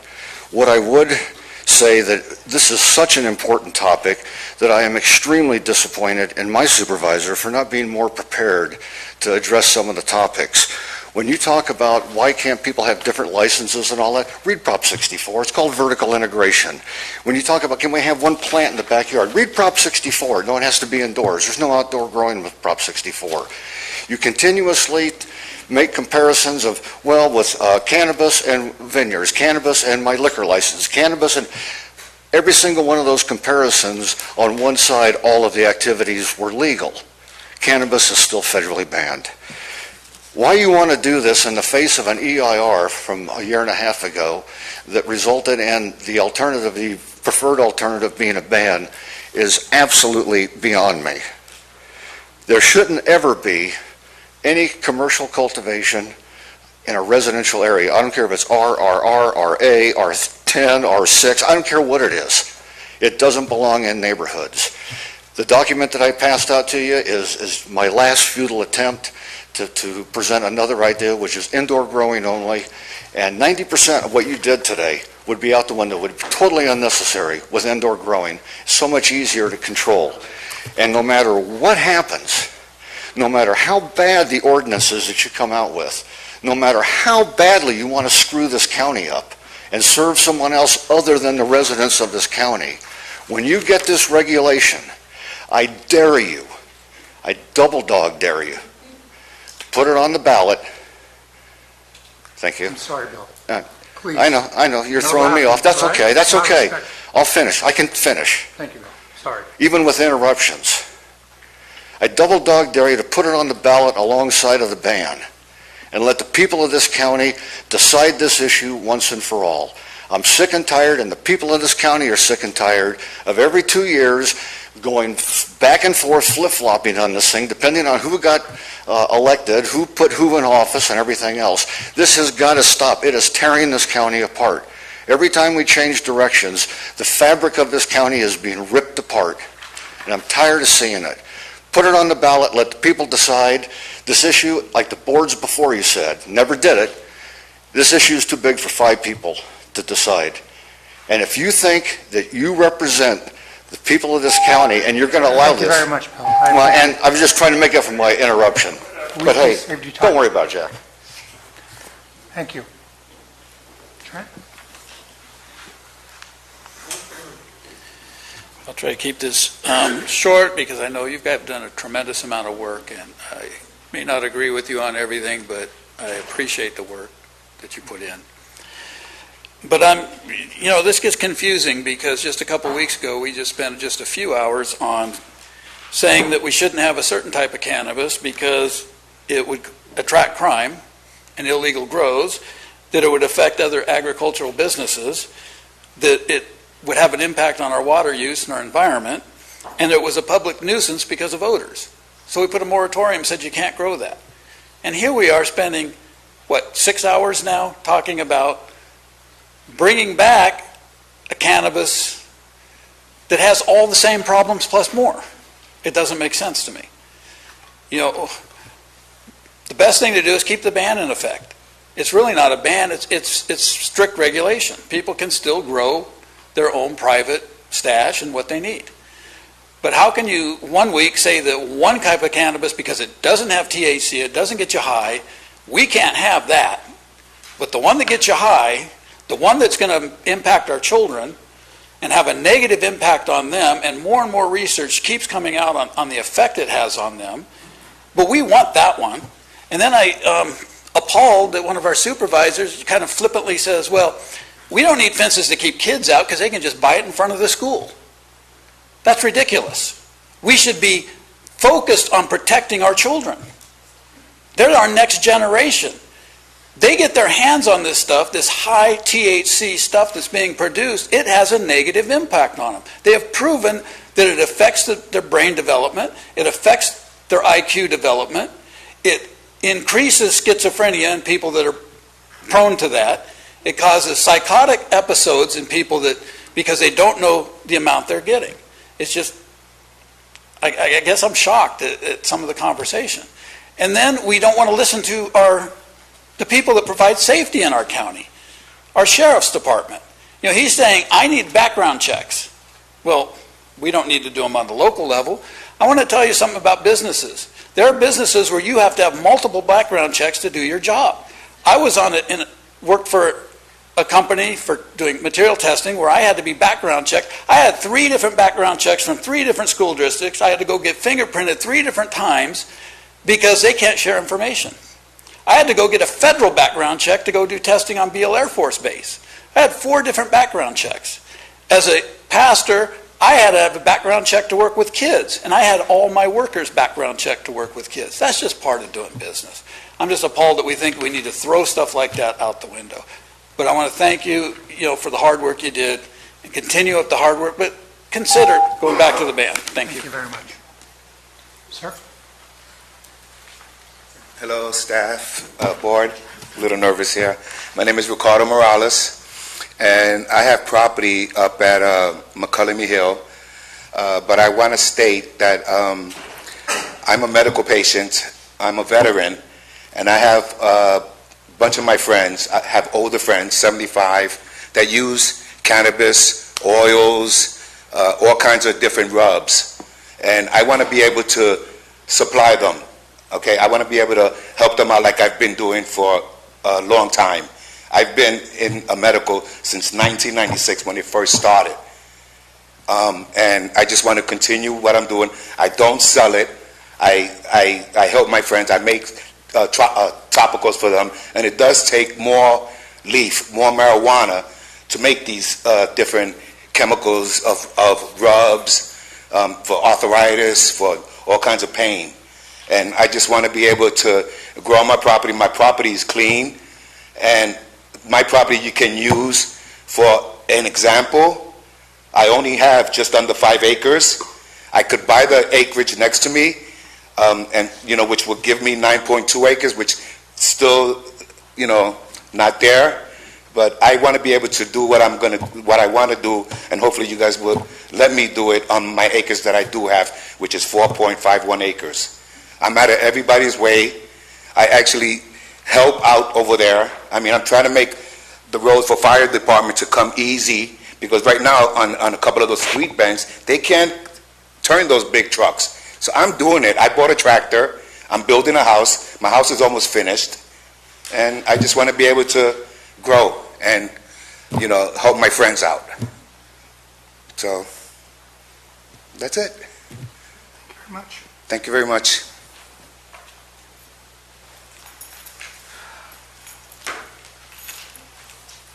Good afternoon, Board. I'm Mary Ellen Souza. I live in Mountain Ranch, specifically in the Cave City area. And because I work, I steal away an hour here or there to come in when I can, and it's difficult and I need to run back to work. But I just wanted to throw in a couple of quick comments. I have not heard the extent of the entire conversation. I do want to say thank you for the efforts. I want to especially recognize Supervisor Garamendi for trying to keep things on track and respectful and keep the discourse civil. So thank you for doing that. It really is appreciated. On a personal note, in terms of where my property lies, there are 2.5 acre minimums. Behind me is an unclassified acreage of 20 acres. My question is, how is that dealt with what you're doing right here? That 20 acres, can someone now grow right behind me so that I'm looking at a grow right behind me, which would encourage people coming across? Fencing does matter, and I understand that the folks that really want to do things legally and do it correct understand security issues. That said, anybody, yes, can jump a fence. But in rural areas, I don't want a liquor store, even though it's legal. I don't want that next door to me any more than I want a pot farm next to me. Okay? What I do know on Cave City Road is I stopped jogging and working my dog down my road when the total chaos of all of this erupted. The ban has quieted that down, but as recently as about a month ago, there was a huge bust down the road from me.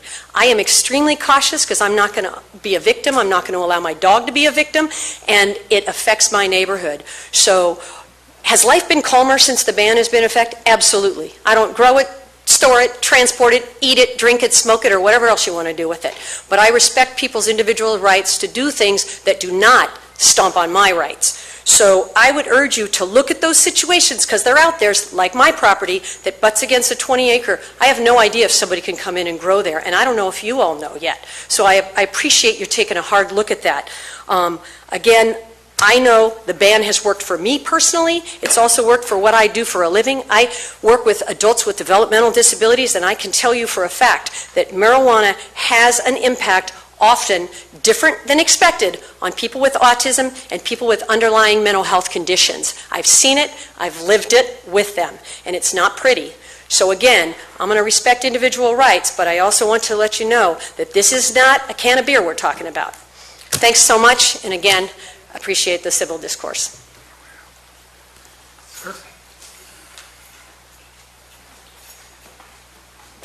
Hi everybody. I didn't intend to speak today, but I've heard a lot of things that affect me personally and communally that I feel like I feel like I have to speak up.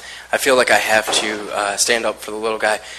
Some of you know me, Jack, Peter, some of you new people, first time you're going to meet me, but I'm what you would consider the good player, right? Peter actually helped me out, and this is one of the things I wanted to talk about. You guys said you needed to have a temporary state ID, or the state licensing. I was one of the very first, and Peter can verify it if you don't believe me, I was one of the very first people to pass. When Courtney Meinhardt came to my facility, he left my place shaking my hand saying, "This is the best place I've ever been to. I don't have trash. I do have kids. I have a family. I'm actually the leader of my home. I have an 87-year-old woman, a 56-year-old man, a 23-year-old girl, a 2-year-old daughter, and a almost 2-month-old baby coming up. I take care of us all, and because I do things the right way, I've always done them the right way. I don't want to look over my back. I don't want to look over my shoulder. When I had to re-register for my second time because I was one of the first ones to be approved, Peter actually helped me out, and what happened was there was an error in the office. I don't know if you recall this, and because of that, I wasn't able to reapply for my licensing. Well, I knew the ban was coming. I knew all those things were coming, but again, I wanted to stay in compliance. I went to Peter. He reissued me a license, and in the time that it had taken them to reissue me, we were banned. So the state temporary didn't actually go through on my end. And again, I'm one of the good people. Another thing that's an important thing to notice is RR. I know that's a huge discussion. I know that's a big thing. I have over 20 acres. I have 20-point-something acres. I'm in Mountain Ranch. I'm far away from everybody. When you guys have a 100-foot setback, I tripled it. When you guys say you want this, I tripled them. I did it all the right way. The problem with eliminating us RRs or RTs or whatever you want to call it is we are the good ones. We're the ones that paid our taxes on time. We're the ones that never complained. We're the ones that always complied. I'm the one that abated the day that you guys told me to. I haven't had a plan out since. And now I hear things like we're going to go to indoor and this, that, and the other. Yet still, the little guy, RR, or RT, or whatever the hell you want to call it, can't do anything. And what you're doing is you're opening up for those who do have a lot of money to come in, and you're just going to eliminate the locals. You're eliminating the people that actually spend their money here, like me. I hope that you're willing to look into it, and if it comes to indoor and indoor only, I hope you accept RT or RR or whatever. Again, I got 20 acres. Maybe it's got to be a case-by-case judgment, but if we're going to hold everyone to a standard, let's hold everyone to a standard. Thank you.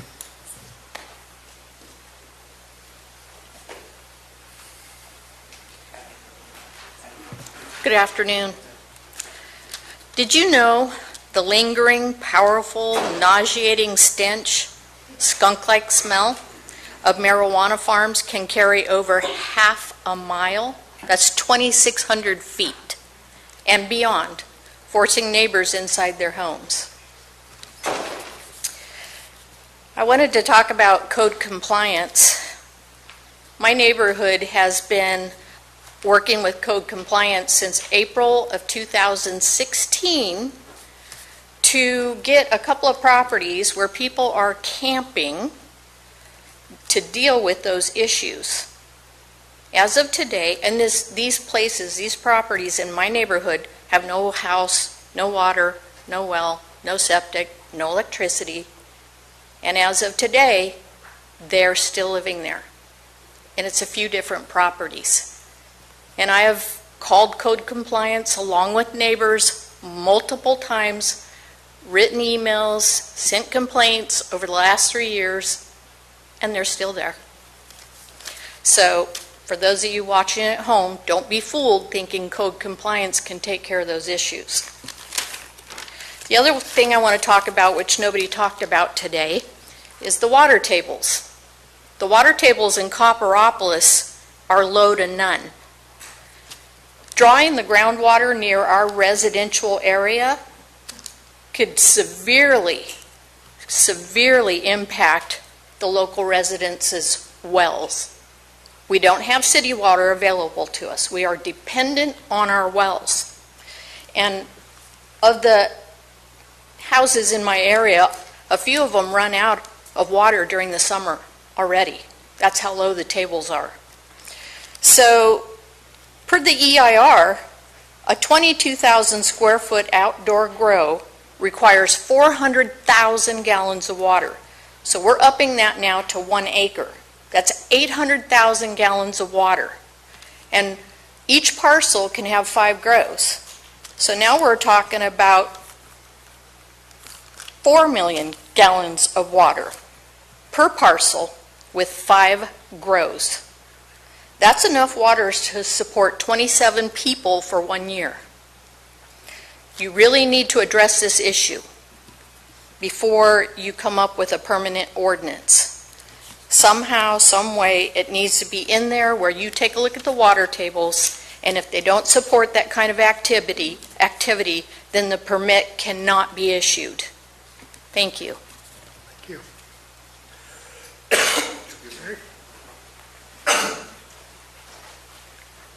Good afternoon, Terry McBride, Mountain Ranch. Yeah, my hat is off to you guys. It was a joy to watch you discuss, even in disagreement. It's what I would love to see our supervisors do every week. It really made me proud of every single one of you. I don't agree with a couple of you, and you know it, but I was really impressed with today's meeting. I am for this grow, you guys know that. I've spoken of it a few times. I understand her concern about water. Mine, I had to replace my pump. I was surrounded by illegal grows. So, I mean, there are ways to work with that. If you got a water issue, have them truck the water in. It was done before. Rancher up by us made lots of money providing water as needed for the growers. So that can be done. And I'm still completely for it because I see what these people are like.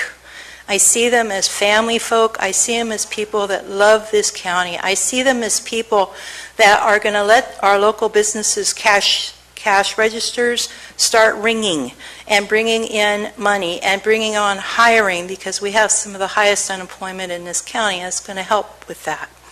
I see them as a positive part of our community, and I'm grateful that you guys are going to give them the chance to do that. And don't make it so onerous that we lose the good guys. Work with. Sometimes you're just going to have to. We don't have round pegs up here. Everybody's going to be a little bit different, like that young man that was just speaking and that type of stuff. We're going to have to work with them a bit. But I do support very much allowing the grows. I think what you came up with seemed awfully reasonable to me. I don't grow. I mean, I'm getting nothing out of this. Don't think I do. But I'm happy to see that you guys are working on this and bringing it together. And I'd love to be able to go to a budget meeting, you guys, in a year or two, say, oh my gosh, we have enough money. Right? Won't that be a first? Marita, how often has that happened in the past? Wouldn't it be nice to take some of that money? Her comments last week about the buildings up in her area are totally valid. Why not find a way to help fund those organizational buildings that would provide disaster help to folks during a fire? You're going to be able to now. You're going to have the funding come in. And I think that is powerful. And you can use that money to fund other organizations, other good groups, the library and such. Anyway, thank you.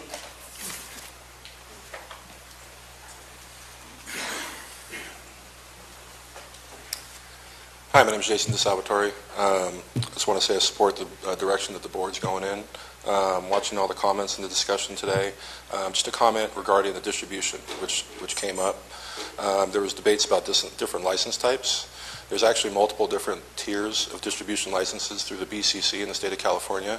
The lower level tier is a self-distribution only license. It's a type 13 distribution license. That's a much lower tier, much lower flat fee based on how much revenue you create as a distributor. It only allows you to transport and sell your own product. So I think that kind of fits with how you guys were kind of classify that and might be an easy solution. And just want to reiterate that we support the direction that the board's going in. Doc, Sandy, somebody's got to come up. Mexican standoff.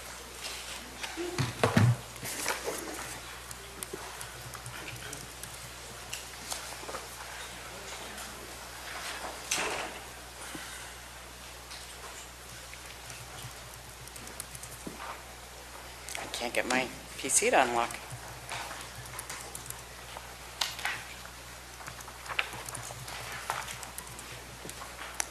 Sorry about that. Sandy Maitrot, D2. wanted to again reiterate, I support commercial cannabis in Calaveras County. And it wasn't always that way, but I stand before you today as one who sees the value.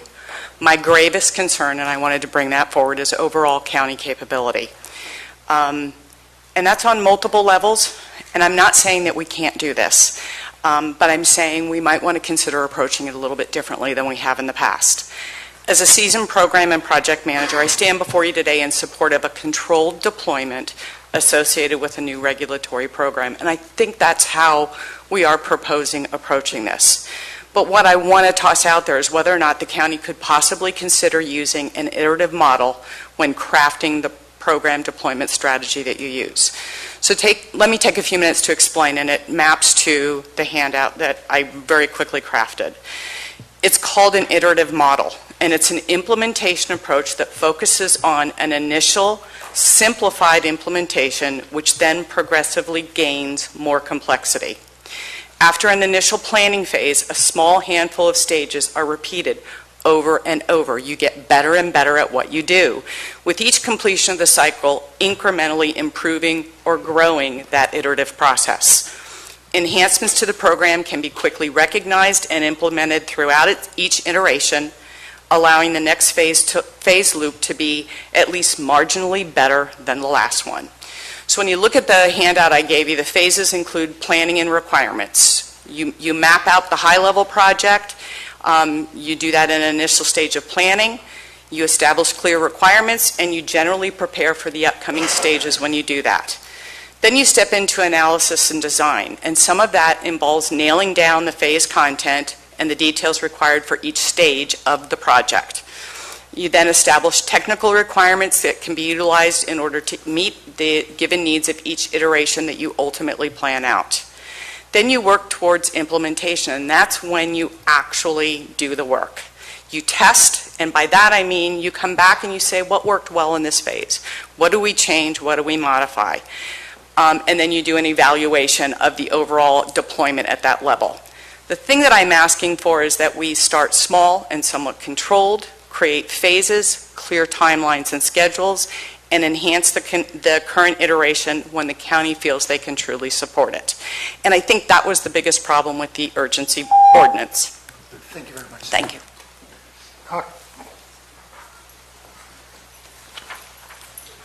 Dr. Burpana Randall Smith, District 4. I'd like to congratulate everybody, but I'm going to get right to the two items. Regarding distribution, I want to clarify that it is possible to hold a distribution license and another license. And we have an entity in this county now that has that without being a micro business. Little Trees has its cultivation license, which is separate from its dispensary or retail license. And the reason is the two activities are on separate premises. They're in the same building, but the premises are separate. So it is possible to allow distribution, allow growers to have a distribution license. They would have two separate licenses, and as long as there's no doors between the two, as long as they're on separate premises, they could be on the same parcel, but they have to be separate premises. So you can do distribution type 11, not type 13. It is possible to hold two licenses. Microbusiness requires you have 3 of the 4 activities, which is a different question. So it is possible, it is doable. Next, I'd like to address item number 3 on conditional approval. Supervisor Mills, I'm impressed today with you. I have to say, you've been pretty reasonable on a lot of items, but on this one, I think you got something wrong. The idea was not to let people have a bonfire, AKA grow. The idea was to allow people to have their mothers and their clones and basically keep their genetics going and keep it safe so that when they get their license, then they can put those in the ground and grow. Nobody's talking about a conditional approval to grow. It's about preparation. It's about protecting genetics. And so what I'd like to, bring it back that it would help everybody literally save 3-4 months of time if you allow people under some kind of conditional approval. For example, the county can say yes to the state application upon receipt of the application. I mean, they're in compliance. When you apply, you may have not been permitted, but you're complying with the law, and on that basis, the county could say yes to the state, and of course, nobody puts their plants in the ground and flowers their plants unless they have both of those, the state and the local permission acquired. So no one's talking about growing or doing anything without both, but we're talking about the preparation of the clones and the mothers. And then, yeah, that's pretty much that. I have 20 seconds. I am impressed that at this meeting today, it's probably been the best meeting on this issue we've seen yet through all these years. I appreciate the input. The 5-0s blow my mind on the number of issues. I would love to see a 5-0 vote today on this ordinance. I think it would be a great thing. Thank you. Thank you very much, Doc.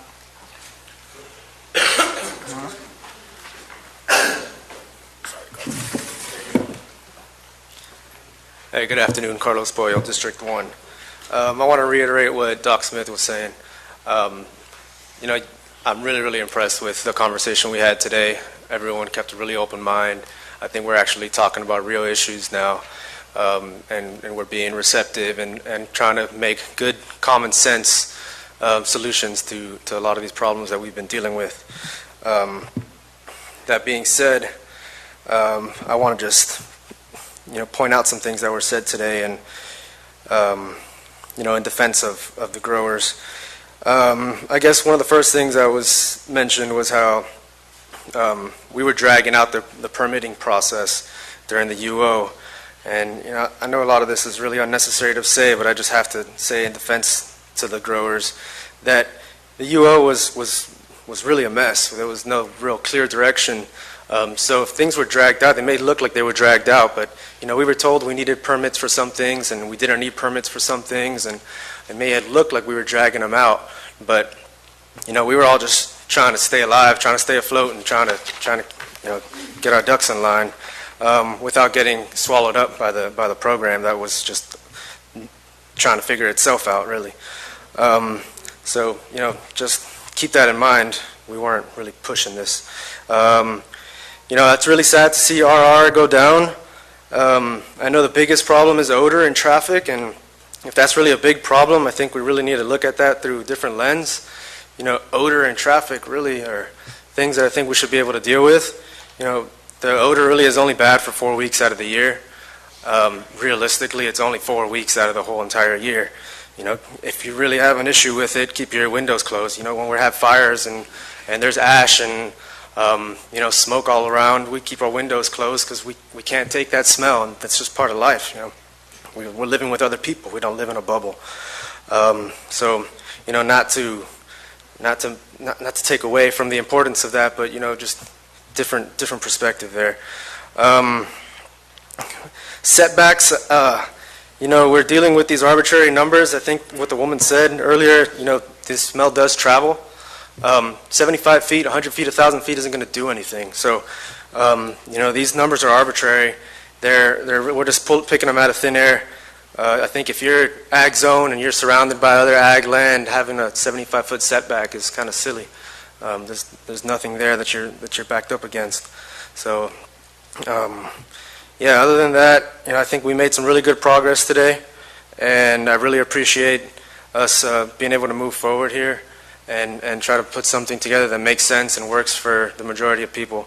So I'm really grateful for that, and thank you guys. Mr. Polcher. Good afternoon. I'd like to thank staff and the board for their hard work on this issue. Chair, if I may, could we please scroll down to a certain number on this so I could look at the exact language?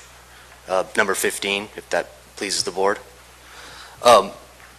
So I would like to suggest, I think that, we're thinking the same thing. I'm just concerned with how the language is there. I would suggest instead of saying 20 acres per premises, max 5, 1 acre of canopy per 20 acres. So basically, it would allow for smaller license types to aggregate because, there were a lot of people with 5 and 10,000 square feet that were displaced. I see it as no further impact to the property because you're not allowing more than 1 acre. It would just be a higher number of license types, but no additional canopy. So just a suggestion on that. The more important one that I see, and I'll act a little dramatic here and say it's mutually assured destruction. Number 3, if we can't get some kind of conditional local approval saying that, we check all the boxes, we can now proceed with applying for our state license. I'm not saying to cultivate, I'm not saying to turn anything on, I'm just saying begin the annual licensure process. I don't have a crystal ball, but I'm assuming planning department's going to have, somewhat of a heavy lift on this. I know that many of these sites have already been approved, so I'm assuming to be a shorter process on those facilities. But if we're looking at several months of waiting to get planning's approval, then we have to start the state annual license process. 2020 is not going to happen, and I can tell you, speaking as a business owner and a farmer, no 2018 crop, no 2019 crop, and no 2020 crop, you're never going to get a penny of Measure C taxes out of me ever again. And I'm not saying that as a threat, it's just the simple fact that we cannot stand 3 years down. So all I'm asking for, and I'd ask County Council to look into the city of La Habra and West Sacramento. I've spoke to an attorney today that has started licensure process with these municipalities where they've done exactly this. I don't think this is a stretch. We're not asking to turn on early. We're not asking to conduct business. All we're asking is to concurrently start our state license process. And at the end of it, if we get turned down by the state and we get turned down by you guys, we're out the money. It doesn't hurt you guys, and no one starts sooner than they would without full approval from local and state permitting authorities. Thank you very much.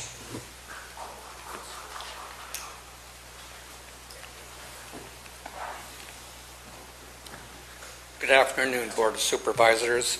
Lance Ranke from Angels Camp. Seems sad that we're back here reviewing a regulation again. I'm definitely in support of the ban, which I think has been effective, and it has allowed the county to get back on its feet and gotten rid of a lot of bad animosities. I have so many more concerns than I can ever address in 3 minutes of time. So I'll try and just go over a few that are concerns that I have, that I don't see that the board has done a lot of serious research into the laws of the state of California regarding cannabis. Supervisor Mills brought up one of the items that I had as a concern, which was over the past 3 years of growing under the urgency ordinance, we haven't had any accounting. We have no idea what kind of revenue has been brought in to the county and the expenses that we put out in support of the UO. That is really disconcerting to me, that we'd have no idea how much money we spent. And that includes the lawsuits, support of those lawsuits, and all of the legal actions that have been taken by the county. The other item that has really bothered me has been the acceptance of large cash payments to the county, which to me seems that the county is involved in money laundering. You can't go into a bank or things and go do and just put down cash. Anything I do with the county, I don't send in cash when I pay my $10,000 in property tax bill.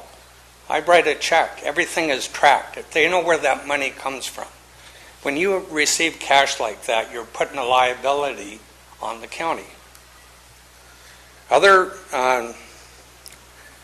concern that I have is that California Cannabis and other reliable reporting has estimated that California overproduces commercial cannabis by about 60 to 75%. And also that's the same in Oregon and the same in Colorado. In addition, most of the cannabis grown in California has not passed the stringent testing program set up by Cal Cannabis. So therefore, what's happened is most of the Thank you very much, Mr. Ranke. That's 3 minutes? Goes quick. Ms. Ranke.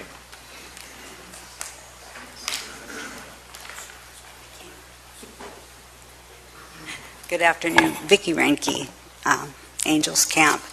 And just one of the things, I took notes from the meeting prior, and one of the things in the note that I didn't hear today was that the previous qualified growers who are in full compliance with the ban can apply with the permit. And that was very clearly stated, but I didn't hear that today, so I'd like that clarified, if that's the case, because all these growers are now, if they haven't cleaned up their properties, they're in violation of the ban.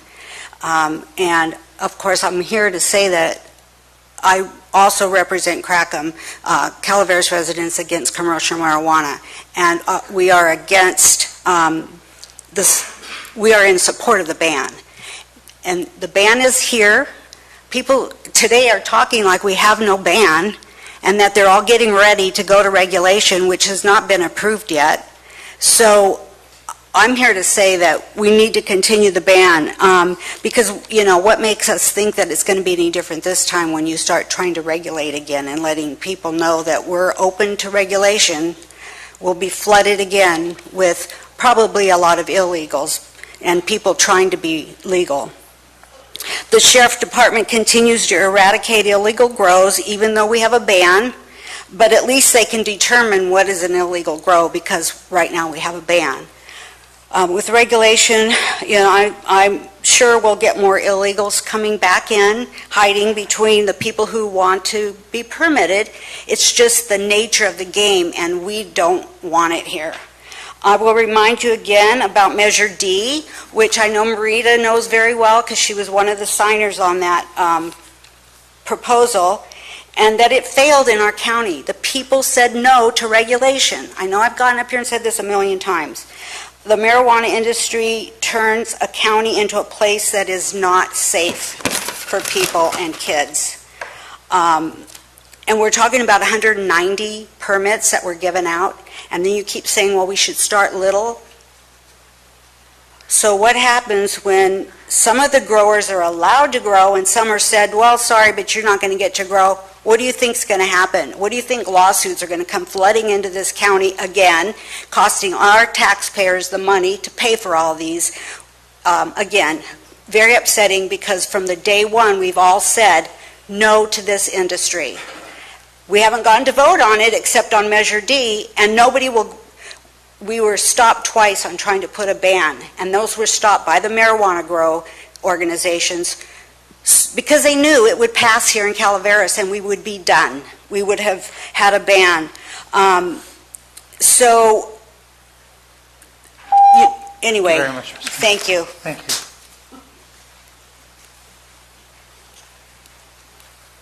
Good afternoon. My name is Carol Couchman. I'm District 2. I'm also a partner in Peace of Mind Health and Wellness. Attorney General William Barr in January 2019 committed to not use the limited resources of the Department of Justice to prosecute state-regulated and compliant cannabis businesses. His response came in from questions from Senator Cory Booker from New Jersey and Kamala Harris from California. With 47 states having laws on the books that defy the Schedule I status of cannabis, it makes no sense to continue the joke of prohibition at the federal level, and I believe that's going to change in the near future. The ban was not a success. The ban has had devastating consequences to this county. Most businesses I have spoken to have seen a 40% drop in business and are just trying to hang on and not go out of business. That's what a ban has done to us. The number of vacant buildings in this county is unbelievable, and the ban crowd doesn't care.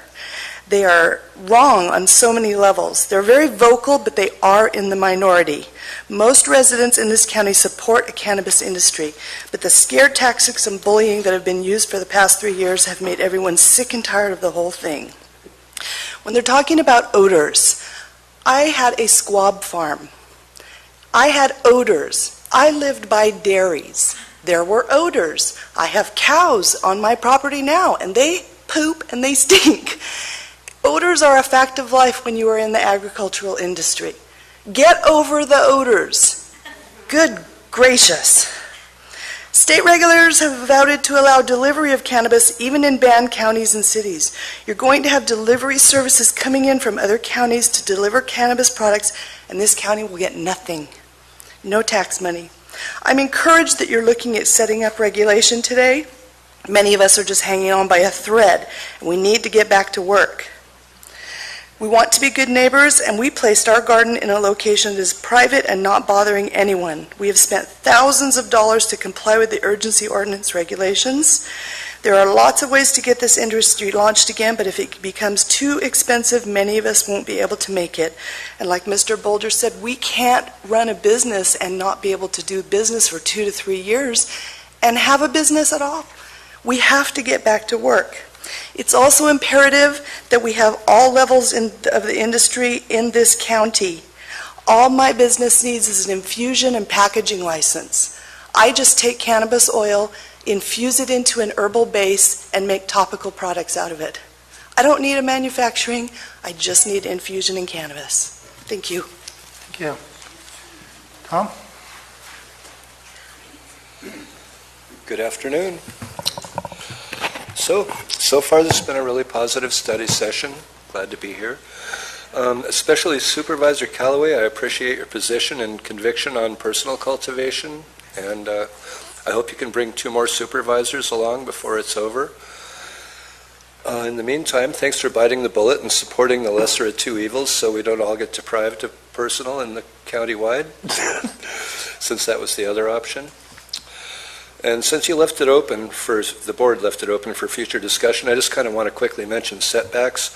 A lot of people, myself included, have already had to move their farm once to meet a change in setbacks from 30 to 75 feet, costing me well over $10,000, including ripping out and replacing newly installed fencing, adding 200 yards of trenching and plumbing, installing a new irrigation system. And if you talk about changing setbacks, consider the environmental implications, how many trees we'd have to chop down, and all the more grading that would incur, including just flat growing area and roads and more to meet those requirements. All the crazy engineering and grading permits, because the board claims we aren't ag and aren't covered by the ag grading exemption, and how much of our money this would waste, our problem, I guess. Please think really hard before you consider changing setbacks in the future. There's a lot to that. And I understand the reason the sheriff wants discretion to disqualify applicants on a case-by-case basis. I talked to him about it a minute ago.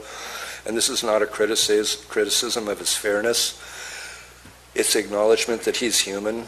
And I have trouble with the idea that anybody's fate, let alone a whole bunch of people, be left to the discretion of any one man without having the standards those decisions are based on articulated. I know it's challenging, but I think it's doable.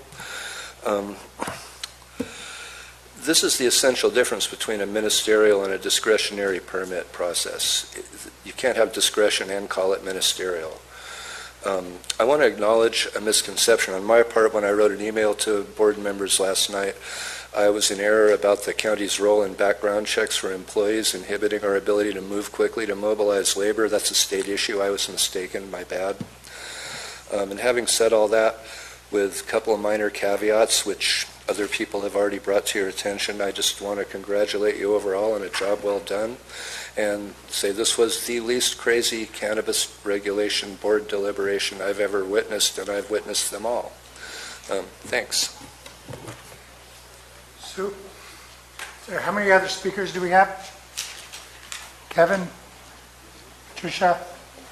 And one more. 3. Is that it? 4, 5. All right, get up there. Sue? Basically, I just want to say thanks for a return towards sanity and watching some working together up there that I haven't seen before, and I've been at most of these too. I don't grow, I don't even use, but the neighborhood I live in is basically 40-acre RR parcels. And I see from the little map that only 2 of my neighbors were actually registered and doing it all according to the rules. But the others were good neighbors too, and they've quit. And I don't know what's going to happen on these parcels. I don't know who my new neighbors would be, and I don't know, it's not a pretty enough area for anybody in their right mind to buy it for retirement or for like recreation. And so I think the land right now, what it's good for is growing. And I'm concerned that the property value will go down because it doesn't look like it's going to be permitted there. But in spite of that, in spite of the fact that I might not be able to sell that to somebody and it might not be a pretty place for me to rebuild, I still am grateful that you did what you did today. Thanks. Someone's got to step up. Hello, Board. Trevor Whitkey, Calaveras Cannabis Alliance, and I want to thank all of you. I want to thank staff and everyone who's been involved in this process. This has been 3 years of our lives. My son is 4 years old, and the last time I wasn't dealing with cannabis issues, he was 2 months old. So the entire life of my son has been consumed by these discussions and these meetings, and I think Tom is right. This has been the most civil, most productive discussion we've seen. I want to thank both Supervisor Mills and Supervisor Tofinelli. I think the two of you have shown an ability and a willingness to compromise and to consider the issues in a way that, to be honest, surprised me. We've very rarely, if ever, seen eye to eye, and I think the two of you have, in the 5-0 votes, taken the time and the energy to consider the issues in a reasonable fashion and have made very reasonable decisions, and I appreciate that. Supervisor Garamendi, Supervisor Marita Callaway, Supervisor Stopper, thank you all for hearing us, for listening to the community. We've spoken loud and clear on these issues. We've gone over it, we've rehashed it, we've had dozens upon dozens of meetings, and I feel now more than ever we're actually working in a way that's collaborative and constructive and providing an opportunity for us to move forward. We got 5-0 votes on a number of the questions that came before us. That is huge. That shows that there is unanimous consensus on certain areas for moving forward. And I think Supervisor Garamendi made a great point. Markets improve efficiency. The more that the market is able to operate and the more that we're able to have good businesses operating under their own self-interested principles of free market capitalism, they're going to do things like put in fences with locks and gates and incur those costs simply to protect their own interest. They're going to put security cameras in simply to protect their interest. They're going to go over and above the standards that you're creating because it's going to be beneficial for their own businesses. And I think that that's something that's a bright spot for all of us. We are going to be able to move forward with best practices and best standards coming from the state and replicated here at the county level. Sandy Maitrop made some great points. We learned a lot under the urgency ordinance. Clearly staff has taken monumental task that was the urgency ordinance, processed all the information and the data, and condensed it down to 30 questions. Like, we have really done a lot, and I want to commend every one of us. I think that Calaveras County is farther along and farther ahead than anybody else in the state, and it's because of the work of staff, it's because of the work of this community. Thank you. Very much. Neil, Patricia, who's coming up?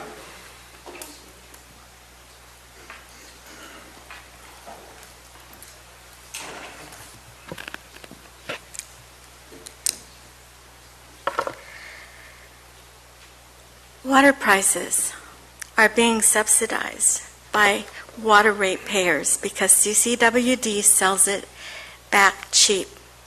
And I see people going up my road with a lot of water every day in the back of their trucks.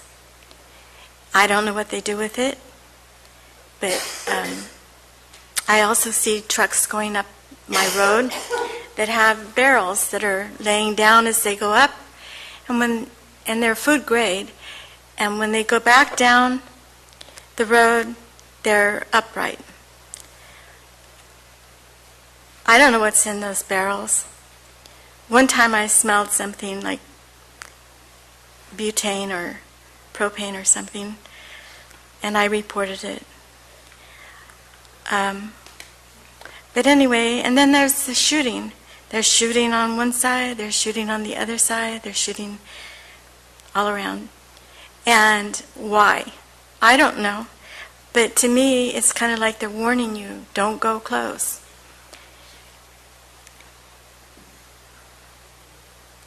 On this plan that you guys have, the principals are not required to live on the site, therefore passing on responsibilities to the person who happens to be there when something goes down, like calling for help and having the person called come and murder 3 people. If you don't want to call it that, they are dead just the same. Why? Because pot has a higher monetary value than some grapes. It's not the same thing. The utopia of regulation enforcement is ignoring human nature. There are not enough people in this county to enforce the regulations, just like there are an estimated 1,200 grows out there as we speak. I heard no mention of charcoal filters to make sure that that smell doesn't escape those buildings. And I believe that this is corrupting people, especially people that aren't able to pay their taxes. The general plan has a map. The proposed map is on the wall in the foyer. There is no such map out there showing the present-day map to compare with the zoning. When going to the planning office, they said I could go to the library. Thank you. Thank you very much. Neil? How many other speakers do we have? I've got Kevin standing. Jen, are you up? Going once, going twice. Okay, wrap it up. Good evening. I think you've done some very good work here, and I don't want to criticize, but I think there are a couple of things I just want to point out that might be helpful. I think if we had used the very expensive GIS system that we've spent hundreds of thousands of dollars on to project on the screen to see the impacts of what choices you were making would have been very helpful.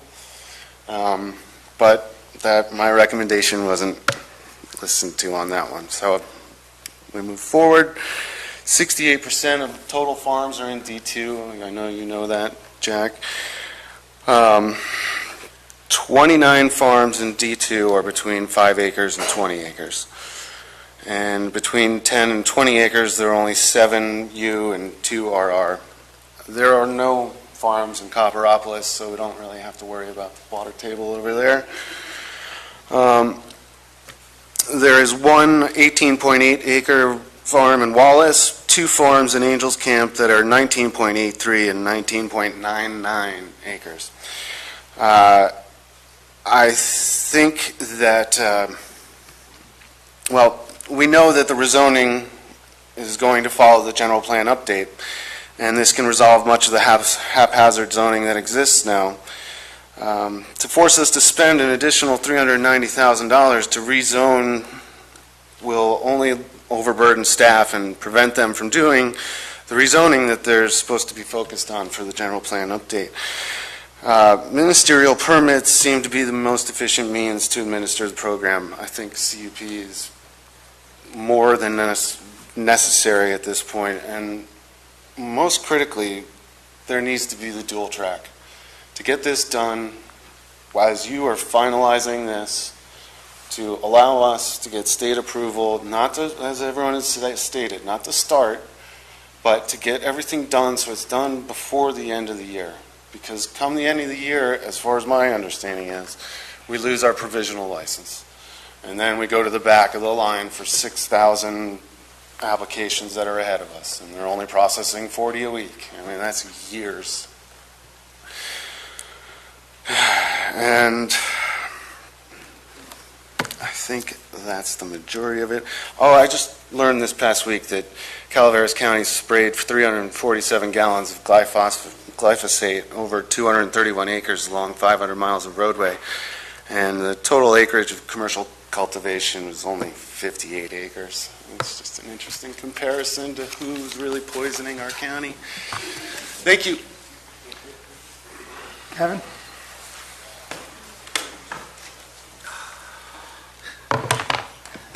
Wow, what a meeting. You guys are great. I'm serious. There was a lot of time and effort, and you took time out of your life and day to do this. Democracy in action. I'm having a great time. Okay, I'm going to get to some of the issues. Generators off-grid issue. I'm off-grid, so I guess that's my problem. I don't think anything's going to change. I'd like the state laws, the state rules, but anyway. The background checks. Oh, leave setbacks alone. My parcel's 1,350 square feet. 1,350 feet square. Let me give you some alternatives. Don't take the setbacks and apply them to all the properties. If you want to set back different for the smaller ones, tier the setbacks. Have 75 for the small one or 150 for smaller ones if you think that there's more houses close. Out in my properties, there's no house close, period. And you might also, then the second thing, if you don't want to tier them, and you do want to leave them, if you want to change them, you could also take a setback if it has it was too close in proximity to a neighbor's property, house, then you could also add that in to be one of the cases. So that's some ideas I think you should consider because setbacks are a problem. Background checks. Oh my God. I don't like to give anybody control over making decisions, and I was one of the registrants who got approved against a negative response from the sheriff. Now, I don't have time to go into that unless you want to stop the clock, and I'll tell you the story, but I was overridden by Mr. Moore and approved. It was a ridiculous thing that came out of something, so I don't like the background checks. Also, seasonal employees. If you want a background check, everybody, make sure that the sheriff is on our schedule, so we don't have to go get 20 seasonal employees, have a line, and we're 30 minutes late for them to close. So make the rules that he has to comply with concise, accessible, and reasonable for us in business. Remediation, $5,000 bond. If you want a bond, make it $50,000. Make it have some teeth. $5,000 is ridiculous. Remediation, let the owner do it and let him go as long as he's doing it in good faith. Appeals process. I like the language from the, I'm sorry, you could steal the language for the appeals process so that if there were a denial, we could appeal to the board. I would love that process, and you could probably steal the language from the CUP guidelines in some of the ordinances. Now, thank you for chasing out the bad guys with the ban. Thank you for that, because now what's left are the good guys. Remember that when you pass the laws. Thank you. Really, thank you from my heart. Jen, you'll be our last speaker. Sorry. Good afternoon. What a productive day. You know, when there's a compromise, neither side is entirely happy, and I see a lot of unhappy people on both sides. Those that know me know this affects me deeply. I'm not going to be able to farm on my property, but I'm still here for the fight because this is what's right. That being said, I encourage you guys to look at co-location and clustering. You're going to have over 100 farms that can no longer apply, that are no longer viable in this county. They're going to need to relocate, or they're going to need to rezone. This is even more cumbersome work upon our staff. So let's get these people moving. Let's get them either purchasing new property, finding a way to co-locate, so that we can get the tax revenue running into this county's coffers. So that's just kind of a personal point for me. But I think we need to be aware that this is going to take time. And if we don't have the dual track system of having permission to apply to the state, we are looking at probably 18 months to 2 years for any relocating farm to start business again. I know some of you don't care about those that have to relocate, but if we want a sustainable industry in this county, we need to care about those that chose to apply and stand up and go through this regulatory process from the beginning. Sorry. Technology. Setbacks. I'd like to encourage you to think about setbacks when the property is co-owned by the same owner. These setbacks I think are sometimes arbitrary, and we shouldn't be having to step back from our own property lines. In some cases, that puts the cultivation site in a worse location, both environmentally and from public view, when we're subject to arbitrary setbacks, especially when it's from our own. And finally, I think we need to advocate for a cannabis program manager to make sure timelines by both the applicant and the county are adhered to. We experienced a lot of bottlenecks, and dare I say selective enforcement and selective application processing this last time, and that needs to be avoided, and I think that can be done with somebody managing the program. Not that our planning department hasn't done an excellent job with the workload that they have and the staff that they have, but let's make this efficient this time. Let's get this right this time so that it's here for the long haul and we don't have to go through this again. Thanks for everything. Thank you. Is there any other public comment? We're good. Seeing none, we will close public comment. I'll bring it back to the board. This is a study session, so there's no action item. Is there further discussion on behalf of the board or things that you might want to add into the mix as we go forward? And Peter, as we wrap this up, I'd like you to explain clearly what our process is from this point. Maybe that's a good spot to start. Okay, I guess, first of all, is there any of these issues that the board wants to revisit based on public comment? Supervisor Callaway? Yeah, I guess I'd like to look at the distribution one again, and we've heard different stories, so I'd look to see what is it that is allowed or isn't allowed, being that I looked at sole distribution. The owner could distribute their own product, and I heard different things today.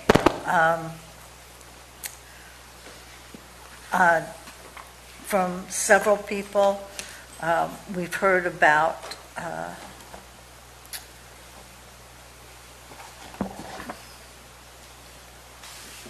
being able to submit to the state as well as while they're doing the county process.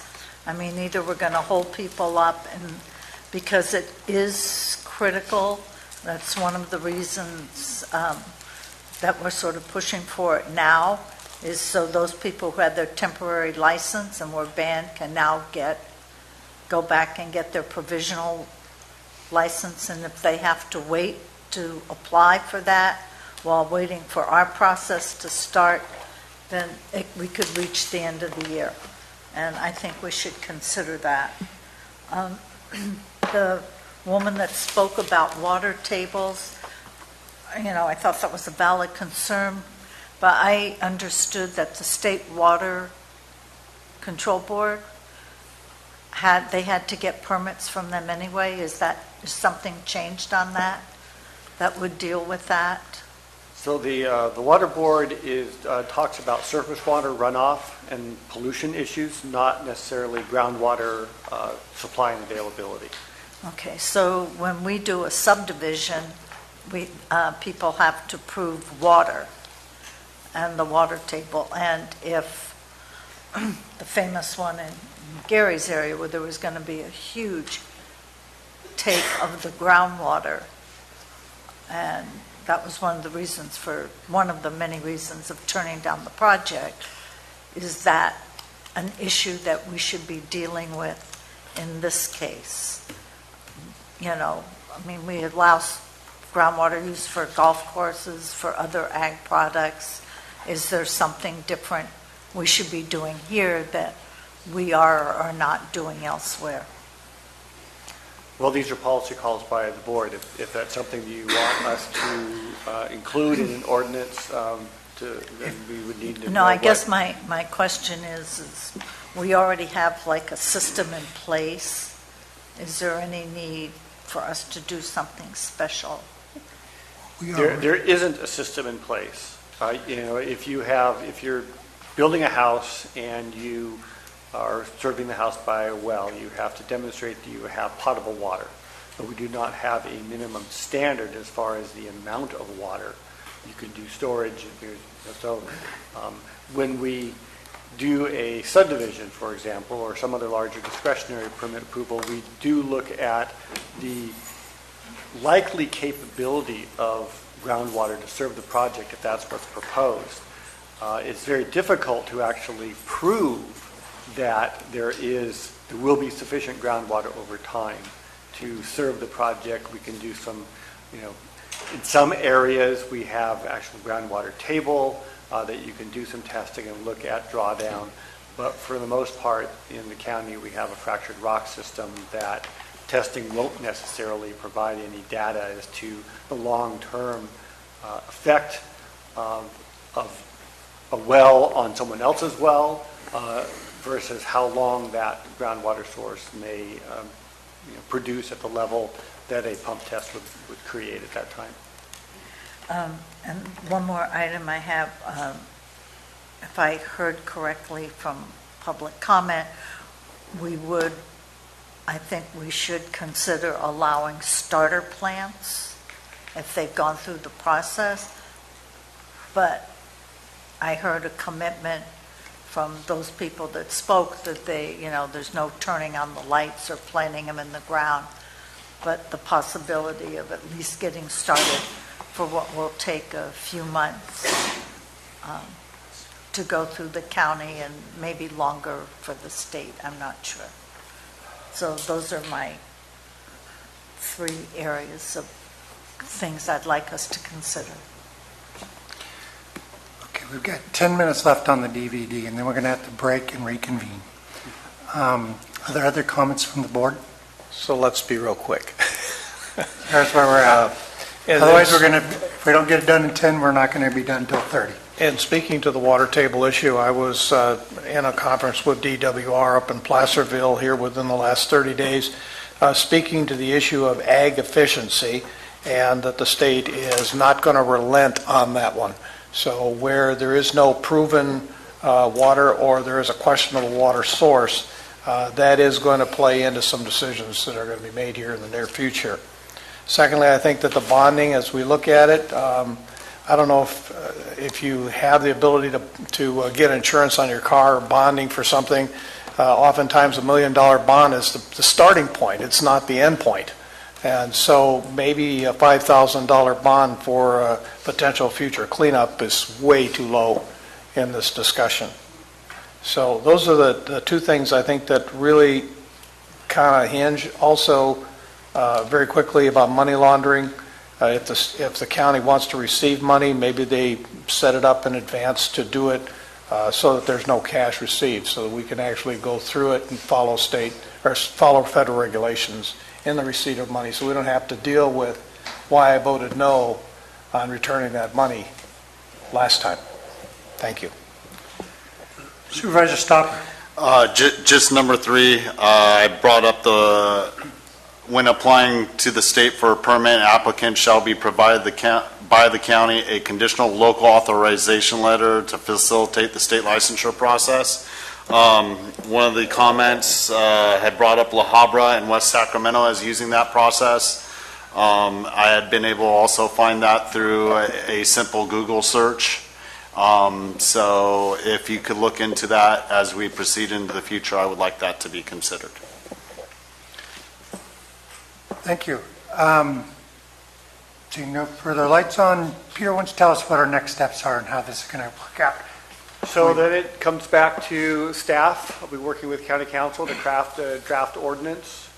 We will revisit the environmental document, determine whether or not we can use that EIR or if there's substantive changes that need to go back to some other type of environmental review. Once we've completed that process, we then set it for hearing before the Planning Commission. They would make a recommendation to the board and back here for adoption hearing. Sounds like a very simple process, but we know better. It's not going to happen overnight. Thank you. What's your timeline? I'm really reluctant to. It's like I got 3 minutes left till that tape runs out. I'm reluctant to say, oh, we'll get it done in X number of weeks or months because I really don't know. We need to sit down and figure out, the writing of the ordinance along with everything else on our plate right now. I can say it will be at least 3 to 4 months, just in the bare minimum necessary for noticing requirements, and then whatever time is necessary for the actual work to be done to craft this ordinance. Can I ask that maybe in the next couple of weeks as you dig through this, and I know we've got a lot of general plan on the plate, if you could perhaps, either an announcement or other, or even agenda item, get up and let us know sort of how you see this timeline coming together. We can give you an update of where we're at. Update on where we're at, just so we keep everybody knowing how our path is. Okay. I wanted to, a couple of the issues that were brought up, I don't have a problem with concurrent processing.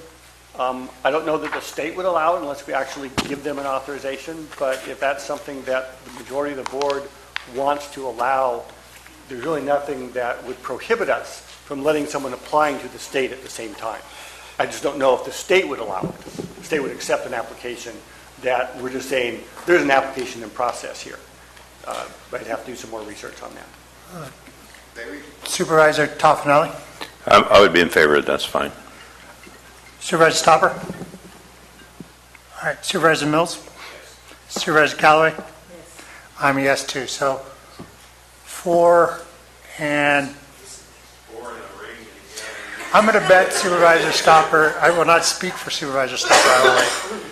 Supervisor Stopper, are you okay with concurrent registration? Yes. Thank you. 5-0. That's our second one. So that should give you some direction. I want to, before we run out of time, I want to do 2 things. I want to thank the citizens of this county for showing up and being very respectful participants in this. We really reflected well on our community. Thank you very much. And I think I'd say that on behalf of the board. I also want to thank... I applaud you all. I also want to thank our staff. You guys did a great job. This is a very logical rollout, and the prep was much appreciated on all sides. So Julie, Peter, Ethan, and all your team, thank you very much for doing this. And finally, I'd like to thank my fellow board members. I think we did some good work today. So with that, we stand adjourned.